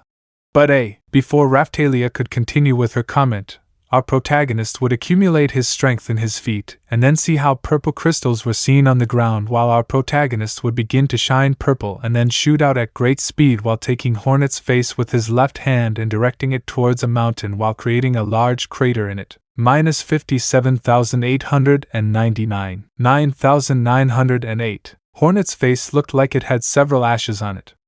As our protagonist turned his head, he saw a flail approaching. He couldn't react in time and took a direct hit in the face, causing him to fall to the ground, creating a small crater. Our protagonist's face would appear somewhat cracked, with a viscous black liquid oozing from its fissures. Our protagonist would begin to recover without difficulty, as if it didn't hurt. It would be seen how Hornet was a few meters away from our protagonist, who would only look at Hornet with his typical monotonous and dead look while preparing his stinger with his right hand that was accumulating strength. Quickly it would be seen how Hornet would accumulate strength in his legs to thus shoot out towards our protagonist, who would only change from shield to one which was filling with a viscous black liquid. Hornet only approach, to which our protagonist would only stop accumulating strength in his arm and would hit Hornet's armor, generating a slight cut, while some tentacles appeared and got into Hornet's eyes and then take out what appeared to be small yellow bugs. Our protagonist knew that he shouldn't have held back so much. He should have used a little more of his power to be able to remove the infection in one hit. To which, out of nowhere, our protagonist would hear something, not only him, but all the heroes and their companions. Little Shadow, your attempt to stop the inevitable will be in vain. You will not be able to do anything against the divine light that ravages their minds, and to prove it to you, the unknown female voice would say, and then see how all the monsters would be split in two for no apparent reason. We will see you again, Ghost of Hallowness, the unknown voice would say, then disappear. Chapter 12. Our protagonist would feel something out of nowhere, a different presence, but much weaker than Hornet's. Our protagonist would only begin to head towards his sister's unconscious body, and then move his two limbs and take Hornet's body like that of a princess, and then begin to accumulate strength in his body while white particles came out that would begin to head towards the cracks on our protagonist's face and heal them. After 3 seconds, it would be seen how our protagonist's face was healed quite a bit. Only that he had a small crack on his forehead. Our protagonist would just stare at the ship with his typical monotonous and empty gaze while his cape would begin to turn a transparent white color and begin to form wings, which would propel our protagonist with his sister's unconscious body towards the ship. Upon arrival, our protagonist would see a girl with black hair and a dark-colored kimono with several white parts. Our protagonist would only approach the unknown girl while carefully leaving Hornet's unconscious body on the floor. Well, it seems there's another hero, and you seem to be the most powerful, the mysterious girl would say as she looked at him in a relaxed manner. You can call me Glass, and since you're one of the heroes, you could consider me the enemy. Our protagonist would only emphasize he was prepared to face the girl, since Raphtalia was giving medicine to Philo, and the others would be useless. They would only get in the way in the fight. Glass. Okay, let's get started. Glass would say as she raised her fan with her left hand. Our protagonist would only raise his stinger with his right hand while raising his left forearm. Glass. Wow, looks like you can dual wield, interesting, the girl would say while covering her mouth and then starting to laugh. Glass. The real battle of the wave will begin. Our protagonist would just look at Glass without fear in his eyes. They only showed one thing: emptiness, pure emptiness, a being without emotions. Glass. Aren't you planning on attacking me? Our protagonist would just shake his head. Attacking someone without knowing about their abilities would be considered stupid. You have to analyze each muscle, how they breathe, and where their eyes are pointing. That was what his father told him. Glass. Then why don't you send your lackeys? They're puppets, Miss Glass. Rin. Lackeys, us, Itsuki. Are you serious? Motoyasu. Emo boys lackeys. Ren, Itsuki, and Motoyasu. Are you crazy? They are so stupid that they don't realize that they fell for his master plan. It would be seen how Ren's companions, Itsuki and Motoyasu, along with those already mentioned, would surround Glass. Ren Meteor Sword, Motoyasu. Meteor Launch, Itsuki. Meteor Arrow, Motoyasu, Itsuki, and Ren quickly launched their attacks at Glass, who remained motionless, unresponsive. Our protagonist knew that these attacks would be useless against Glass. Glass. That's all? Our protagonist would only move his right arm and then direct it towards his cape and then take out an amulet that had a larva which had several wings. Elegy of the Fly. Our protagonist would begin to concentrate and then see how small white particles would come out and then head towards the small fissure on his forehead. Glass. Huh! What are you doing? Our protagonist simply ignored Glass's comment and then raised his stinger with his right hand. He then saw it slash through the air, causing the slash to head toward Glass, even though our protagonist had deliberately missed. The slash was seen destroying most of the ship. Glass. What the hell are you? I know you missed on purpose. It was seen how Glass's face showed fear and desperation, because he knew that our protagonist could have killed her at that moment. Our protagonist would only maintain his empty and penetrating gaze while maintaining an uncomfortable silence. He had contained his strength even more, since he wanted Glass to join him. Glass. I'll have to finish you off, since you're a danger. Zero Stance Circle. 4 Seasons Reverse. It would be seen how the girl would begin to throw several cuts with her fans in the air, thus generating a great wind which would hit everyone, thus causing them to fly away. Our protagonist would quickly bury his stinger in the floor of the ship, while raising his left arm and then Hornet's right forearm so that he would not fly away. Glass. What a disappointment. I hope you entertain me more, Mr. Hero. Our protagonist would only ignore Glass's comment and then begin to accumulate strength in his feet so that out of nowhere, he would shoot out towards the girl who would quickly throw cuts in the air with her fans, something that would not affect our protagonist, and would quickly raise his stinger and quickly try to hit the girl with his stinger, who would quickly cover herself with her fans. But it would be of no use since our protagonist had greater strength and would quickly destroy Glass's defense and then raise his left arm and hit her in the neck, thus causing the girl to be knocked out. Out of nowhere, the sky would turn light blue again. Our protagonist would simply ignore what he saw as he began to turn his head. Then, he would see a needle approaching his face. Our protagonist would quickly raise his right arm to stop his sister's needle. Hornet. Wow, you seem to have changed a bit, don't you, bro? Later, it would look like our protagonist, Raphtalia, Philo, Hornet and their companions were resting in our protagonist's carriage. I didn't know the shield hero had a half-sister. Hornet. Hero? What's that? Hornet would say confused. Raphtalia. That was expected since the master was summoned to this world.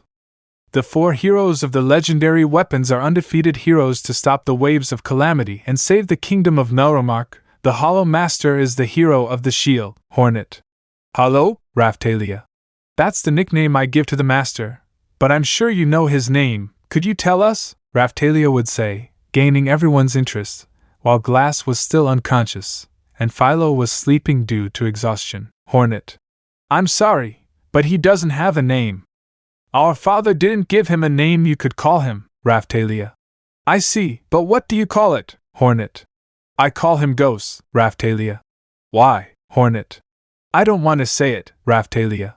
I see, but what is your name? Hornet. My name is Hornet, daughter of the Queen of Spiders, Mr. Hero. Our protagonist would only turn his head to then see one of the knights on his team. You must report to the castle as soon as possible. Our protagonist would only agree with what the king's knight said. Later, it would look like our protagonist was in the palace of the king of Melromark. The king was watching the fight between our protagonist and Hornet. King. The crystal ball has shown me everything. You did a good job stopping this wave, even though I hate to admit it. Our protagonist would just remain silent while looking at the king of Melromark, his monotonous gaze showing that he didn't care about anything at all. King. I have a question to ask you, hero. Tell me where you got that great and strange strength. That was a power foreign to what the hero of the shield can do. It is your duty to reveal your secret to me, so speak. Our protagonist would just stay silent. He was only following orders from his dead father. He didn't follow orders from other people, so he would just start shaking his head. King. Unhappy! Out of nowhere, we see the knights rave about their swords and then point them at our protagonist, who would just stare at the king with his typical empty, penetrating gaze. Our protagonist would just start leaving the palace without saying a single word. King. How dare you treat your king like that? Our protagonist would just remain silent. King.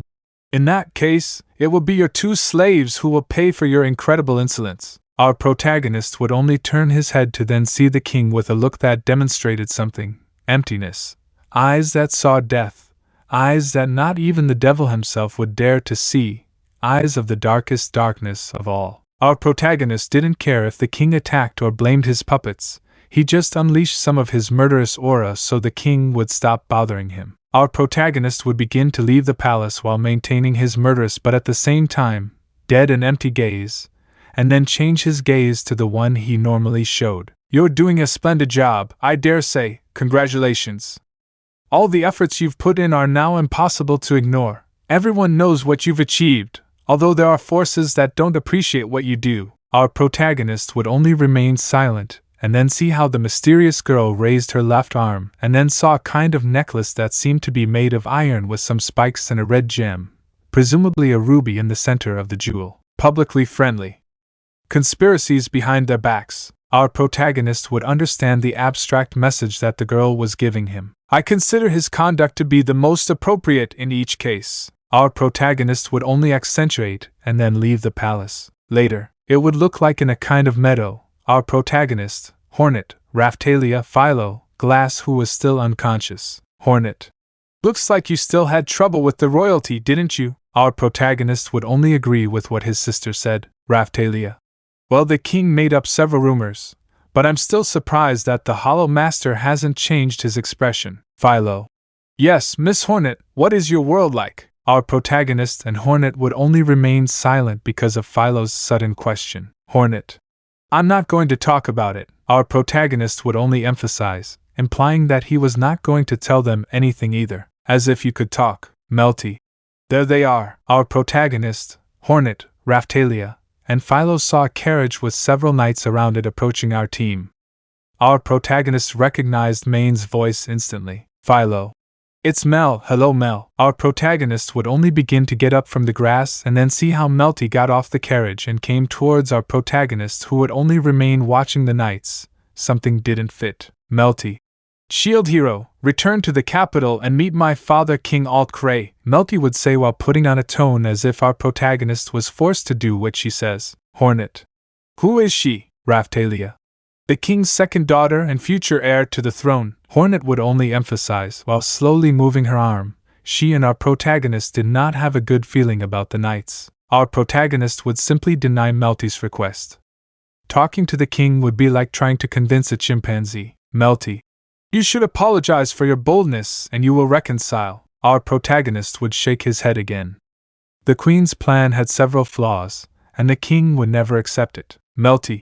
You have to understand, hero, we need you to face the waves, and if you don't have the financial support that the king gives you, then you won't be able to. Our protagonist would just ignore what Malty said while he remained silent and looked at the knights. But he saw how one had his muscles tensed and his right hand was in the direction of the handle of his sword. It might seem that it was just in case, but our protagonist saw how the guard's eyes pointed towards Malty's head, and he also knew that the movement would cause Malty to be decapitated. So he just remained on guard. Malty. Listen to me when I talk to you. Quickly, our protagonist would move his right arm and then take Malty's body and hug it while raising his left arm and blocking a knight's sword with his shield. Hornet. I knew it. The king sent them to kill the princess, Hornet said as she raised her right arm and took out her needle that was tied to a soul thread. Hornet Agali. Chapter 13. Our protagonist effortlessly pushed the knight who was trying to decapitate Malty with his shield. Damn, how dare you take Princess Malty from me, Hornet. Look who's saying it, the person who was about to attack the princess in a calculated manner. Even if you were to lie and we believed you, it would be stupid to attack the hero since the princess would be hurt and lose her mind. Do us a favor and stop lying to us, you miserable insect, Hornet would say as she raised her needle and increased the sharpness of her gaze, thus scaring the knights. How dare you, the frightened knight would say. Our protagonist would begin to be surrounded by a viscous black liquid, and then a creature of the same color as the liquid but with white eyes would emerge. This creature would only advance towards the knights, who would receive a full impact and then the creature would explode. Our protagonist was looking for this, since it was how he managed to get rid of the crystal sphere that they were going to use to make the king believe that our protagonist had killed Malty. Withdrawal, the gentleman would say before retiring. Raphtalia. Are you okay, Malty? Our protagonist would turn his head and then look with his empty and dead gaze at Malty, who realized that her father had ordered her to be killed. Several days later, our protagonist would be around a campfire while watching everyone sleep peacefully. Hornet. How have you been here? Our protagonist would turn around to see his sister. Our protagonist would not respond to what his sister said. Hornet. Sigh, I'm surprised you're called a hero. Our protagonist would just stay silent while he looked at the sky. Hornet. The sky is so beautiful, it's something I just can't stop looking at. Our protagonist would just remain silent. Our protagonist would only begin to move his right arm and then take out an amulet that had the shape of a grim head, but a part of it was scarlet red. Son of Grim. You would see how the amulet would begin to grow wings, then the red part of the head would turn black, then you would see a small scarlet smoke, and then you would see a small bat with the head of Grim. From nowhere, a torch with a scarlet flame would be seen in front of Hornet and our protagonist, and then an obese creature would appear with a cane that had a scarlet flame at the tip. The creature would begin to throw several scarlet flames towards our protagonist and Hornet. Hornet. What? Hornet would say, then gather strength in her legs and then jump while our protagonist would do the same, thus managing to dodge the Grimario's attack. Hornet would begin to move her right arm and then grab the handle of her needle, while our protagonist would raise his right arm and begin to unsheath his stinger. Both brothers would begin to dodge each and every one of the Grimario's attacks and then both protagonists would attack it at the same time, thus managing for our protagonist to take the Grimario's scarlet flame. Hornet. What was that? He would say while looking at his brother. Our protagonist would just shrug, implying that he didn't know, although he had only lied to Hornet so that she wouldn't get angry with him. The next morning, it would look like our protagonist, Hornet, Raphtalia, Philo and Malty were walking on a mountain. Philo. Why do we walk? Raphtalia. I already told you, because the carriage can't cross the mountain. Hornet. Calm down, girl, we'll come back when we're done with this, Hornet would say as she walked. Philo. Promise that we will come back for him? Hornet would only accentuate. Later, it would look like our protagonist, Hornet, Raphtalia, Philo and Malty were resting, although our protagonist did not need it. Night was coming, something that made the sky look beautiful. It would look like Philo was sleeping on Malty's gift, who looked down with some sadness on her face. Malty. I want to know what happened between you and my father? Our protagonist would just remain silent, something that was very common for him, being someone who never spoke. Hornet. I still want to know, Hornet would say as she cleaned her needle with a cloth she brought. Raphtalia. Well, 5 minutes later. Malty. What? I don't think so, but why? My mother told him to treat the shield hero well. Hornet. That king is scum, Hornet would whisper to prevent Malty from arguing with her. Raphtalia. Now that I think about it, I've never heard of your mother. Malty. My mother is the queen of Melromark, and she has much more power than my father. Dear Malty, our protagonist would only think that this was because Melromark was a matrimonial kingdom. That must be the most likely. The next morning, it would look like our protagonist, Hornet, Raphtalia, Philo and Malty were walking while screams of the king's knights were heard, who were looking for our protagonist, probably because they had spread rumors, but since they had no evidence to justify the facts, the king probably ordered the knights to look for Malty pretending like this. Our protagonists were escaping from the knights, since it was not convenient for our protagonist to confront them right now, not because he could lose, but because it would give him a bad reputation. Suddenly our protagonist, Hornet, Raphtalia, Philo and Malty would be on a slope, while the knights commanded by Motoyasu, Ren and Itsuki would be surrounding them. Itsuki. Well, you have no escape now, you are cornered, you have no escape now, stop resisting, you only have one option, you must free Princess Malty. Our protagonist would just remain silent while maintaining his empty gaze. Hornet. They really are idiots, sigh, well, as expected of idiots who worship a corrupt king and don't realize that they are nothing more than his lapdog. I hope this doesn't get out of their heads. My brother has not kidnapped Princess Malty, Hornet would say with a smug tone and a hint of annoyance. Motoyasu. Coco, how is it that you, a beautiful girl, are the sister of this monster? Motoyasu would say as he looked at our protagonist with hatred and contempt since Motoyasu was in love with Hornet. Hornet. You are the most repulsive thing, you miserable insect. Deria Hornet towards Motoyasu, something that hurt him quite a bit. Malty. Look at me carefully, heroes. As you can see, I'm safe. The shield hero has taken care of keeping me safe. Rin. Don't wait, Princess Malty, hasn't the shield hero kidnapped you? Malty. This whole situation happened because of a conspiracy. I just begged the shield hero to protect me. He was just doing what I asked him to. I would say Malty for sure. Rin. What protects her? Malty. Would the shield hero gain anything by kidnapping me? The queen said we should all work together to stop the waves, Malty would say while maintaining a serious look. Main. Don't listen to him, the shield demon, he can control people's minds. Shut up, you make me desperate. Hornet. But who believes such a stupid lie? Sigh, you are a miserable and disgusting insect in every way. Our protagonist decided to ignore Main's lies. I saved you from your surgery, otherwise I would have gone deaf. Our protagonist would just remain silent, to which he would quickly start to make a noise which Philo understood and transformed into her filial form. Quickly, our protagonist, Hornet, Raphtalia and Malty would climb on Philo's back and then Philo would leave the place. Our protagonist did not want unnecessary battles. It would be seen how our protagonist would begin to move his right arm and then direct it towards his cape and after 5 seconds, take out a spider-shaped amulet so that he swims. A kind of melody would come out from which 3 spiders would emerge. Weaver's Song. It would be seen how the Weaver sisters would begin to destroy with their small but deadly claws the attacks that Motoyasu, Ren and Itsuki launched to stop Philo. Later, it would look like our protagonists would be resting by a campfire. Our protagonist would suddenly feel a presence, to which he would quickly turn around and then see a member of the Cult of Shadows. Raphtalia seemed to be ready to attack. Malty. Wait. There are allies, it's a member of the Shadows, a group formed by the Queen. I wasn't thinking of seeing him again. Here's the shield. Time is short, so I'll just tell him the Queen wants to see him. Chapter 11. The Problems of a Puppet. It would look like in one place, several knights with burning arrows were in front along with some hooded men. Malty.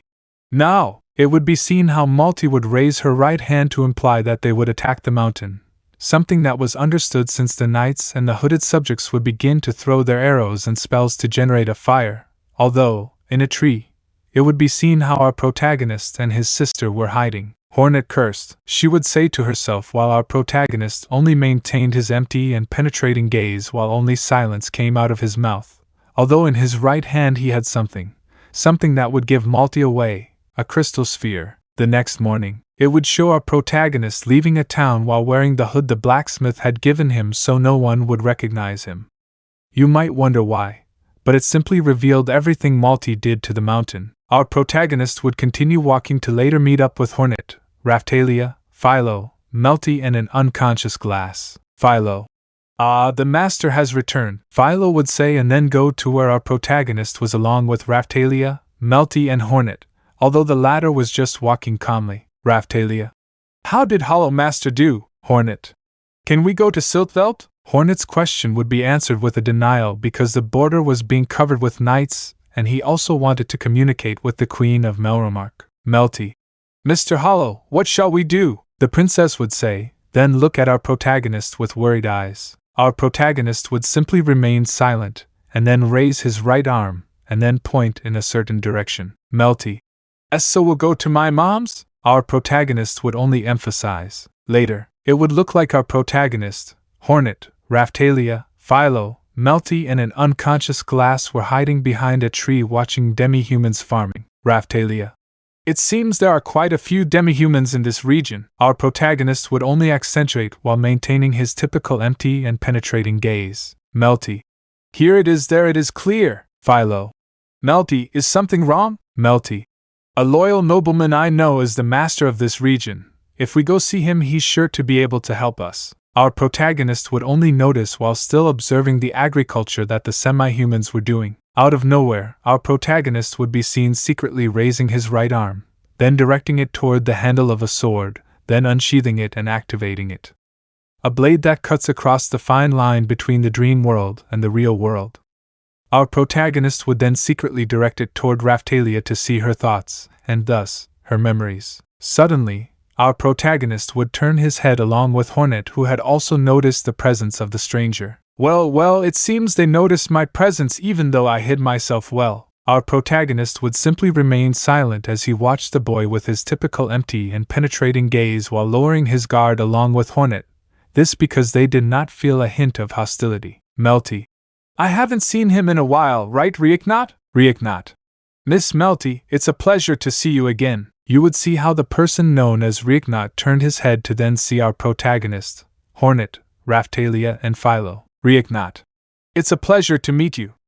I am the master of all these lands. My name is Van Reiknot. Our protagonist would only observe him while maintaining his typical empty and penetrating gaze. Reiknot. This is not a good place to talk. Could you escort me to my mansion? Our protagonist would only emphasize, implying that he did. 19 minutes later, it would look like our protagonist, Hornet, Raphtalia, Philo, Malty, and an unconscious Glass were in the mansion. Hornet would have explained to him that the king, along with his daughter, had spread false information about our protagonist. Reiknot. I see, so you arrived in my lands after a long journey, am I wrong? Hornet. Not at all, Reiknot. The knights told me that the shield demon burned the mountain forest so he could escape without caring if he had hurt anyone in the process. But later it was revealed that it was Malty herself who had set fire to the forest, causing the king to lose a good part of his influence. This because a hooded person had betrayed them. It must have been you, right? Our protagonist would only emphasize while maintaining his typical empty and dead look for minutes while only a deep silence came out of his mouth. Reiknot. I imagined it. I was patrolling my lands because I was very worried about Princess Malty's safety. Reiknot would say, then 2 doors would be heard opening, then 2 maids would be seen carrying food on a table with wheels so it could be moved. Reiknot. You must be exhausted from your journey, so please stay and rest for a while in my mansion. After saying that, you would see how the servants began to place each dish on the table, and then leave. Philo. Oh, can I really eat all of this? Philo would ask excitedly. Our protagonist would simply emphasize, implying that they could eat whenever they wanted. Philo. Well then, let's eat, Philo would say, and then he would start grabbing the food on his plate with both limbs. Raphtalia. Philo, mind your manners. Philo, oh. He would say that he would then stop taking food with his hands and start directing both limbs towards the cutlery on the table. At night, it would look like our protagonist, Hornet, Raphtalia, Philo, and Malty were in one room while Glass unconscious was in another. Our protagonist would only observe the window with his typical empty and penetrating gaze. Malty. Don't you think you should rest a little? Malty would say, somewhat worried about our protagonist. Hornet. Believe it or not, he has infinite durability, so he can't get tired and can fight endlessly. I would say Hornet, something that would impress Raphtalia, Philo, and Malty. Malty, awesome. I would say to see our protagonist again later. Philo. Friend Mel, Philo wants to explore the mansion. I would say to start seeing Malty later. Malty.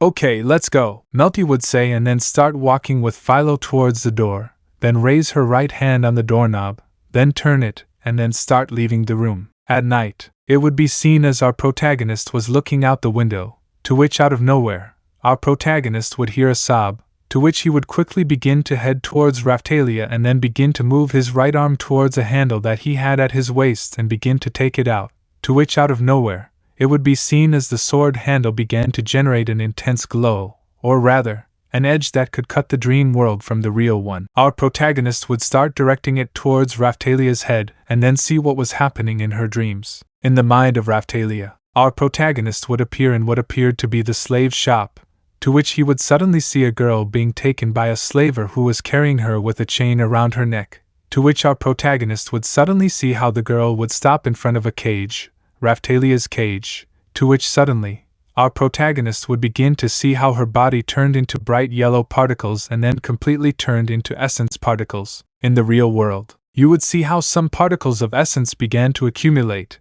and then you would see how the form was actually our protagonist who had come from Raphtalia's mind. Raphtalia. Permana, I would say to then start lifting both limbs and start directing it towards your chest to be able to breathe better. Shield hero, you have to run away fast. Our protagonist would only accentuate, and then begin to wake Hornet up, although he noticed that Malty and Philo were not there. Hide here, quickly, the maid would say, to which our protagonists would only acknowledge and then hide in a closet while concealing their presence as much as possible, to which the maid would quickly begin to pretend that she was preparing something to eat. Hey you, what are you doing? I just prepared the food. Where is the shield demon? And no, I don't know, Malty. What do you think you're doing? Out of nowhere, Malty would appear with a somewhat angry face as she looked at the knights. Malty. I am the second princess of Melromark, the successor to the throne, Malty Melromark. I do not plan to tolerate your violent actions any longer. It's the princess. Is it true that it's her? Well, out of nowhere, a somewhat short man appeared, wearing what we could call an extravagant suit. Our protagonist would only observe the stranger with his typical empty and penetrating gaze. He was the same guy who was in Raphtalia's nightmare. Hello, dear Princess Malty. Out of nowhere, Raphtalia would be seen having an expression of extreme anger and rage, while her tail bristled. Hornet would say as she whispered to Raphtalia so she wouldn't be heard. Malty, you are. I'm glad to see you're safe, the unknown nobleman would say as he assumed a position of respect and formality. I came here worried about your safety, Malty. Idol Rabir, I understand that you once fought alongside my father, or am I mistaken? Idol C. Malty. These are your personal knights? Idol, of course, Malty. Leave immediately, leave the mansion now, Idol. But before doing that, tell me, where is the shield demon? Malty. The shield hero is not in this place, Idol. Safe? Malty. I know because I asked him to.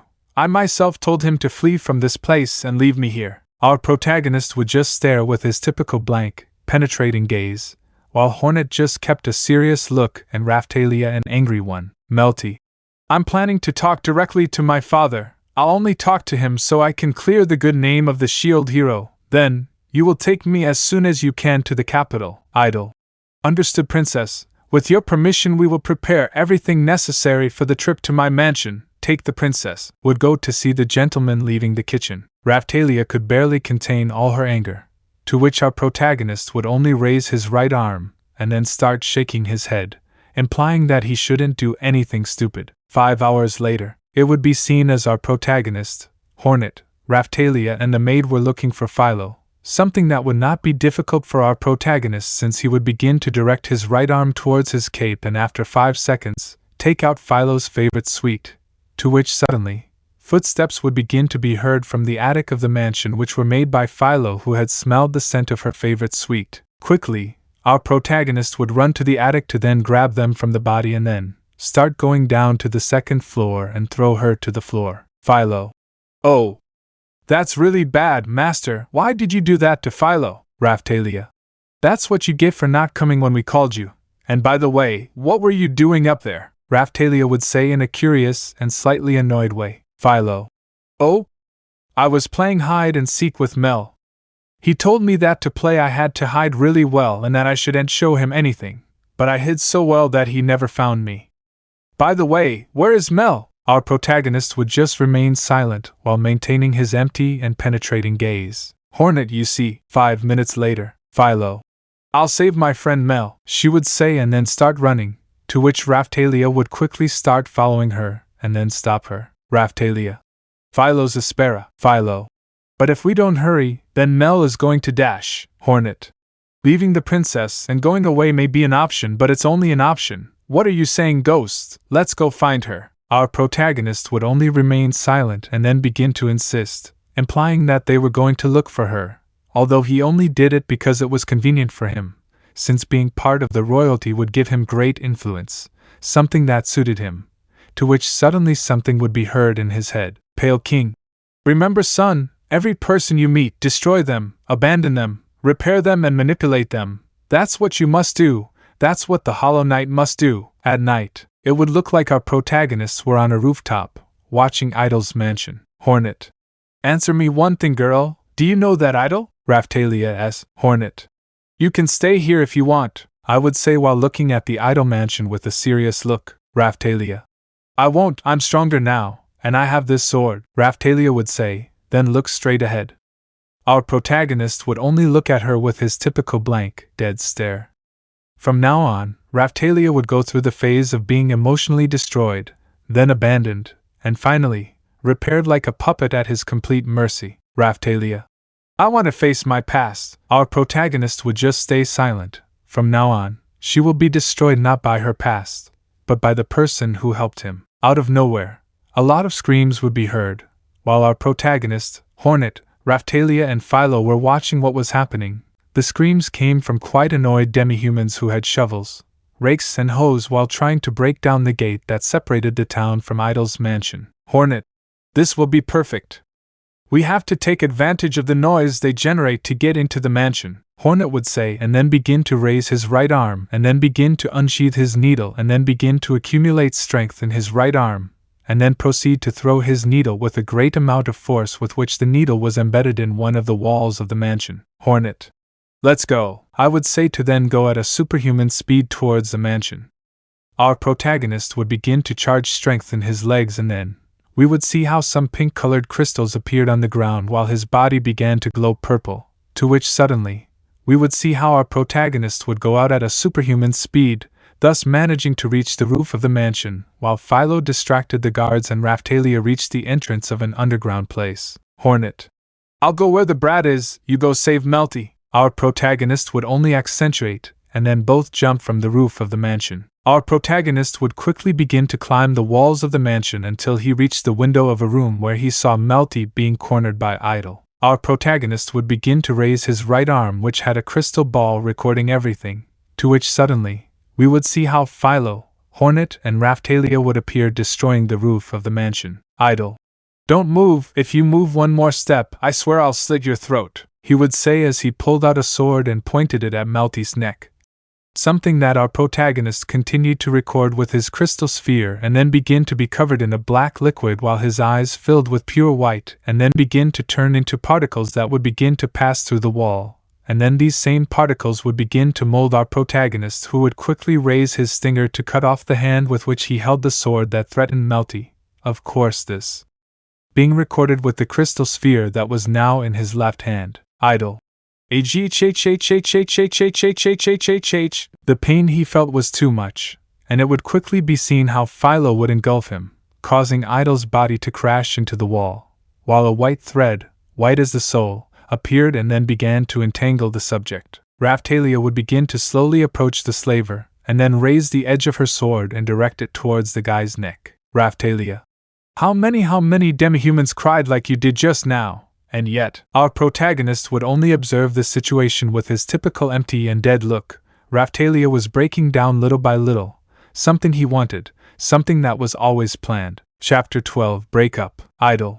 Please forgive me. Our protagonist would just remain silent while maintaining his typical monotonous and dead look. Idol. Forgive my life, dearie Idol, while looking at the edge of Raphtalia's sword, which upon Exa said those words, would quickly increase the closeness between the edge of her sword and Idol's neck. Raphtalia. You beg for your life after killing so many semi-humans in your city. Do you think you deserve it? Raphtalia would say in an angry tone as she glared at Idol. Idol. You are impossible. You are one of my slaves. Are you from the village of Lulanola? Raphtalia would only maintain her face of anger and rage while further increasing the proximity between Idol's neck and the edge of her sword. Idol. Wait, if it weren't for me, you all would have starved to death. You were saved because I bought you, Raphtalia. Shut your mouth! Did you think I would forget all the atrocities you did? That's impossible. I will never forgive you, Raphtalia would say as she began to swing her sword to kill Idol. Our protagonist would just stand still. The rupture of his puppet was beginning, and then he would be at its complete mercy. Idol. Wait, I'm really sorry, forgive me, I apologize, Raphtalia. You tortured Rafana, but not only that, Raphtalia would say as she began to raise her sword, implying that she had had enough and was going to kill him. Idol.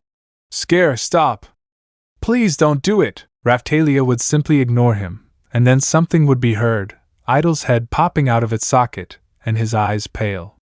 Our protagonist could have stopped her, but what would it do? Exactly, no use. Even after his death sentence, nothing would be done about the demi-humans, something Hornet also noticed, so she wasn't going to stop him either. Our protagonist only knew one thing, and that was that Raphtalia was already completely broken, and no matter how much he tried to go back to what he was before, it was simply stupid, since this was what he was looking for, his breakup. Raphtalia. Suspiro, Alfin, Malty. Why did he do it, Hornet? Because this scum didn't deserve to live. Besides, do you think that forgiving him would have changed something inside him? No, they would only arrest him for threats and sentence him to death. But in the case of demi-humans, nothing would change, so I repeat, do you think that the world is rosy and that everything is solved with mercy? You could see Malty's head was down, knowing that Hornet was absolutely right, and that it was stupid to think that the kingdom would do anything about the demi-humans. Reiknat. Even though it pains me to admit it, she's right, Reiknat said as she raised her right arm to grab her stomach due to the wounds on her body. Malty. I'll heal you. I would say that later I would start to approach Reiknat and start healing him, while Philo was somewhat worried about her sister Raphtalia. Philo. Are you okay, sister? Philo would say with some fear and concern at the same time. Raphtalia.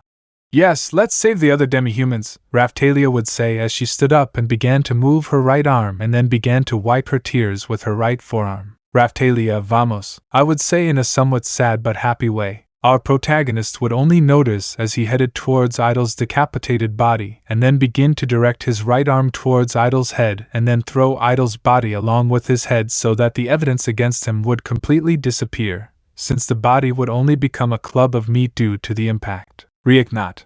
Thank you, shield hero, you saved my life. Reiknat would say that he had already been completely cured. Reiknat. We must flee while we can. Hornet, of course, Hornet would say, maintaining her typical serious look. Our protagonist would ignore the conversation and then look at the basement, where he felt a very faint presence. Later, you could see how our protagonist, Hornet, Raphtalia, Philo, Malty and Reiknat were in front of the entrance to the demi-human torture basement. Raphtalia. Idol kept his demi-human prisoners underground, and there he tortured them, Raphtalia would say with a serious look. Our protagonist would just stare at the basement with his typical empty and silent stare, while a deep silence came from his lips, since he already knew that Raphtalia was one of Idol's victims. Reiknat. How do you know that? Reiknat would ask something curious. Raphtalia too. Because I was also one of your prisoners, Raphtalia would say, making Reiknat, Philo and Malty surprised, although the Hornet was already our protagonist, to which suddenly it would be seen as our protagonist was remembering something, but in reality it was not a memory of himself or his brothers, rather, it was not a memory, but his mind had reached another place, one of yellow color, golden clouds, and a gigantic sun, to which nothingness, the gigantic sun began to open its wings to then appear in front of him. It was radiance. Flash. Little shadow, your mere presence get in the way of my plans, so I will destroy you, and the other gods so that they don't get in the way of my plans, and by the way, I think you should return to Hallownest. You may be in for a little surprise, and also, what will you do if they find out what you really are, what you don't feel, what you don't think? Get ready, little shadow, or should I say, old enemy, the goddess would say, then start to scream, which would make everything start to light up in a white color, while our protagonist began to turn into small particles of essence. Suddenly, our protagonist would see how he had already gone down along with Hornet, Raphtalia, Philo, Malty and Reiknat. Philo. Friend Mel, are you okay? Philo would ask somewhat doubtfully while she saw Malty cover her nose with her left hand, something that our protagonist did not understand since he had no sense of smell. It would look like Malty would just acknowledge Philo's doubt with a look of disgust. Our protagonists will only walk through the place where the demi-humans were tortured, something that did not matter to our protagonist, since he still maintained his empty and penetrating gaze, this because he had already experienced being tortured before, along with his brothers. Out of nowhere, we would see Raphtalia stop, something that our protagonist, Hornet, Philo, Malty and Reiknot would do since Raphtalia was the one who knew the place best. Our protagonist would only observe the place, and then see something. It was the essence of a light green-haired girl with a suit worn out due to time, and a sad look. It was the same girl that our protagonist saw in Raphtalia's dreams, although curiously, the girl hugged Raphtalia, something that our protagonist saw. Reiknot. There's someone here! Reiknot would say something that would catch the attention of our group of protagonists, and then quickly start running to then begin to free each of the slaves. Philo found someone else. Quickly, our protagonist and Raphtalia would run to then get to where Philo was, and upon seeing inside the cell, our protagonist would see that inside was a black-haired boy with raccoon ears wearing worn-out clothes, something that our protagonist did not care about. Raphtalia. Keel! Raphtalia would say as she started to run, and then raised both of her limbs and started to move the fence, and then started to head towards the little boy known as Keel. Raphtalia. But what are you doing here? Keel. Who are you? Raphtalia. So they brought you here too, Keel. You're still alive. I can't contain my joy, Raphtalia would say while our protagonist would raise his stinger, and then begin to cut the chain that kept little Keel tied up. Keel. Who are you? Tell me. Keel would say and then see Raphtalia, who just looked at him with great happiness in her eyes. Raphtalia. You've already forgotten about me. I'm little Raphtalia. Keel. Little Raphtalia? It's impossible. You can't be Raphtalia, Keel would say as he began to shake his head, something that Raphtalia would just ignore, and then begin to slowly approach Keel, who would quickly get scared. Keel. And oh, Alligate, Raphtalia. You also forgot about the time you almost drowned on the beach and Sister Sabrina had to save you. Keel, do you remember when you got sick from eating some wild mushrooms? You felt really bad, but you asked me not to tell anyone. And how could I forget the time I talked about rebuilding the town and you were the first to help me? That's true. I'm very happy about that, Keel. Is that really you, Raphtalia? Raphtalia would only emphasize something that would make Keel burst into tears as he hugged Raphtalia. Keel. Who are all of them, Raphtalia? They're my friends, and I'm traveling with the Shield Hero. Keel. The Shield Hero, Diria Keel surprised, to which our protagonist would simply approach Keel while raising his right arm and began to move it towards his cape and after 5 seconds, take out what appeared to be a bottle with white liquid, to then uncork the cork using his thumb and then give the bottle with the white liquid to Keel, which he would drink from it without problems, thus managing to heal himself. Keel. Rifana would give you so much joy, Raphtalia. What happened to Rifana? Raphtalia would say, to which Keel seemed to look away, something that scared Raphtalia who would start running, something that our protagonist knew was going to happen, after all. He was a being without a mind to think, without a will to break, without a voice to scream in suffering, born of God and the void, a perfect vessel, no, something better, the true Hollow Knight. Chapter 13. The Philolial Queen and the Prince of Halonist. Suddenly, our protagonist would hear something like a roar, and when he turned his head he saw orange smoke with hints of yellow, and the entrance and exit of the torture site. Malty. What is that orange smoke? The Princess of Melromark would ask somewhat doubtfully. Hornet. Curse, with which it also came to this kingdom, and answering your question, it is an infection, of which if we inhale the smoke, we will lose our sanity, so it would be better to go deeper into this place, Hornet would say, then move his right hand and take the left hand of the Princess of Melromark. Hornet. Hey Ghost, can you see what's going on out there? Hornet would ask, something that our protagonist would only accentuate, and then begin to get up and start walking towards the entrance and at the same time exit of the place, seeing thus a large amount of orange smoke along with small balloons entering, to which he simply decided to go out to see why there was so much infection, to which when he raised his head, he could observe a kind of blue Tyrannosaurus Rex.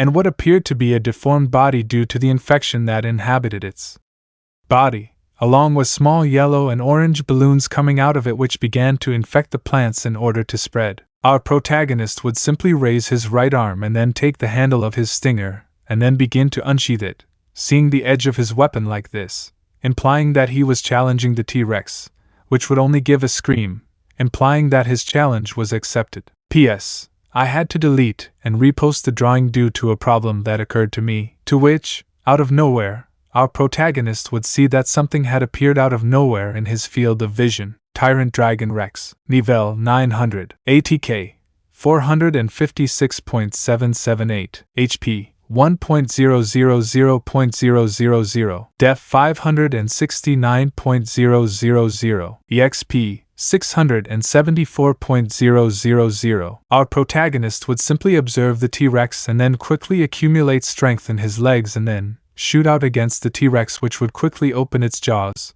to which our protagonist would quickly accumulate some strength in his right arm and then give a large cut which would cut the T-Rex's jaw very easily, as if it were butter. Something that caused the T-Rex to scream due to the pain, and then launch a beam of infected energy from its mouth. Out of nowhere, our protagonist's cape would begin to rise in the form of wings while the color of his cape changed to white and then begin to fly, thus dodging the attack of the T-Rex, which would quickly accumulate strength in its lower legs, thus generating that it would propel itself at an impossible speed and then try to tackle it. Something that our protagonist would simply dodge, and then direct both of his limbs towards the handle of his stinger, and then proceed to accumulate strength in both limbs and then stop doing so, thus managing to turn several times while his stinger impacted the head of the T-Rex, thus managing to send it several kilometers away from the place, to which later, our protagonist would begin to fly towards a wall and then begin to concentrate energy in his legs, and then we would see how purple crystals came out while our protagonist blinked white, to which out of nowhere, our protagonist shot out in the direction of the T-Rex, reaching where it was in less than a second, to which our protagonist would quickly begin to direct the edge of his stinger towards the T-Rex's lower legs, thus managing to cut them, causing the T-Rex to scream in pain and then collapse on the floor. With nothing else to do, our protagonist would begin to direct the edge of his stinger towards the T-Rex's head, and then we would see how the head came out as if our protagonist was cutting butter, to which, out of nowhere, our protagonist would see how several light Germans would appear, to which our protagonist would simply begin to direct his stinger towards his sheath and then proceed to sheath it, managing to see how all the Germans would be cut at the same time that our protagonist would sheath his stinger. The T-Rex had not even served as a warm-up. Even Hornet could have defeated him if it were not for his weakness to large doses of infection. Suddenly, applause would be heard, applause that our protagonist would decide to see from who it was, because he felt a powerful aura, but for him it was a fly. Impressive, you shouldn't have relied on the power of the shield, you must be very strong, I dare say even stronger than me, right? You are the hero of the shield, aren't you? The person who was clapping would say. It was a girl with silver hair that reached her shoulders. Along with red eyes, she had what appeared to be a white and pink dress, along with boots that appeared to be made of silk that she wore as socks. Let me introduce myself. I am the queen of the Philolials. My name is Victoria. It's your turn to introduce yourself, shield hero. Our protagonist would simply maintain a blank, penetrating gaze while silence came from his lips. Victoria. It seems like he doesn't want to communicate with me. How disrespectful, Victoria would say while looking at our protagonist, who would just remain silent while having a blank and dead look that showed he had no emotion. Victoria. Sigh, it doesn't matter, but I have to tell you something. Our protagonist would just remain silent. Victoria. That power your shield has, it's monstrous. No shield hero, or in fact no hero, has the power you have. Do you know how dangerous your shield is? Our protagonist only knew that a single whip from the void shield could destroy all of Melromark. Victoria. Sigh, well, do what you like, Victoria would say and then head towards a carriage. Victoria. Let's go find your companions, he would say this before sitting down. Our protagonist would simply walk toward the carriage, then enter and then sit down in front of the Philolial queen. Two royal beings, one was the queen of all Philolials in the world, while the other was the son of the Pale King, the reincarnation of a WYRM, an ancient creature who was also a god. 7 hours later, it would be seen how our protagonist had fed all the Philolials, while Hornet, Raphtalia, Philo and Malty, who had already been collected, were sleeping peacefully, something that did not matter to our protagonist, who would simply head towards the entrance of Vittoria's home and then sit down. Vittoria. I want to talk to you. Out of nowhere, Vittoria would make an appearance, something that our protagonist would simply ignore while continuing to look at the moon with his typical monotonous and dead gaze. Vittoria. How did you break the seal on that creature? And what are those orange balloons? Our protagonist would simply remain silent while looking at the moon with his typical monotonous and empty gaze, ignoring every word Vittoria said. Vittoria. Sigh, then if nothing can be done, I'll have to kill the 4 shield heroes. Our protagonist would simply remain silent. He didn't care about Vittoria's threat. After all, he was just a puppet, along with the 3 heroes, the king, Raphtalia, Philo, Malty, everyone, were nothing more than simply puppets controlled by him. Suddenly, our protagonist would see how he was in his original form. Along with that, he was in a place that he knew, to which out of nowhere, he saw how some wings opened while a scream was heard from the being that he had to eliminate, the divine light that devastated the deepest dreams of all, the light of purity, against the evil darkness. That was what everyone said, but this was the other way around. He was not going to seal Radiance, because he knew that this was not going to stop her. He knew that the best thing was to kill the light which was the enemy of darkness. Chapter 14. Tormented. You could see how our protagonist held a small wooden bowl in his left hand containing an orange liquid, along with different pieces of food. Our protagonist would simply maintain a blank, dead look, remembering Vittoria's words that were beginning to echo in his head. Vittoria. If heroes fight each other, instead of fighting the waves of calamity, for the sake of this world I'll have to kill them. Our protagonist would simply maintain his typical empty and penetrating gaze on the liquid in the bowl, which perfectly reflected his face. Raphtalia. I love Hollow, Philo. Not ready yet, Hornet. Let go of my damn cape, bird, Hornet would say as she pulled at her cape with both of her limbs, gripping it with such force that it could have lifted a gigantic rock. 5 minutes later, you could see how our protagonist, Hornet, Raphtalia, Philo and Malty were sitting at a wooden table while the 4 girls ate, along with the Philolials eating their food in a kind of wooden tails with a large amount of food. Raphtalia. I think they've grown very fond of us. Malty. Yes, it seems so. Out of nowhere, she would look like a little silver-haired girl with red eyes, and she also wore a red, white and lilac dress, along with white wings on her back. Her name is Vittoria. Out of nowhere and without warning, Vittoria would raise her right hand while extending her fingers, revealing the palm of her right hand that would be directed towards Malty's face, and then, opening her lips, formulating her words. Vittoria. Liberation, prison of wind. I would say, out of nowhere, a large amount of energy is generated which would begin to send everything in its path flying, while in the palm of Vittoria's hand a large amount of light was generated that would begin to blind both Raphtalia and Philo, while our protagonist and Hornet would simply look at the blinding light with a blank and penetrating gaze, while Hornet would look at everything with a serious and uneasy look. Raphtalia. Malty, Philo. What do you think you're doing to Mel? Our protagonist would simply look at everything with a look of darkness, and at the same time, with a dead look. Vittoria. Right now, I'll take Princess Malty as my queen. Hornet.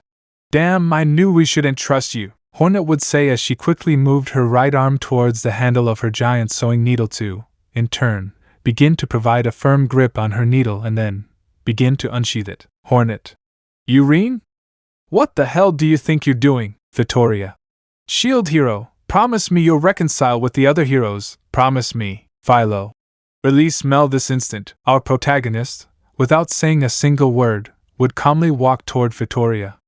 He wasn't going to let his puppet rebel against him and take another of his puppets as a slave. Our protagonist would simply start shaking his head, implying that he was not going to reconcile with the heroes, because Motoyasu was the one who would oppose them the most, and Itsuki simply did not trust them both, but Rin was the one who trusted him the most.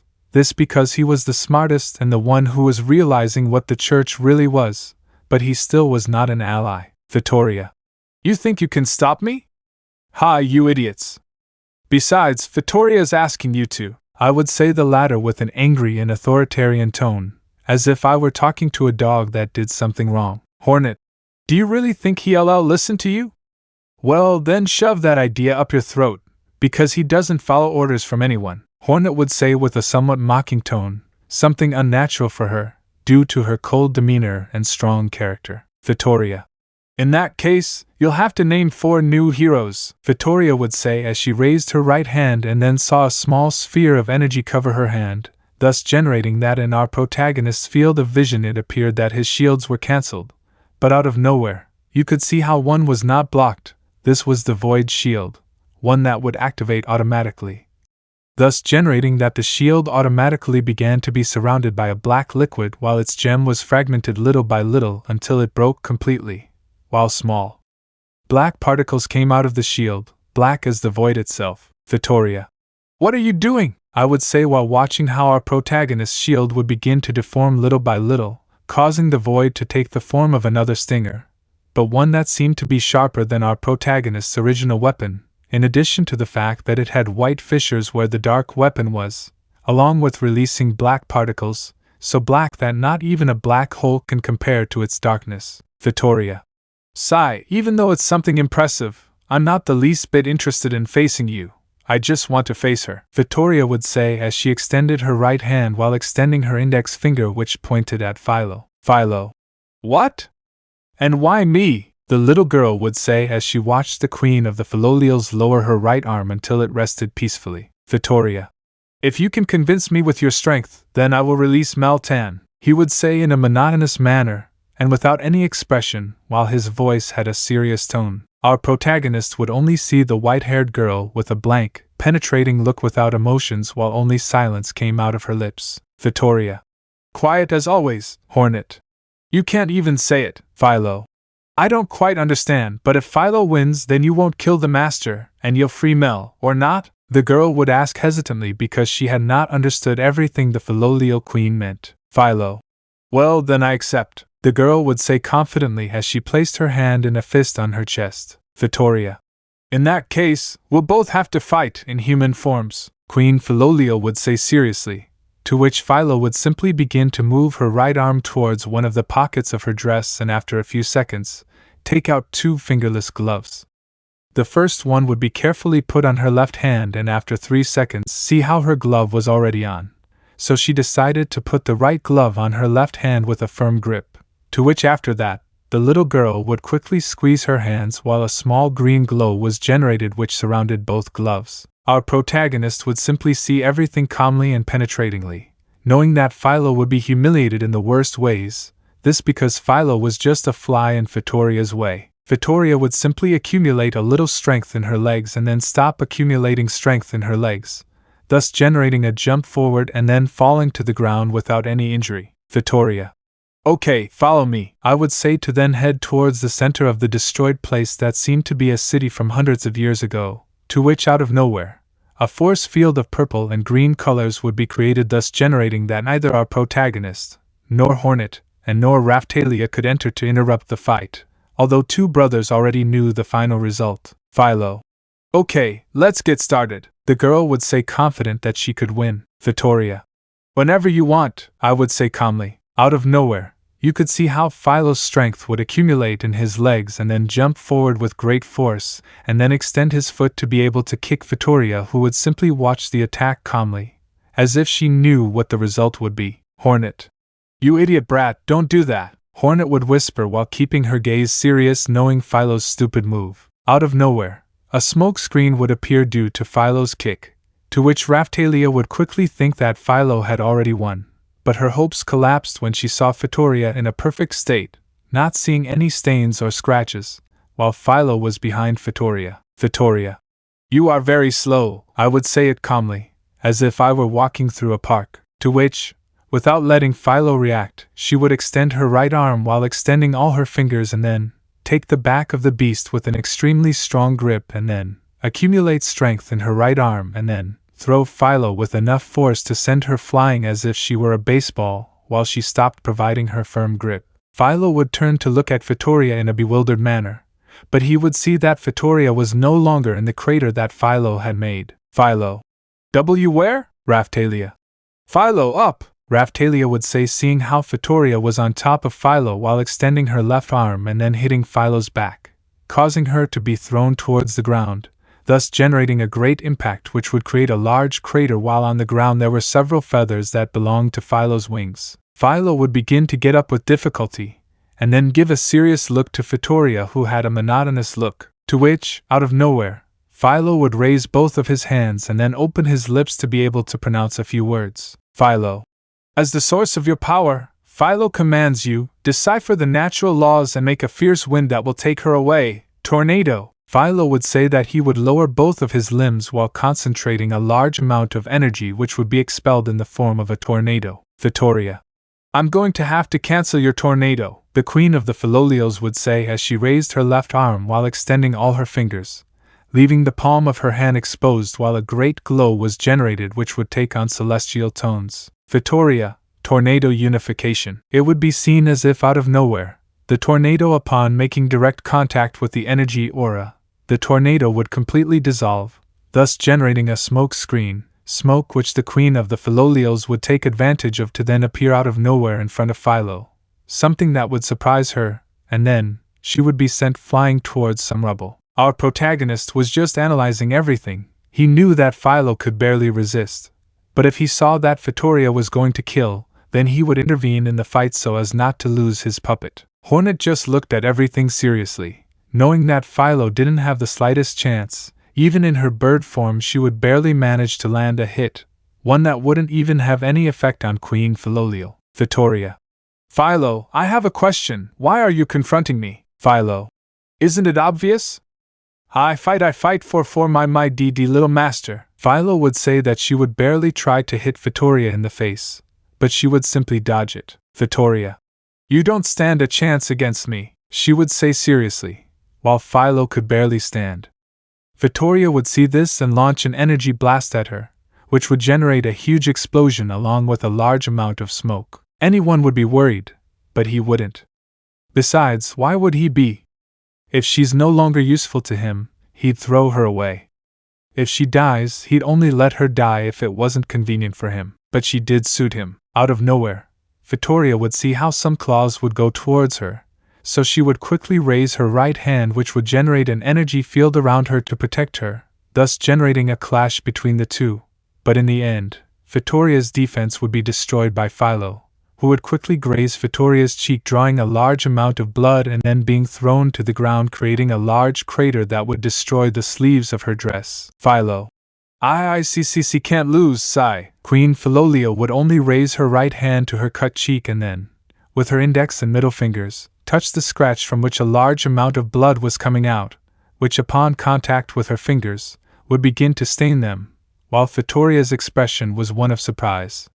Without a doubt, the hero of the shield had trained her excellently, getting the most out of her great potential. Vittoria.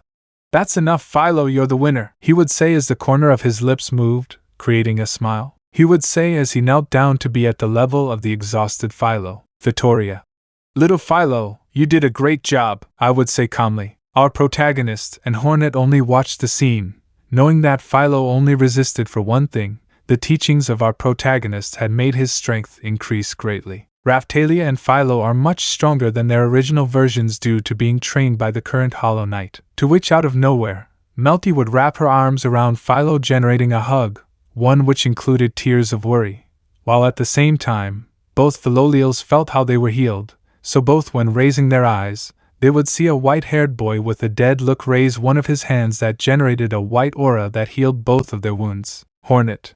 Sigh, you really have potential, girl. And don't worry, I'll sew you other gloves, the Spider Princess would say calmly. 4 minutes later, you could see how Philo, Malty, and Vittoria were already up from the ground, and then the queen of the Philolials looked at Philo with a pleasant look. Vittoria.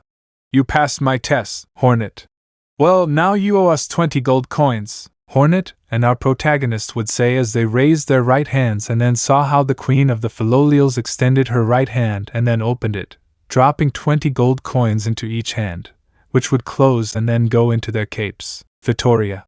It was difficult to bribe them both to keep quiet, I would say, leaving Raphtalia, Philo and Malty surprised, who would be surprised to see that they already knew what was happening. Raphtalia. Master, Philo. You already knew that, Malty. I almost died because of him, the three girls would say angrily. Victoria. Well, now for what we came for, the white-haired girl would say as she raised her right hand from which a tiara of jewels such as rubies or diamonds would emerge along with the base made of silver. Philo. What is that? I would say in a doubtful way. Victoria. It's a symbol, the queen of the Philolials would say calmly and then placed the tiara on her head. Victoria. Philo, now I recognize you as my successor, I would say calmly. Philo. Successor? The now princess of the Philolials would say. Raphtalia. Does that mean Philo is the next Philolial queen? Raphtalia would say in surprise as she turned her eyes towards Philo, who had a confused expression. Malty. You look great, Philo, the little princess of Melromark would say happily. Philo. What? I would say that out of nowhere, the tiara would disappear and then a yellow blonde lock would appear at the top of her head. Philo. Raphtalia. Does that prove Philo is the next queen of the Philolials? Hornet.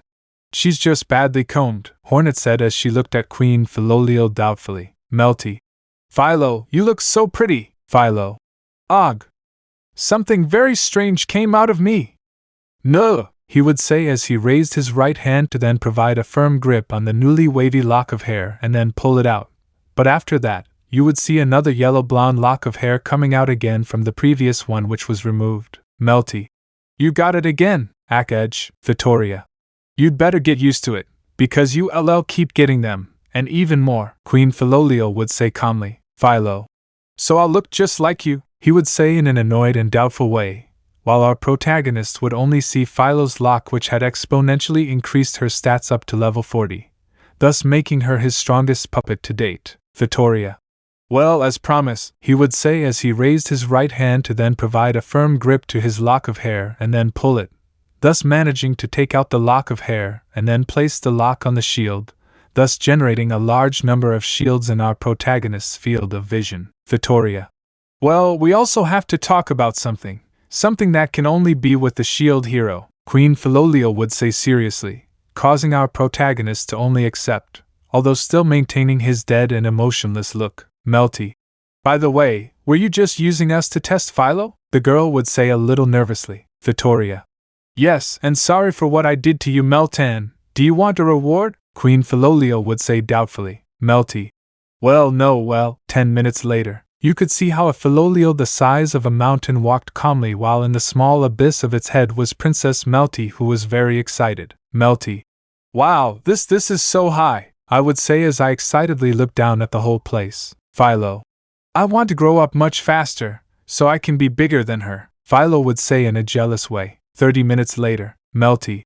That was very exciting. You could see how the Philolials were eating from wooden bowls while our protagonists were at a table eating quietly. Victoria. This day is just beginning, I would say in a calm and relaxed way. Victoria. Get some rest before you leave, Malty, but, Hornet. Well, if Victoria says so, we might stay a bit, or not, Ghost? He would say, looking at his half-brother who was just staring at his wooden bowl with an empty, penetrating look while holding a wooden spoon in his right hand even though his plate hadn't been full for a while. Malty. Really, Miss Hornet? Victoria. We're celebrating, so it would be better to stay here. Philo. What? A party to celebrate Philo being crowned the new Philolial queen?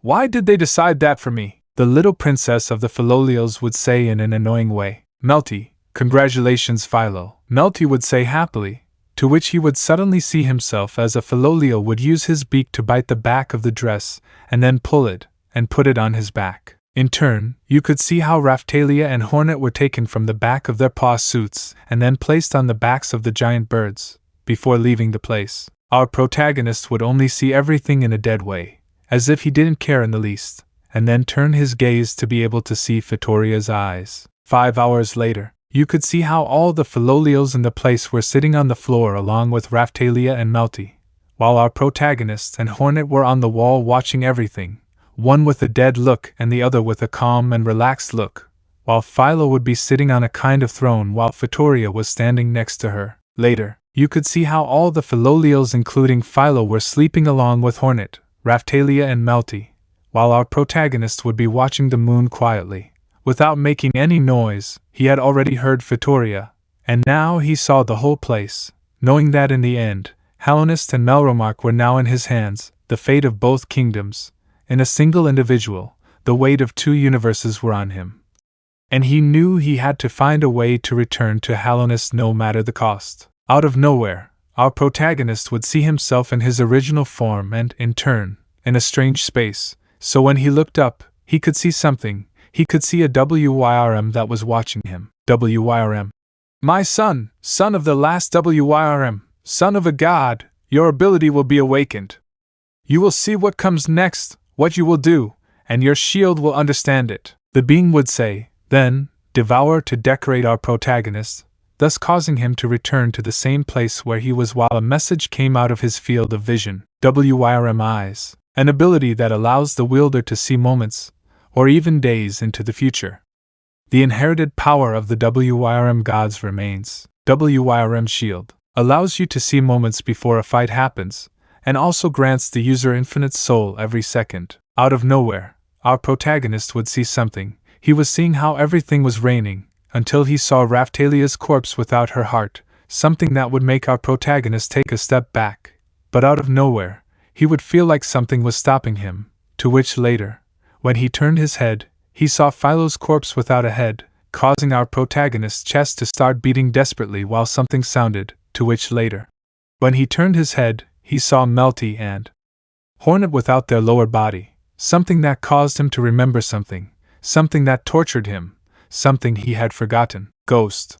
I will give you what cannot be had, what seems impossible. I will give you the freedom to be free. Chapter 15, Vessel. You could see how in one place, in a church, several men between 40 and 50 years old were gathered, and in the center there was a man of about 55 years old who was wearing a daddy's suit, while some words came out of his lips. The moment we've longed for, he would say as he raised his left arm in a sign that one of his followers would continue the speech. Finally, the wish we've been waiting for so long will come true, the follower would say, while at the same time, the corners of the Pope's lips formed a calm, but at the same time, evil smile. Somewhere else, in a meadow, you could see how our protagonist, Hornet, Raphtalia, Philo, Malty and Victoria would have appeared behind a large yellow aura along with a large float. Raphtalia.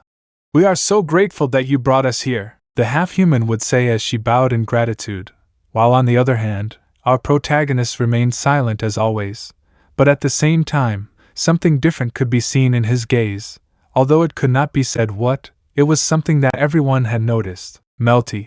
And also for giving us a new carriage, the Princess of Melromark would say in an elegant tone. Raphtalia. Look at her, Philo can't wait to pull that carriage, Raphtalia would say as she watched Philo see the inside of the new carriage she was going to load. Out of nowhere, we would see how Queen Philolial had a somewhat uncomfortable look while rubbing both hands, something that was seen by our protagonist, as well as Hornet and Raphtalia, who would have a confused look on their faces. To which the three protagonists decided to turn their heads to then see Philo who, upon noticing their looks, would stop being amazed at the delivered carriage and then, from her lips, some words came out. Philo. This carriage belongs to Philo and no one else, he would say as he transformed into his Philolial form. Hornet would simply look at this with a confused look, and then say, Hornet. But this is the ghost's carriage, Hornet would say, then turn his gaze towards Victoria and then ask her something. Hornet. Is there any simpleton hero in this place? He would say while maintaining his typical serious look. Victoria would just nod and then open her lips as a sign that she was going to say a few words. Victoria. Shield hero, take good care of her, and also keep our promise. 35 minutes later, you could see how our protagonists were already about 100 meters from the wall that divided the exterior of Melromark from the interior. Princess Malty, somewhat unsure, would say the following words. Malty. Hey Raphtalia, are you sure there's no other way to go? The princess would say doubtfully. Our protagonist, who was holding a map made by himself, would simply look at it with a blank look different than usual, then lower the map and show it to Hornet. Hornet. According to the map, if we go around the wall, it will take us several more days, he would say while focusing his sight completely on the map. The little princess held her chin with her thumb and index finger, and then said a few words. Malty. Didn't Victoria say there was a hero near us? I would say while watching Hornet. Hornet. That will mean we can't get around the wall, but we can climb it, Hornet would say as he looked at his brother, who had also had an idea. Hornet. But for that, we'll first need to leave the carriage here. Wait, where's the purple-haired girl? Wasn't she here when we put her in the carriage? I would say Hornet doubtfully. The words spoken by Hornet would make both Raphtalia and Philo as well as Malty look at the chariot, and sure enough, glass had escaped from it when they had looked at the wall. Raphtalia. We have to look for dash, she would say. But her dialogues would be interrupted by the left arm of our protagonist, who would only shake his head, implying that they were not going to look for her. After all, glass was going to appear in the fourth wave. Our protagonist would only see Hornet, and then deny the idea he had proposed in his head, since first they had too much material in it to simply leave it there, since someone could take it, and it was not the best way to lose his new carriage. 15 minutes later, you could see how our protagonist controlled the carriage while Philo pulled it, while Hornet, Raphtalia and Malty sat while watching the wall until they were practically in front of the door, although someone would interrupt them, and that someone was the hero of the spear, Motoyasu. Hornet. Sigh, it had to be that degenerate. Raphtalia. What are we going to do? Raphtalia would say seriously, to which Hornet would simply look at her and then answer her question. Hornet.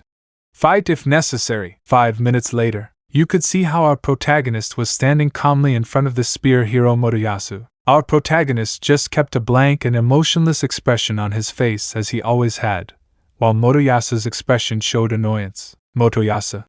How dare you, demon! Motoyasu would say, then spin the handle of his spear in his right hand and then begin to provide a firm grip on the handle of his spear, while at the same time, with the tip of the spear he would try to pierce our protagonist's head, something that would fail because our protagonist would quickly raise his left hand and then take the edge of the spear without any problem, as if it were just a butter knife. Raphtalia. Amohalo! Raphtalia would say in a worried tone, while at the same time, she placed her right hand on the handle of her sword. Hornet would simply take the handle of her sewing needle and then unsheath it, while a white thread with a small sparkle appeared in the hole of her needle. Philo would simply get into a fighting stance, while the Princess of Melromark would be frightened by the scene. Our protagonist would only see Motoyasu with a face that showed emptiness and darkness, while at the same time he would release the edge of Motoyasu's spear and then see how he retreated until he fell to the ground due to the sudden change of force in his spear. Motoyasu. Damn brainwasher, how dare you have Raphtalia, little Philo and the beautiful Hornet under your control, you are a damn monster, Motoyasu would say, while at the same time, we would see how his spear would begin to recharge with small rays which would increase in size and then head towards the sharp part of the spear and then direct it towards the chest of our protagonist, while at the same time, he rose from the ground. Our protagonist, seeing how the electrified spear was heading towards his chest, would decide to simply move his body to the left, thus managing to dodge Motoyasu's spear. Motoyasu. Perhaps the reason I was summoned to this world was to be the one to stop you, he would say, while at the same time, he raised his spear in a charging position, to which our protagonist would decide to stay still to see if Motoyasu's attack was strong enough to give him a single scratch. Out of nowhere, a large green energy sphere would appear on the tip of this spear, and then, this one would pronounce a few words. Motoyasu.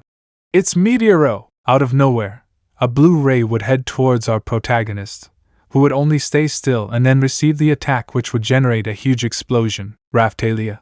Amohalo! Raphtalia would say worriedly. Hornet. Relax, he's not weak enough to die from that attack, Hornet would say as he watched how the explosion had created a smoke screen that made it impossible to see the state of our hero. Motoyasu. Without the money, Ren and Itsuki, Motoyasu would say. But his words would be interrupted when he saw the figure of a knight in black armor, so black that not even a black hole could compare to its darkness, a blue-gray cape worn by time, a kind of sword made of material made from pure minerals, and also a face as white as snow, which contrasted with the eyes, or so you could call the sockets of darkness that would make any hero, no matter how brave, die of fear. Motoyasu. Sikokomo? Motoyasu would say in terror when he saw that his strongest attack had done nothing to our protagonist, who would simply look at him calmly and emotionlessly. If you're wondering, Motoyasu's damage is like Sode's damage in the Colosseum of Fools, I mean, nothing lol. Our protagonist would just be calm, seeing that Motoyasu's strong attack was not strong at all. Even the delicate flower would have been able to withstand the power of that attack. Motoyasu. What the hell are you? Motoyasu would say while he in turn retreated in fear. Our protagonist would simply walk slowly and calmly, while with each step he took, an indescribable fear arose in everyone's body. Even Hornet would sweat from the murderous presence of her half-brother. Malty. Issei ha dios something mr. Motoyasu, Malty would say while yelling at him, but out of nowhere, her mouth would be covered by Hornet's right hand and then she would say something in his ear. Hornet. Mira put at, Hornet would tell her while Hornet threw her to the floor, putting her in a key, and then continue with their dialogue. Hornet. I can break your damn spine and make you a quadriplegic. I won't because it simply wouldn't be fun enough. I'll make your punishment 1,000,000 times worse. So until then you'll be a bitch to me, Hornet would say, then stand up and grab her by the neck of her dress and then throw her towards our protagonist, who would simply grab her by the neck and then let her fall to the floor while looking at her with a blank stare, making her understand that he wasn't going to waste his time killing a bitch like her, and that she wasn't worth anyone's time, thus causing Malty to look at him with disgust. Out of nowhere, our protagonist would see Motoyasu fleeing the place along with his companions. He would just walk towards them with a soft, calm and quiet walk, as if nothing was going to happen, but at the same time, it was a death sentence, while his shield began to be absorbed by a strange liquid which had the same color as his eyes, a color that dictated darkness, the color of death, black. While the shield was absorbed, Motoyasu and his companions fell to the ground due to black tentacles that would take them by the legs and then, something was heard, screams generated because their feet had been broken while their arms were turned in the opposite direction to which a body normally had, generating an even more heartbreaking scream. Something that did not matter to our protagonist who would only continue walking until he was in front of Motoyasu, and he saw him, the eyes of darkness, the eyes of death, the eyes of despair, the eyes that showed something empty. Motoyasu. WTH wait, please wait, if you want you can kill her. And I won't say anything, I swear, but please, let me go, Motoyasu would say as his companions crawled on the floor, but our protagonist would simply make the void begin to absorb them. Motoyasu. Perperdin, Motoyasu would say as something came out of his eyes, tears of fear, and that told him to stop. But he wasn't going to do it, until he simply got up and left. He wasn't going to waste any more of his time with scum like them, and he was going to show Motoyasu that from now on, he was his savior. Our protagonist would take Motoyasu's armor by the neck and then walk along with the girls who appeared in front of Hornet, Raphtalia, Philo and Malty. But why did he do it? Malty would say with a nervous look. Raphtalia. I love it, this time I'm exaggerating, Raphtalia would say angrily, while Philo just vomited due to the scene she had seen. Hornet. You wouldn't understand, Hornet would say calmly, and then see our protagonist who would only nod while raising his right hand and then directing it towards the inside of his cape and then taking out a kind of amulet in the shape of a breastplate. Baldur's breastplate protects its wearer with a tough shell while concentrating the soul. The armor is not indestructible and will shatter if it absorbs too much damage. Our protagonist would only put Baldur's breastplate on the hair of his armor, and then see how it was embedded in the armor, and then our protagonist would see how a small breastplate formed in his right field of vision. Out of nowhere, a large armor would surround everyone while Motoyasu and his companions' wounds healed.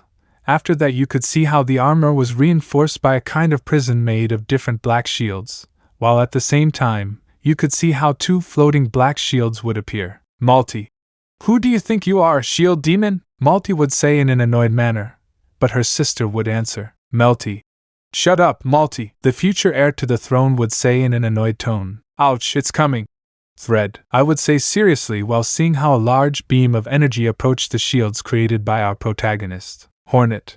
That power is it can't be, Hornet would say, upset, while the shields summoned by our protagonist broke one by one along with the wall. Our protagonist would only see this with a calm and relaxed look, seeing how Baldur's armor that was reinforced by the shield prison powered by the void resisted the great power of the lightning, while everyone was impressed with the great beam of energy that came towards them, which in the end would become narrower and narrower until finally the beam of energy would dissipate completely, leaving only the crater and our protagonists, and the hero of the spear and his team. Our protagonist would simply look around the whole place with his typical blank, emotionless gaze. Motoyasu. But what happened, main? The hero of the spear would say as he complained to his partner about the great beam of energy that almost hit them. Malty. That shocking destructive power can't be. Out of nowhere, applause would be heard in the distance, to which everyone would quickly turn their heads in the direction of the person applauding the recent destruction of the land full of life and vegetation. That was magnificent, the person would say, who was none other than the Pope of the church.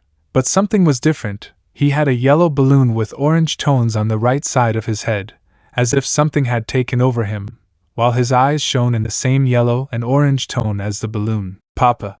And after that spell cast by several sorcerers like the blow of judgment, you are still able to stand. I expected nothing less from the being that sprang from the abyss, the Pope would say while maintaining a smile from which a yellow liquid flowed. Papa. The shield demon not only showed no gratitude for the sacred water that God has placed in his hands, he also deceived and agitated all the innocent people of this town, and that is why, as a representative of the goddess Radiance, it falls to me to show you the light, he would say while raising his hands as if it were a Christian cross. Hornet. Damn idiot, you don't know what you're doing, you'll lead this entire kingdom to ruin, Hornet would say as she looked angrily and at the same time surprised at the Pope, who only maintained his characteristic smile. Malty. Papa Baumus, did you realize what you were about to do? You were very close to killing the hero of the spear, and you almost did it with the future queen. Claiming her, the Princess of Melromark watched as the Pope's appearance grew more twisted. He would say as his words became distorted and his arms began to dislocate, along with some balloons becoming inflamed in some parts of his arms, and one of his legs began to slowly lose skin, then flesh, and finally only the bone remained, which was infected by different yellow balloons, while his entourage cried orange-yellow tears and smiled maniacally, as if something possessed them. Malty. What's going on? The younger sister of the Princess of Melromark would say, scared due to the sudden anatomical change of the Pope. The Pope would say while maintaining a maniacal smile that completely deformed his body. Hornet. You only speak nonsense, Diria Hornet would be while taking prepared for the fight. Malty. What are you saying? Don't be ridiculous. Only the royal lineage can rule and control this kingdom, the princess would say in an angry and authoritarian tone demanding respect. The Pope said as he saw our protagonist with one that showed a cursed light. The Pope would say, laughing maniacally as a yellowish liquid with orange tones ran down his mouth. Motoyasu.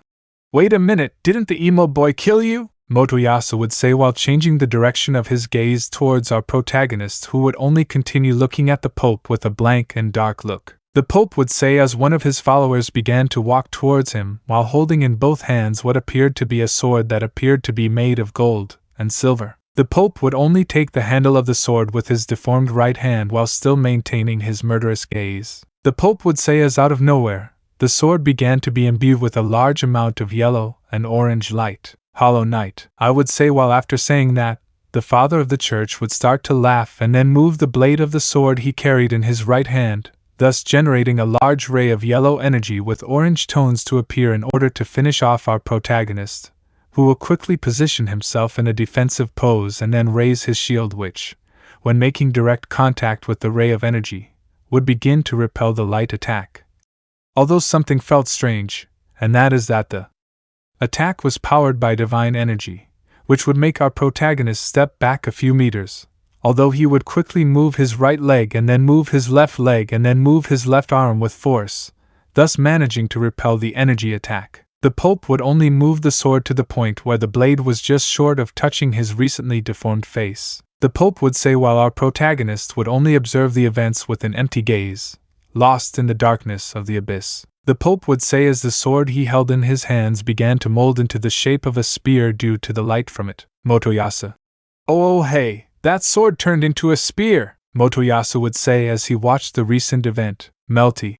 Then there's no doubt, that's a replica of the four weapons, Malty would say as she looked at the newly speared spear. Raphtalia.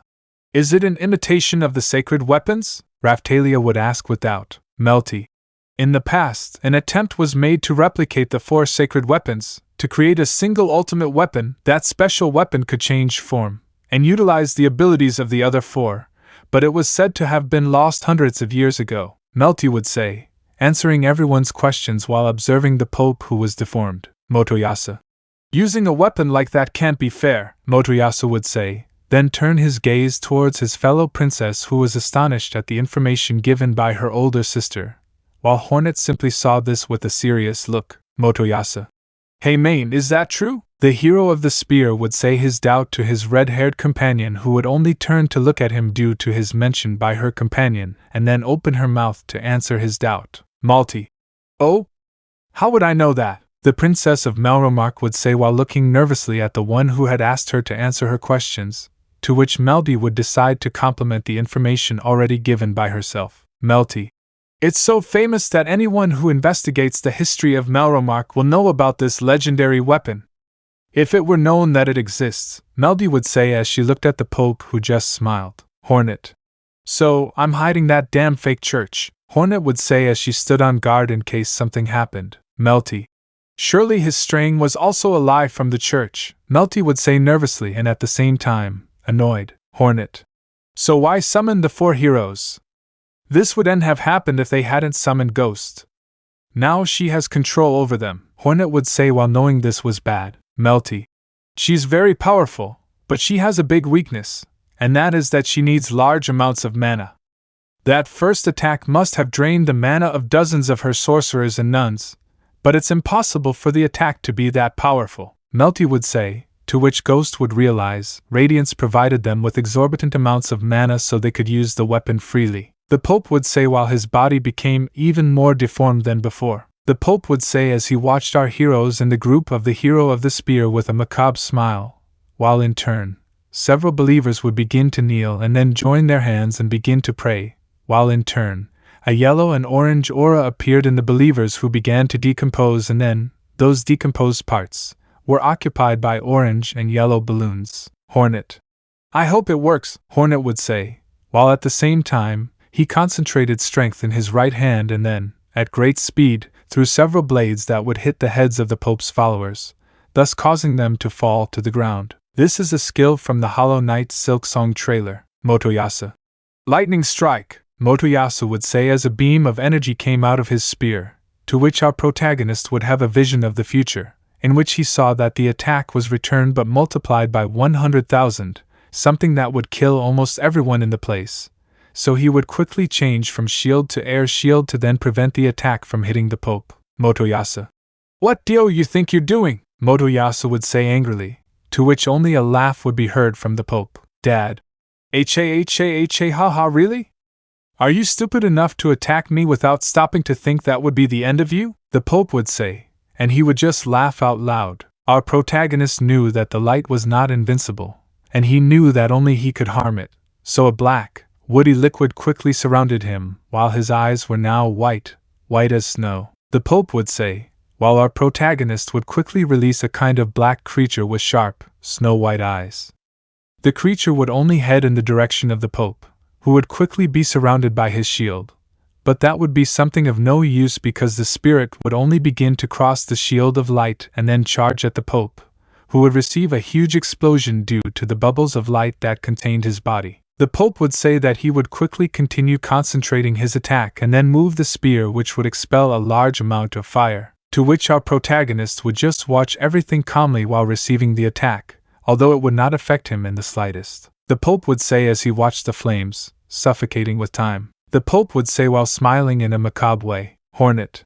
Idiots, now! Hornet would say, while out of nowhere, you would see how the Pope would receive a large amount of arrows and energy cuts from behind. This because he trusted his followers too much that he did not put a protective barrier behind him.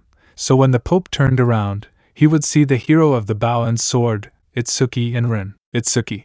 Well, looks like we're on time. I would say the hero of the bow, who would seriously see the walking corpse of the dad turning and smiling at the heroes of the sword and bow in a macabre way, something that would send chills down both of their spines. But they would still give serious looks. Rin just looked at everything seriously, and then raised his sword and then turned it in a direction of 180 degrees and then buried the blade of the sword while 16 other light blue swords. Rin.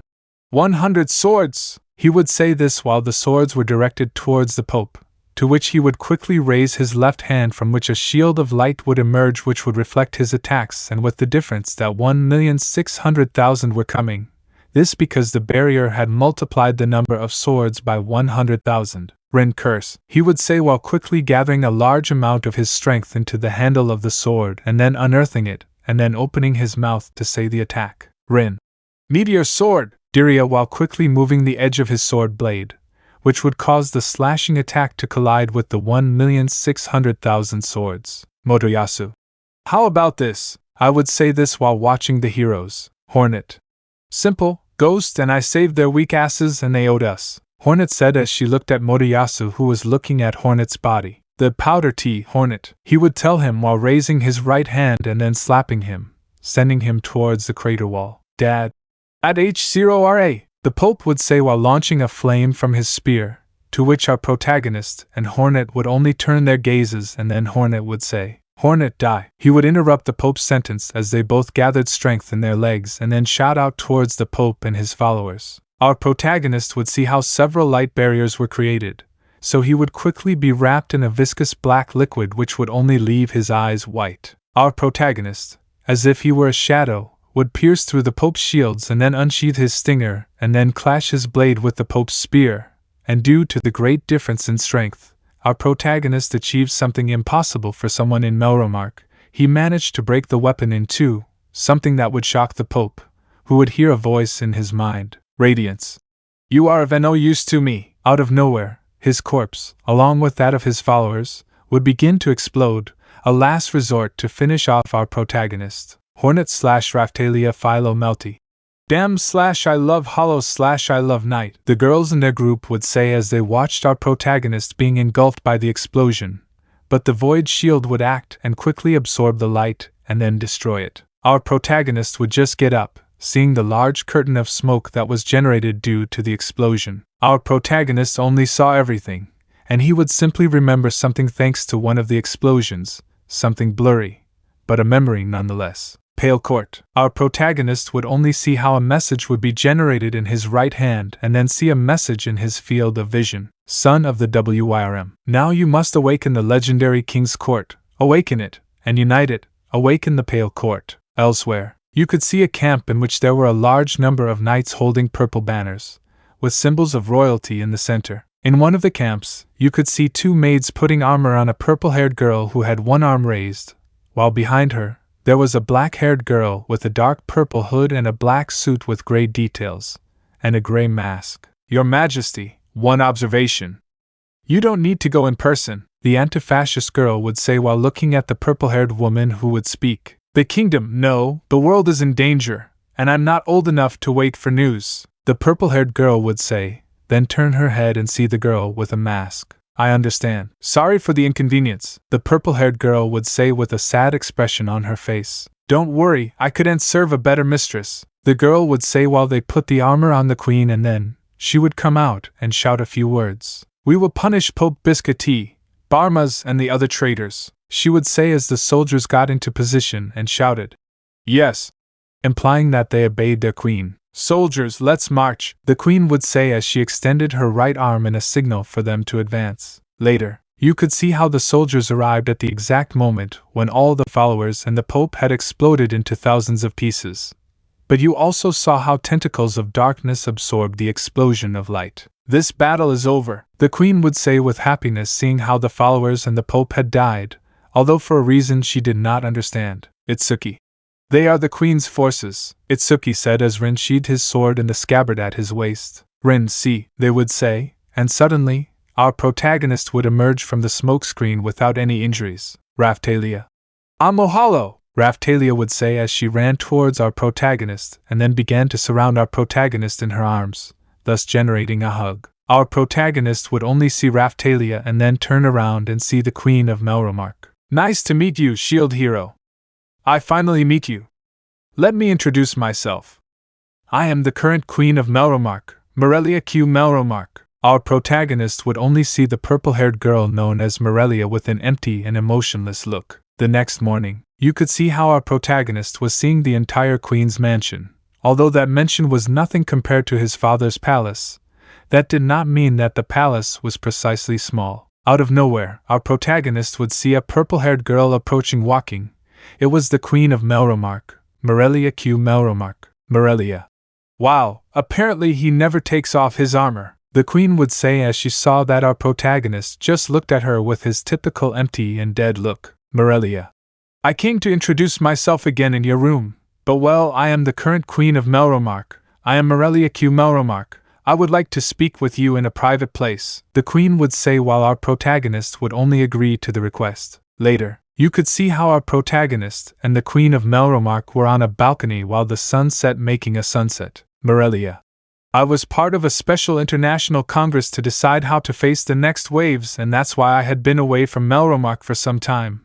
And what was agreed upon was that each of the countries would invoke one of the 4 heroes, and that we would all work together to be able to face the waves. Dear Morelia, something that our protagonist simply didn't care much about, since his mission was to seal radiance in his body for the rest of eternity. Morelia. However, by that time, Melromark had already gone ahead and summoned the 4 heroes together, which enraged the other kingdoms, and I went around trying to appease their fury, the queen of Melromark would say, her tones slowly breaking. The situation would remind our protagonist of how the Pale King, his father, had to make deals with the cloaks to keep the spiders from invading Halonist. Morelia. Of course, to keep those 2 under control, I had to leave my right-hand man in charge, who was a wise man I trusted completely. However, our protagonist knew what was going on. After all, he came from a kingdom that went through a lot of pain and suffering to be created. Morelia. And forgive my husband, it's just that Al-Cray hated the shield hero for a very specific reason, and the Church of the 3 Heroes used it to manipulate him, the queen would say watching the sunset, while our protagonist just looked on neutrally, not caring in the least. Morelia. Even Malty conspired against you, and forgive me, truly, I'm so sorry for not helping you when I could. However, I promised to clear your name, so what's your name? The queen of Melromark would say, to which our protagonist would simply look at her in a dead state and then turn to look at the sunset. Morelia. Sigh, all right, Sir Shield Hero, and fix all the damage done, and the humiliations will be compensated accordingly, and to reward you for fighting against the waves and leading the destruction of the Church of the 3 Heroes, I will give you our highest level decoration, as well as a payment for your services consisting of 500 gold coins, the queen would say, while our protagonist would only watch the beautiful sunset for some, boring for others, but for him, it was strange, because something was strange about him after seeing what he would do in the future, and something changed. Morelia. Melromark will not be able to withstand what is coming without the shield hero. His survival depends on you, the queen would say seriously as she watched our protagonist only see the sunset with a look that showed death. Morelia.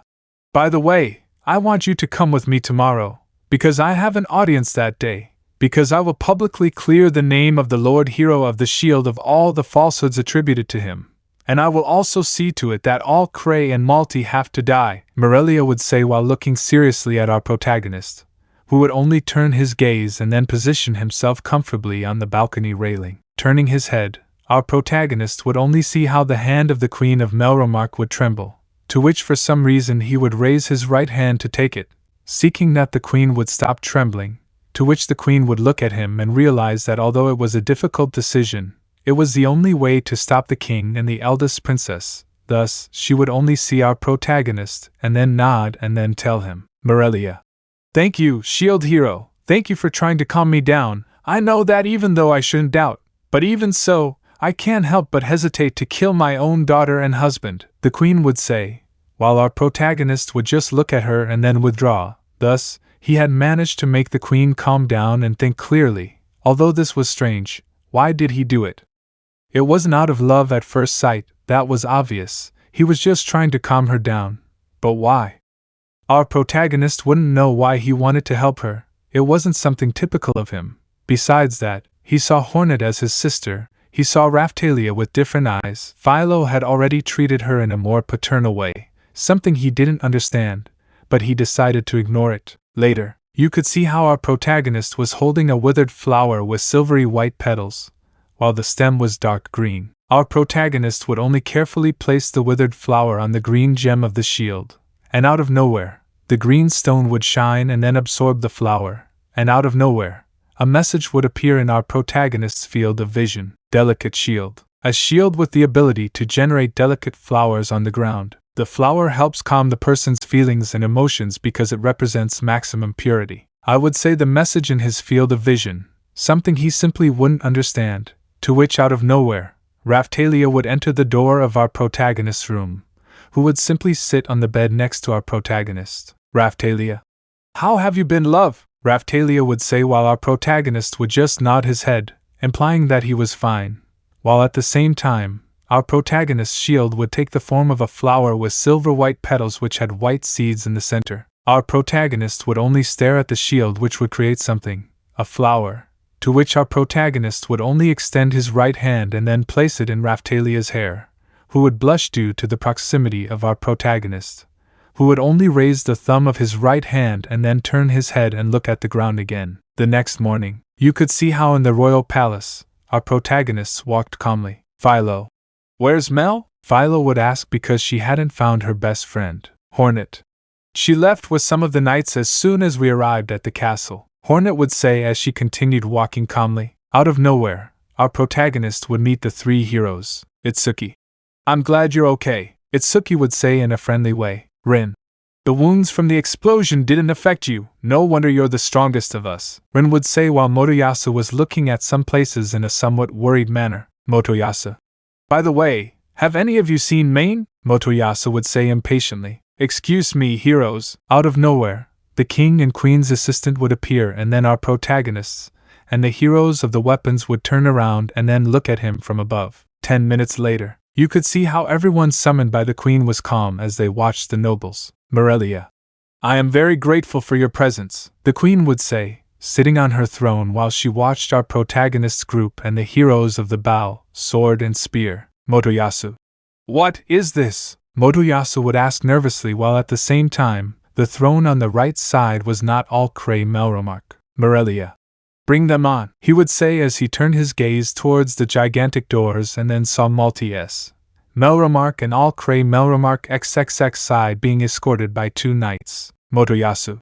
Main, Motoyasu would say as he turned around to see his companion being carried away by the knights. Malty.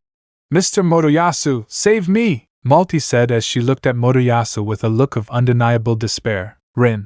The king is also handcuffed, Rin would say as he watched the king of Melromark being taken away by his own knights. Rin. What's going on? Rin would ask doubtfully. Morelia. They are criminals, she would say as she looked at her former husband and daughter in front of her with a serious look that showed no fear of killing them. Morelia. The time has come to begin, the purple-haired girl would say as she watched our protagonists. Morelia.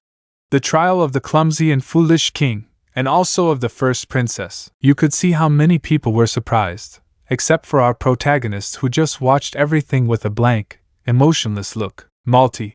MOM, why are you so cruel to us? Malty would say while the king just watched everything in an annoyed manner. All Cray. My queen, what is the reason for all this violence? This is not like you dash. But before he could complete his sentence, Spears held him back, making it clear to the king that he should not dare touch the queen. Morelia. And now, in the presence of the four heroes, I will judge the criminals who acted against our kingdom. I, as the queen, will be the judge and executioner in this trial, he would say indifferently, while looking at his daughter and the king in an annoyed and disinterested manner. All Cray. What thing? I would say this nervously because I was going to be executed and also because I had the blades of the spears too close to my neck. All Cray. Don't tell me the shield hero also brainwashed you, All Cray would say desperately trying to form a lie to get his way, to which Queen Silo would raise her right hand while extending her index and middle fingers and then, a kind of green energy sphere would be seen that would then disappear with a delicate movement of her hands on the part of the kingdom, which would cause eyes to form around the king's elderly body. Morelia. The shield hero doesn't have any ability to possess minds. I don't know who would believe otherwise, he would say, while in turn, one of the servants held in both of his hands a silver tray containing inside a plate with ink, a light blue bowl, a bottle of ink, a large and a small quill pen, and a knife with a yellow handle. Malty. What is that? Malty would ask while Morelia would just extend her left hand to then provide a firm grip on the knife handle. Morelia.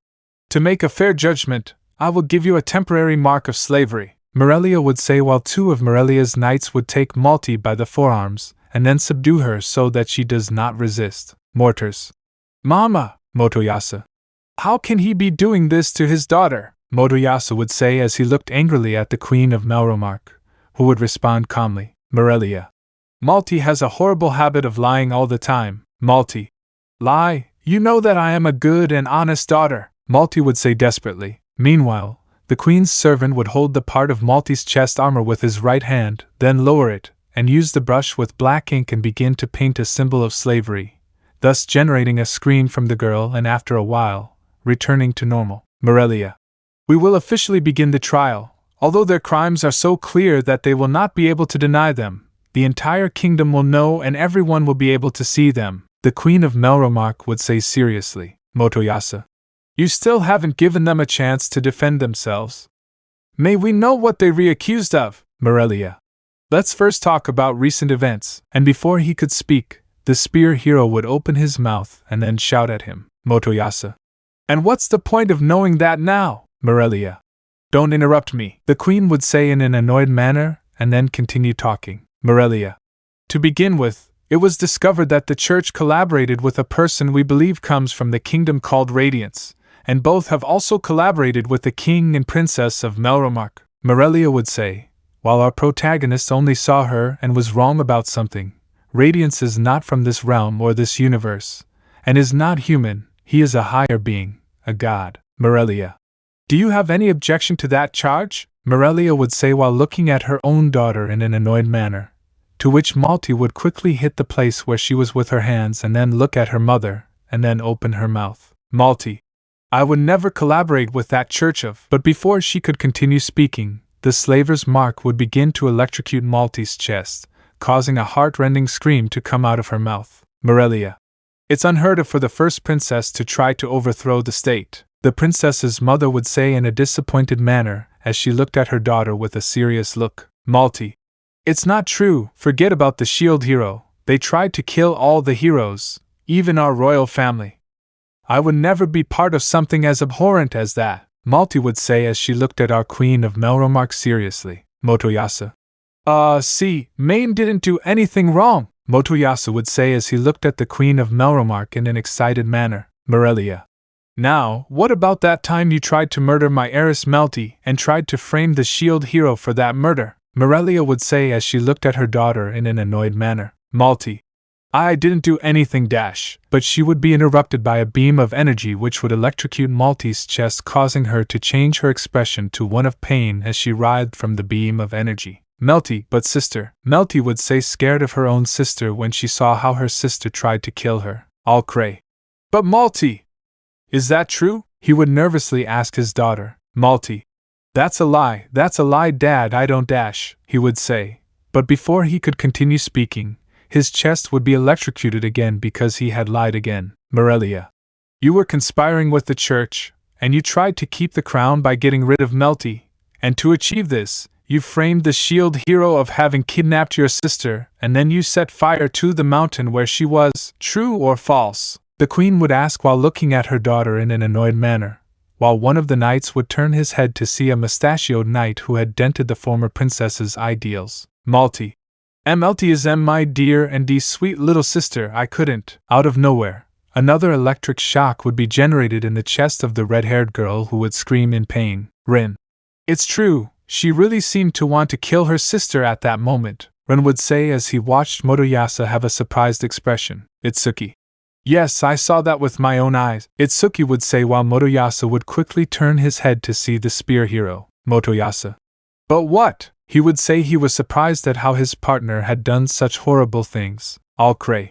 Malty, how could you do all this? The King of Melromark would ask, disappointed that his own daughter was trying to kill her younger sister, although of course, it was just an act, something clear on the part of the Queen. Morelia. Keep quiet, you also conspired with the church. How could you summon the 4 heroes while I was not in the kingdom? The Queen of Melromark would say in an annoyed manner while looking at her husband in a disappointed manner. All cray. Because he needed to summon the 4 heroes to save the kingdom and thus face the next waves, and the shield committed the worst possible sin against our daughter, the King of Melromark would say as he tried to formulate a convincing lie to save himself and his daughter, something that the Queen clearly did not believe. Motoyasu. That's right, the emo boy tried to grape Maine. Our protagonist would simply watch the entire discussion with a blank, emotionless look. Morelia. Well, let's ask Malty, Morelia would say as she looked at her daughter with absolute contempt. Morelia. Is it true that the shield hero tried to grape you? Morelia would say, knowing the answer her daughter would give. Malty. That's right, the shield demon grabbed me and then dash. But before she could continue, the slaver's mark would electrocute Malty's chest again, causing her to scream in pain this time, to which Hornet would only watch the situation and then laugh. Hornet. Ha ha ha, hey, you should be a comedian, bitch, Hornet would say as she looked at Malty with a serious and unscrupulous look. The three heroes were surprised by the frank revelation. Motoyasu. Wait, there must be a mistake here, Motoyasu would say desperately trying to save Malty. Morelia. Hero of the spear, you can also make a slave pact with Malty if you wish, Morelia would say as she watched Motoyasu just nod and then, once again, do the process of marking Malty's chest but with the difference that the ink contained Motoyasu's blood. Motoyasu. Okay, tell me Maine, you came to me for help that night at that inn because the emo boy tried to grape you, right? The spear hero would ask as he watched Malty being subdued by both knights. Malty. Yes, that's right. I was scared and that's why I looked for you, Mr. Motoyasu and dash. But she couldn't continue speaking because the red-haired girl's chest would be electrocuted by the slaver's mark. 2 hours later. Morelia. Can you understand it now? The queen would say hesitantly while with her right hand, she lowered the fan she was holding. Morelia. Even though they were both royalty, they used dirty tricks to eliminate their opposition instead of doing what was best for the kingdom. They only desired that power, no matter what they had to do to keep it. The queen would say annoyed while looking at Malty in an annoyed manner, while the princess would quickly open her mouth to think of a response. Malty. No, of course not, I just dash. But before he could continue speaking, his chest would receive another electric shock of the thousands he had received for lying. All cray. It's true, maybe my actions were unbecoming of royalty, but everything I did because I love my kingdom and my family, All cray would say, while inventing another lie to get his way. All cray. That's why I tried shield disaster, All cray would say as he watched our protagonist who just stared back at him in a dead look. While the queen didn't know how to react to the situation that was presented to her. Right now she was hesitating, and didn't know what to do. But then she remembered what they tried to do, and because of that, she stopped doubting, and knew that this was the best. All cray would just keep talking, trying to persuade his wife and youngest daughter, Morelia. This is my verdict, All cray Melromark XXXI and Malty S. Melromark are guilty of high treason, conspiracy and will be stripped of their right to the throne and I sentence them to death, the Queen of Melromark would say as she raised her right hand and then extended it while pointing her fan at the culprits. The former King Alcray would be surprised by his wife's decision, while almost everyone in the court would react in surprise except for two people, our protagonist and Hornet, who only smiled at the situation and had already planned her sentence. Hornet. Excuse me, but what if, first, we have them tear off their skin, and then, with long iron bars, hit the torn off parts and then, heal them and continue like this for a week, then, we break their fingers one by one slowly, and then, we cut off their upper and lower limbs painfully and slowly and then, go for their heads, may I your majesty, Hornet would say, to which the queen would only turn to look at our protagonist's sister, and then open her mouth. Morelia. That would be the ideal punishment for criminals like them. So the sentence given by Miss Hornet has been accepted, I would say as I watched the horror on all Cray and Malty's faces. Hornet would just get close to his ear and then tell him, Hornet. I told you I'd do something more fun than making you a quadriplegic, Hornet would say while just smiling and then go to where Raphtalia and Philo were and then leave the place. Although our protagonist did not know why he had helped people. Because, at night, you could see how in the dark blue night sky, a yellow light would appear from which a person would emerge with part of his head broken, but he had an orange balloon covering that part, while his eyes, which looked more like sockets, were yellow. Hollow night, I would say, while its light caused the plants to become infected. The next morning, you could see how our protagonist was driving Philo while Hornet was only holding a somewhat dusty book with both hands and Raphtalia was just watching everything with a relaxed smile. Philo just kept pulling the carriage while our protagonist only saw the small rays of the sun appear in the distance. Then look ahead and see the Church of the Four Heroes of the Shield. After arriving, you would see how an explosion would come out of Philo's body, from which Philo would appear in her typical outfit, while our protagonists, Hornet and Raphtalia, got off the carriage. Our protagonists will just walk calmly until they reach the front of the door of the Church of the Four Heroes, to which, out of nowhere, Raphtalia would speak. Raphtalia. I love Hollow, look at that, Raphtalia would say while raising her right hand with her index finger pointing at something, to which our protagonist, Hornet and Philo, would turn their heads to be able to see the symbol of the four heroes instead of the three heroes. Raphtalia. They'd put up the emblem of the four heroes. It seems the kingdom is in the midst of a change, Raphtalia would say happily, and then our group of protagonists would start heading towards the entrance of the church. Upon entering, you could see many more modifications, such as the interior of the church and other things. Welcome, it's good to see you, hero. The Queen entrusted us with the defense of this hourglass. Please go ahead and use it, a knight who had helped our protagonist in the previous wave of calamity would say. 5 minutes later, you could see how our protagonists were in front of that big hourglass. Now let's begin. We'll start with the class promotion, the knight would say. Then he would see how Raphtalia and Philo placed their hands on the hourglass.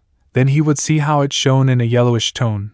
Then he would see how in the field of vision of our protagonist he could see some words that they were saying. Promotion, a class promotion was made. Promotion. Do you agree to surrender the rights of choice? He would say the message while our protagonist just looked at him with a lost look. 7 in the void. 19 minutes later, you could see how our group of protagonists were in front of the throne of the Queen of Melromark. You could see how Philo and Raphtalia were a little discouraged. Hornet.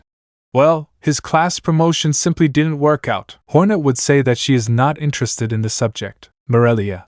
I've heard of some specific items that forced a class upgrade on the user, Morelia would say while seriously observing our protagonists. Hornet. So that lock of hair Vittoria gave him is the cause. Deria Hornet, who was carrying Philo on her shoulders, who was playing with our protagonist's hair. The Queen would think about it for a second, then open her eyes in shock. Morelia. Vittoria, the Queen of the Philolial, the Queen would say in surprise upon learning that one of her heroes had met Queen Philolial. Malty. I wish you could have seen her. More than a queen, she looked like a goddess, Malty would say while being interrupted by her own mother. Morelia. Malty. Could you please tell me what you know about Queen Philolial? The Queen would say as she looked at her daughter. Malty. Of course, in his bird form, he's as big as a great tyrant, and his feathers were blue like the sky, Malty would say as her mother approached her, and then asked her more. Morelia. Did you see anything else? The Queen would say, and then be answered by her own daughter. Malty. Yes, when I was on top of her head, the feathers on it looked like a crown. I really felt like I was dreaming, Malty would say, while Hornet was just wondering one thing, and that was how Malty would react upon seeing the size of a WYRM, which according to its size, the Philolial Queen would be an atom to them. After a while, the Queen would be back on her throne and then open her mouth to answer why she had called them. Morelia. Tonight I'm planning to host a banquet to celebrate the four heroes, the Queen would say as she looked at our protagonist, who would only maintain a blank and emotionless look. Morelia. Okay, certainly. The banquet will be only an excuse, since I must give private information to the four heroes. At dusk, our group of protagonists could be seen standing next to a window of the royal palace, to which, out of nowhere, a servant of the Queen would appear and then give information to our protagonists. Shield hero, please continue. That would be the information the maid would give, and then leave. Our protagonist would just start moving forward without first raising his right arm, and then waving it in farewell as he followed the servant. Later, you could see how our protagonist was sitting in a high-quality chair along with his fellow heroes, Ren, Motoyasu and Itsuki, who seemed to be having problems among themselves. Morelia. I'd love to start our meeting as soon as possible, but they don't seem very enthusiastic, Morelia would say while our protagonist just looked at the environment with his typical monotonous and empty look while only silence came out of his mouth. Our protagonist just turned his gaze towards the Queen and then nodded to her, signaling that the meeting could begin. Morelia. Recently, the insiders of the Church of the Three Heroes have brought you all a lot of trouble, and that's why we would like to make it up to everyone, and it seems the islands of Mira will be active again very soon, the Queen would say as she intertwined her fingers. Rin, Motoyasu and Itsuki's reactions were ones of surprise and excitement, while our protagonist just maintained his same blank, emotionless look. Rin. Are you serious, Itsuki? And that will appear with the bonus field? Our protagonist would just look up at the ceiling while listening to the information given by the Queen. Morelia. Once every 10 years, the islands activate. When they do, a special effect occurs on them, and the experience gained there increases, Morelia would say, while our protagonist only continued to hear the Queen's voice, to which another voice would interrupt the Queen's voice, which was coming from Motoyasu. Motoyasu. Are you telling me you don't know something so obvious, emo boy? Motoyasu would say that he was trying to humiliate our protagonist, although he wouldn't care in the least. Morelia. Although, there is also something serious I want to talk to you about, Morelia would say as she watched the four heroes. Morelia. We have been informed about an infection with yellow bubbles capable of infecting living beings.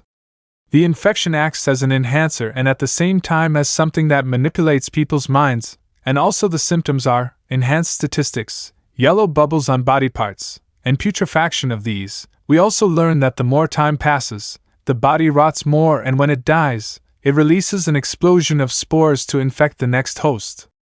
There is no cure yet, but we could see how the Shield Hero Lord was immune to the infection because he received an explosion in the face by the followers of the cult of the three heroes. Morelia would say, something that would impress the three heroes, but that did not impress our protagonist. After all, he already knew about all this because he experienced it firsthand. After that, the Queen would explain more information about the waves and the island of Mira. Later, our protagonist could be seen at night remembering the words he had received from his father. The Pale Court were the 5 royal knights. According to our protagonist, he dreamed 2 were alive, while the other 3 were dead. Suddenly, our protagonist would move his right hand and after a few seconds, take out a kind of yellow handle with pink and purple tones. Our protagonist would only look at the sword handle with a look that showed emptiness and disinterest. Out of nowhere, he felt his hair being lifted and then heard the sound of scissors, so when he raised his head, he saw that it was Raphtalia. Raphtalia. I'm sorry, but master, your hair looks really ugly. I think it needs to be improved, Raphtalia would say as she began to cut our protagonist's hair, although he didn't care and just let her continue cutting. Raphtalia. Miss Hornet is someone amazing. She could lift 40 men with one hand, but it seemed that even with her tongue she could do it, Raphtalia would say as she continued cutting our protagonist's hair, something that reminded her of her childhood, a short one, but one that gave her happiness. Raphtalia. Thank you so much for everything, really, thank you, Raphtalia would say as she continued cutting our protagonist's hair, who would only look at the moon, one that he considered equal to him, someone of light, who hid the darkness, although he also couldn't help but compare her to Raphtalia, someone kind on the outside, but inside a horrible past, one that reminded him of him. The next morning, you could see how our protagonists were in a carriage heading to the ship that would take them to Mira, although, Raphtalia. Hollow Master, can we make a quick stop? Raphtalia would say, to which our protagonist would only agree while still controlling Philo. In the afternoon, you could see how our protagonist saw Raphtalia along with the half-human boy from a few days ago being next to Raphtalia. Raphtalia. Rifana, you've come home, Raphtalia would say while our protagonist, Hornet and Philo watched from behind Raphtalia so as not to disturb her. Our protagonist just looked at everything with his typical empty stare, although this reminded him of the same memory from a few months ago, although that memory, in which he didn't help a vessel, seemed manipulated. It seemed as if that wasn't the true memory, as if something had changed it. Our protagonist would just stop remembering that, although he couldn't, because he had already experienced something similar, although unlike Raphtalia, no one helped him. After a while, you could see how our protagonist was walking around the place and then, he heard an unknown voice. Hello? Our protagonist would only turn to look and then see that the person who had called was a red-haired boy, an armor pauldron on his right shoulder, along with a black and red t-shirt, as well as a leather belt that held the pauldron of his equipment, and along with that, he also wore black gloves with leather belts, as well as a tattoo on his left arm and a sword sheath at his waist. Along with that, he had black pants with brown boots. Hey, are you a resident of this town? The strange red-haired man would ask, to which our protagonist would only shake his head, giving him to understand that he was not from that town. I understand, this is terrible, right? There are only ruins no matter where you look. Was your home destroyed too, brat? The red-haired boy would ask, although our protagonist would only shake his head while still keeping his blank gaze. Although something seemed strange to him, he had called him a brat. But that didn't make sense, because our protagonist was 2,789,000,000,000 years old and Hornet is also 400 years old, so he wasn't a brat at all, although he wouldn't answer the red-haired boy. What happened, brat? The red-haired boy would say, to which our protagonist would only deny, although something seemed strange about the boy. Out of nowhere, a blue-haired girl in a maid outfit with shades of blue and red would appear, appearing to be the red-haired boy's companion. Lark, it's time for us to go, the blue-haired girl would say, and then be answered by her partner, Lark. Sure, I agree, the red-haired boy known as Lark would say. Lark. We must win the battle, the red-haired boy would say in a whisper, although our protagonist, due to his excellent hearing, would be able to hear him. The next morning, you could see how our protagonists would head towards a ship to board. Somewhere else, you could see how there was a decapitated corpse of a knight, while another had his eyes bulging out of their sockets, while you could also see that he did not have a jaw, while another had a hole in his chest from which there was no heart, because it was in his mouth, or well, the pieces that were left of it after being chewed, and finally, you could see millions of mountains of corpses, while a boy with snow-white hair, with white skin, orange-yellow eyes, and a bubble emerging from a part that seems to be broken from his head would appear. The boy had a green cape along with black armor, black as the deepest part of the abyss, and also a stinger. Elsewhere, you could see how our protagonists were in front of the strangers with whom our protagonist had started a conversation, more or less. Lark. My name is Lark Burke, but you call me Lark, and her name is Therese. She would say Lark, to which her light blue-haired companion would respond with her full name, Therese. My name is Teresa Alexandrite, the light blue-haired girl will say in a friendly way. Raphtalia. Does that lady come from some foreign kingdom? Raphtalia would say as she looked at the light blue-haired girl. Raphtalia. Because I don't understand anything he's saying, Raphtalia would say, something that our protagonist would only see with a blank stare, and then, he saw them, and he knew something. They were with the girl from the third wave. The red-haired boy would only turn to look at his partner, the Ark, Teresa. He would say Lark and then see how Teresa would follow him, and then extend her right hand to touch the red gem, causing it to begin to shine in a light reddish tone. Teresa would only move her right hand, causing the reddish light to follow the tips of her fingers, then position the light on her neck, then see how it would disappear while Teresa lowered her right hand and then proceeded to open her mouth and speak. Teresa. Excuse me please, can you understand me now? The light blue-haired girl would say, to which Raphtalia would quickly answer her question. Raphtalia. Oh, Raphtalia would say, while Hornet only saw this seriously, knowing that her companions were up to something, in addition to the fact that Lark had an axe that looked like a legendary weapon like our protagonist's shield. Teresa. I'll introduce myself again. My name is Teresa Alexandrite, Teresa would say, to which Hornet, Raphtalia and Philo would respond. Hornet. My name is Hornet, Raphtalia. You're gonna buck me, Raphtalia, Hornet and Raphtalia would say, while Philo would quickly approach the ears so that they could hear her. Philo. And I am Philo, the girl would say cheerfully as always. Lark. Nice to meet you, Lark would say, then raise his eyes and see our protagonist, who had just remained silent with his typical empty voice. Are you? Ark, the red-haired boy would say, to which our protagonist would just remain silent, to which his sister would save him from the situation. Hornet. He can't talk, and he doesn't have a name, but you can call him Ghost, I would say Hornet, to which Lark would only emphasize. Teresa. Sorry to bother you, but are you guys headed to Mira Island to level up? Teresa would ask, to which Raphtalia would only answer. Raphtalia as Philo. That's right, Philo would say as he raised his left hand. Lark would only see Philo and then accentuate. Lark. Well, would you like to join forces? It's always better to fight as a team, Lark would say, to which our protagonist would only see the latter and then a light knocking would be heard on the door. Sorry for the inconvenience, a local person would say. Then open the door to the room. 5 minutes later, you could see how our protagonist walked with a boy with a cloth and blue clothes. If the 4 heroes give a few words of support to the crew members, they'll all be greatly encouraged. 3 minutes later, You could see how our protagonist looked in a dead state at the other three heroes who were lying on the ground, dizzy. Our protagonist would just remain silent before the scene present in his eyes. Itsuki. How can you say that you're not going to Highschool? Itsuki would say while holding back the urge to vomit. Rin would only respond with an excuse. Rin. It was another traum. But before he could continue speaking, he would quickly raise his right hand and then use the palm of it to cover his mouth to prevent himself from vomiting. Out of nowhere, Motoyasu would start vomiting into the water, at which point a large white fish would crush Motoyasu, while another fish would fly out of the water while out of nowhere. Philo would come out of the water and then kick the fish, sending it flying towards the center of the ship. Philo would only raise one of his wings and then speak. Philo. You see, master? I got some little fish for dinner, Philo would say while Rin would only see the water. Rin. Smells like fish, Rin would quickly raise his right hand and then cover his mouth again to avoid vomiting. Lark, hello brat, Lark would say, and after greeting him, he would turn to look at Rin and Itsuki. Lark.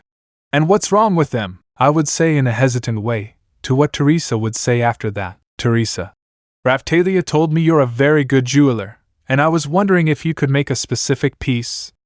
I'd like you to make an accessory for me, Teresa would say, to which our protagonist would only see Teresa with a blank stare, since if she did, she would most likely use it in the second wave, to which she decided to make it defective, although of course she wouldn't do it in a noticeable way. Our protagonist would only emphasize, to which the light blue-haired girl would only put her hands together, and then respond. Teresa.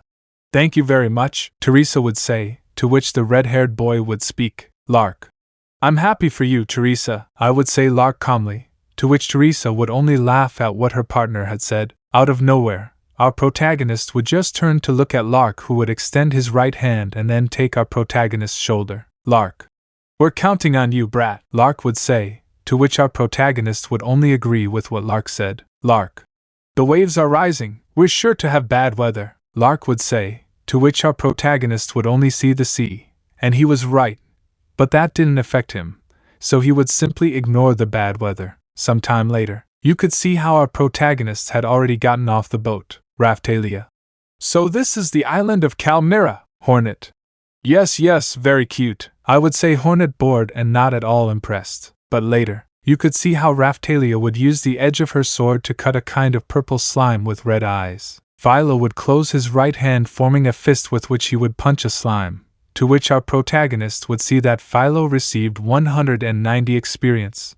So he would simply change his shield to one in the shape of a bug surrounded by copper with silver, and the green gem in the center. Collector's Shield. Collect more experience than received. The shield grants 600% experience to the user, or their allies. Our protagonist would only see this stoically and then spend a large part of his time killing monsters, until they went to other islands, increasingly more dangerous until they ended up because it had already gotten dark. Experience gained, 33,672,927,295. Our protagonist would just calmly observe everything.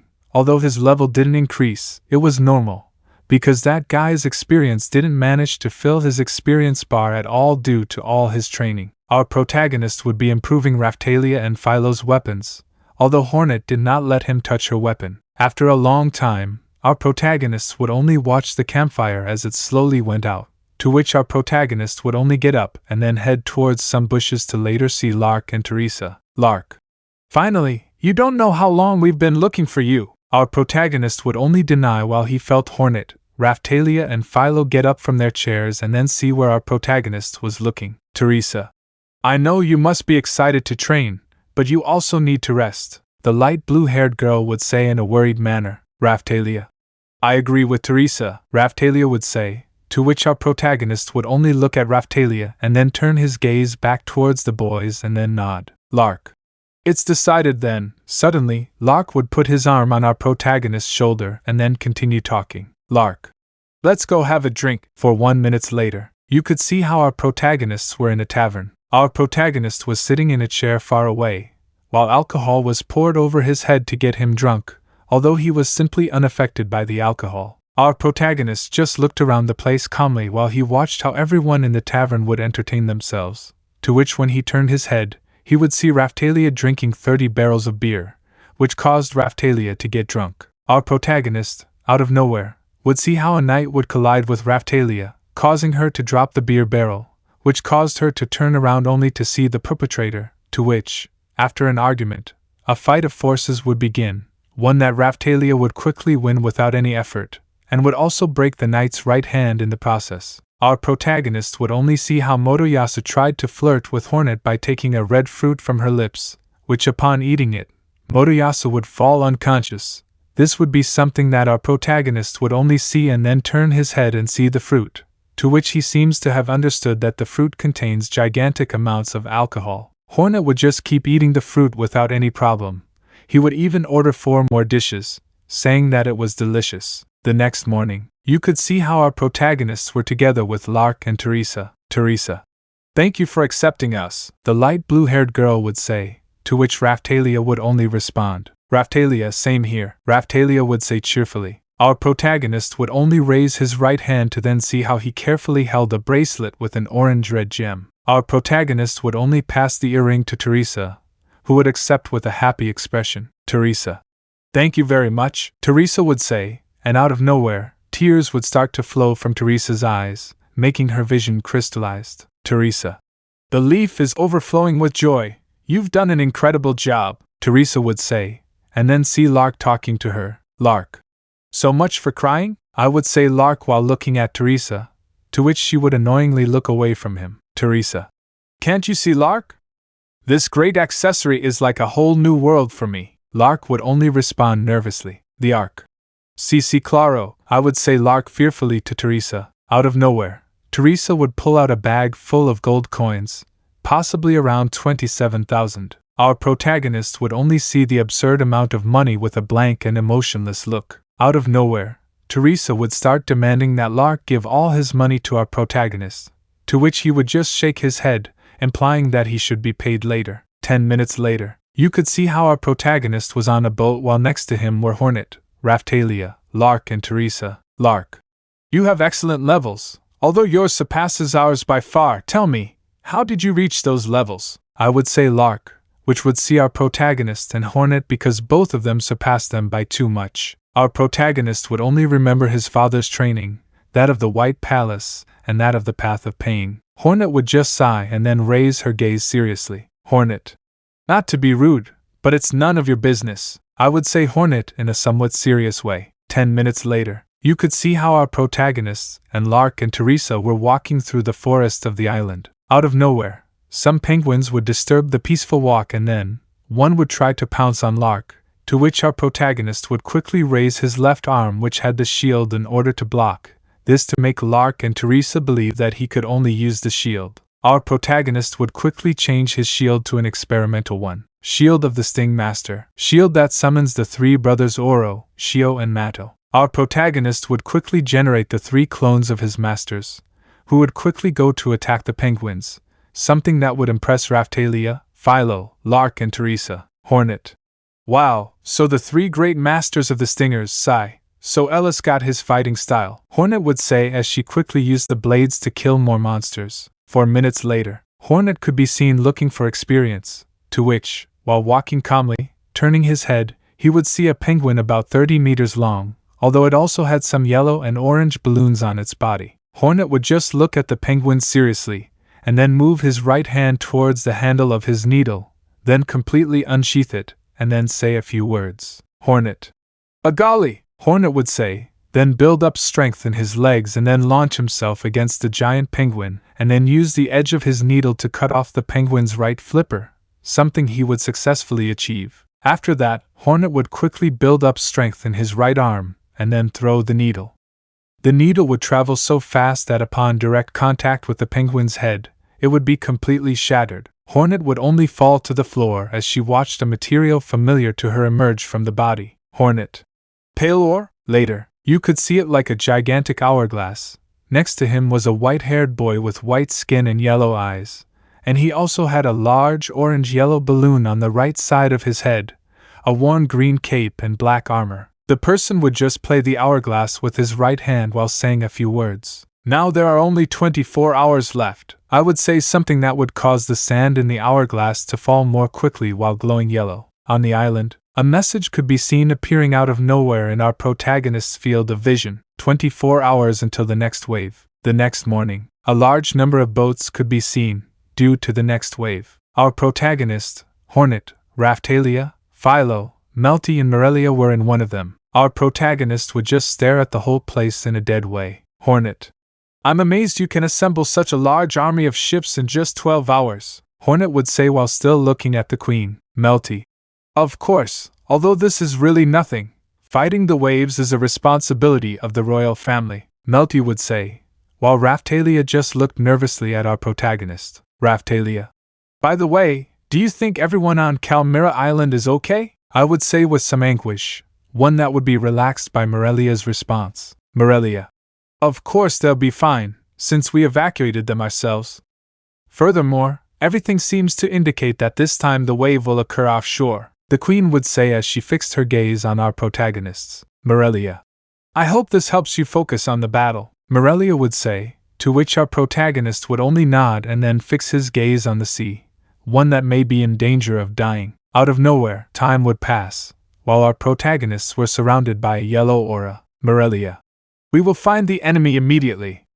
Everyone, prepare for battle, the Queen of Melromark would say as her ship began to disappear into small yellow particles and then appear in a place with a blood-red sky and green, blue, and purple portals, although there were also yellow portals. Out of nowhere, a large number of primal aspids would emerge from the portals along with angry, vengeful flies. Hornet would be surprised to see those bugs, because he thought that other creatures would come out instead of those bugs. Our protagonist would quickly see humanoid monsters coming out of the other portals. Out of nowhere, the knights would start throwing large quantities of barrels with explosive contents into the sea, which generated a huge explosion, which Hornet would take advantage of to shoot into the sky and then move both of her hands to her dress, from which she would take out a flail in each hand. Hornet would quickly launch the flails towards the primal aspids and the wrathful, vengeful flies, something that caused them to be destroyed, although the corpses of the vengeful flies upon falling into the sea would begin to explode, causing more water to come out that would prevent us from seeing what was coming out of the yellow portals.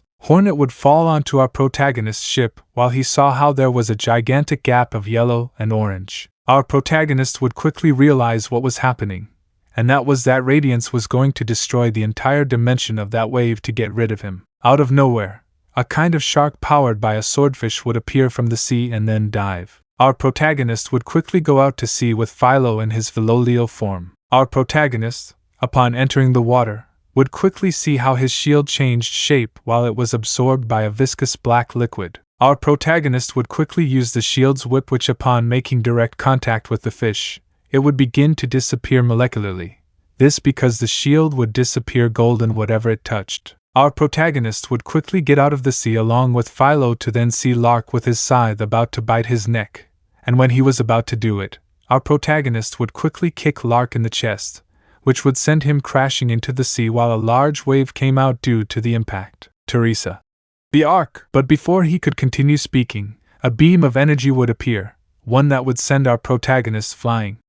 That beam was from a person, or rather, a vessel, a lost relative. Raphtalia. Amo hollow, Raphtalia would say, to which out of nowhere, some bugs would take her by the neck while some drooling husks began to torture her, to which suddenly, a noise was heard while a quick cut was generated. Button, the person would say, then help Raphtalia get up. Raphtalia, upon seeing him, saw that he looked a lot like her master, but at the same time, different. He had a blue cloth on his head, blue-green antennae, blue and light blue armor that was black on his arms along with his legs, and a stinger in his left hand. The person would extend his right hand to help the raccoon, which would extend its right hand to then take it. Raphtalia. Who are you? The girl would say, to which the person would respond in a kind and relaxed manner. My name is Quirrell. I would say this while helping Raphtalia up. Quirrell. Next time be more careful, these bugs are a bit annoying, Quirrell would say as he turned to look towards the multiversal gap. Quirrell. Well, I think there's more work to be done than there should be. Suddenly, feathers would fall from the gap while out of nowhere, a scythe would cut Quirrell's neck, to which he would quickly appear behind the attacker who was Lark himself. The Ark. But what? But before he could continue speaking, he would receive a kick to the chest that would send him flying. Quirrell. Hey, I don't want to fight with you, we better relax, Coral would say, then raise his left hand with which he would lightly hit Glass in the neck. Coral. I'm sorry, but you made me hit you, he would say while at the same time, he dodged a flame and then accumulated strength in his legs to then shoot out towards the red-haired girl who had attacked him and then lightly hit her neck with his right hand. Coral. Well now dash, but out of nowhere, a vessel would go to hit Coral's head with his right leg, to which he would quickly duck to avoid the kick which would generate a wind which would break one of the ships and then he would raise his right hand from which he held a worn stinger and then try to hit Coral with the edge of his stinger.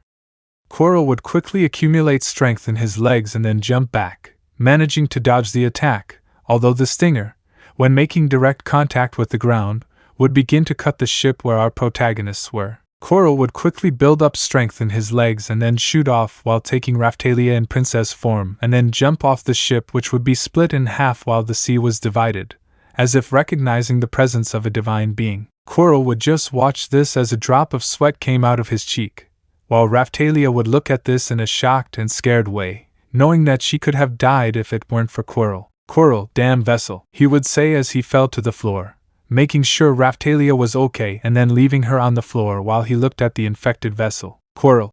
I have to protect the kingdom of Hallowness, go through a multidimensional portal and face an infected vessel. Today is not my day, he would say as he prepared his stinger and exposed himself in a fighting stance while the vessel would do the same. Both opponents would look at each other and then both would shoot at each other.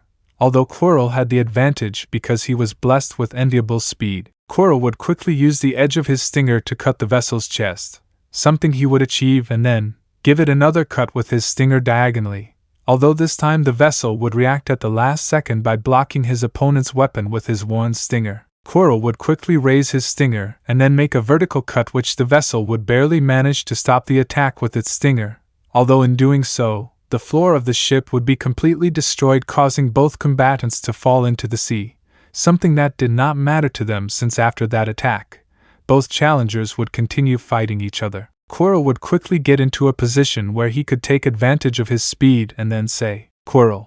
Kazaa! Coral would say while the vessel would block the attack with its sting, although this time it was faster to block, although it would fly away due to Coral's strength and speed which prevented it from falling to the ground. Coral would continue to lead the vessel to a ship with which he would smash it, then raise his right leg and kick it in the face. Hornet, turning her head, would see the battle in surprise while some words were on her lips. Hornet.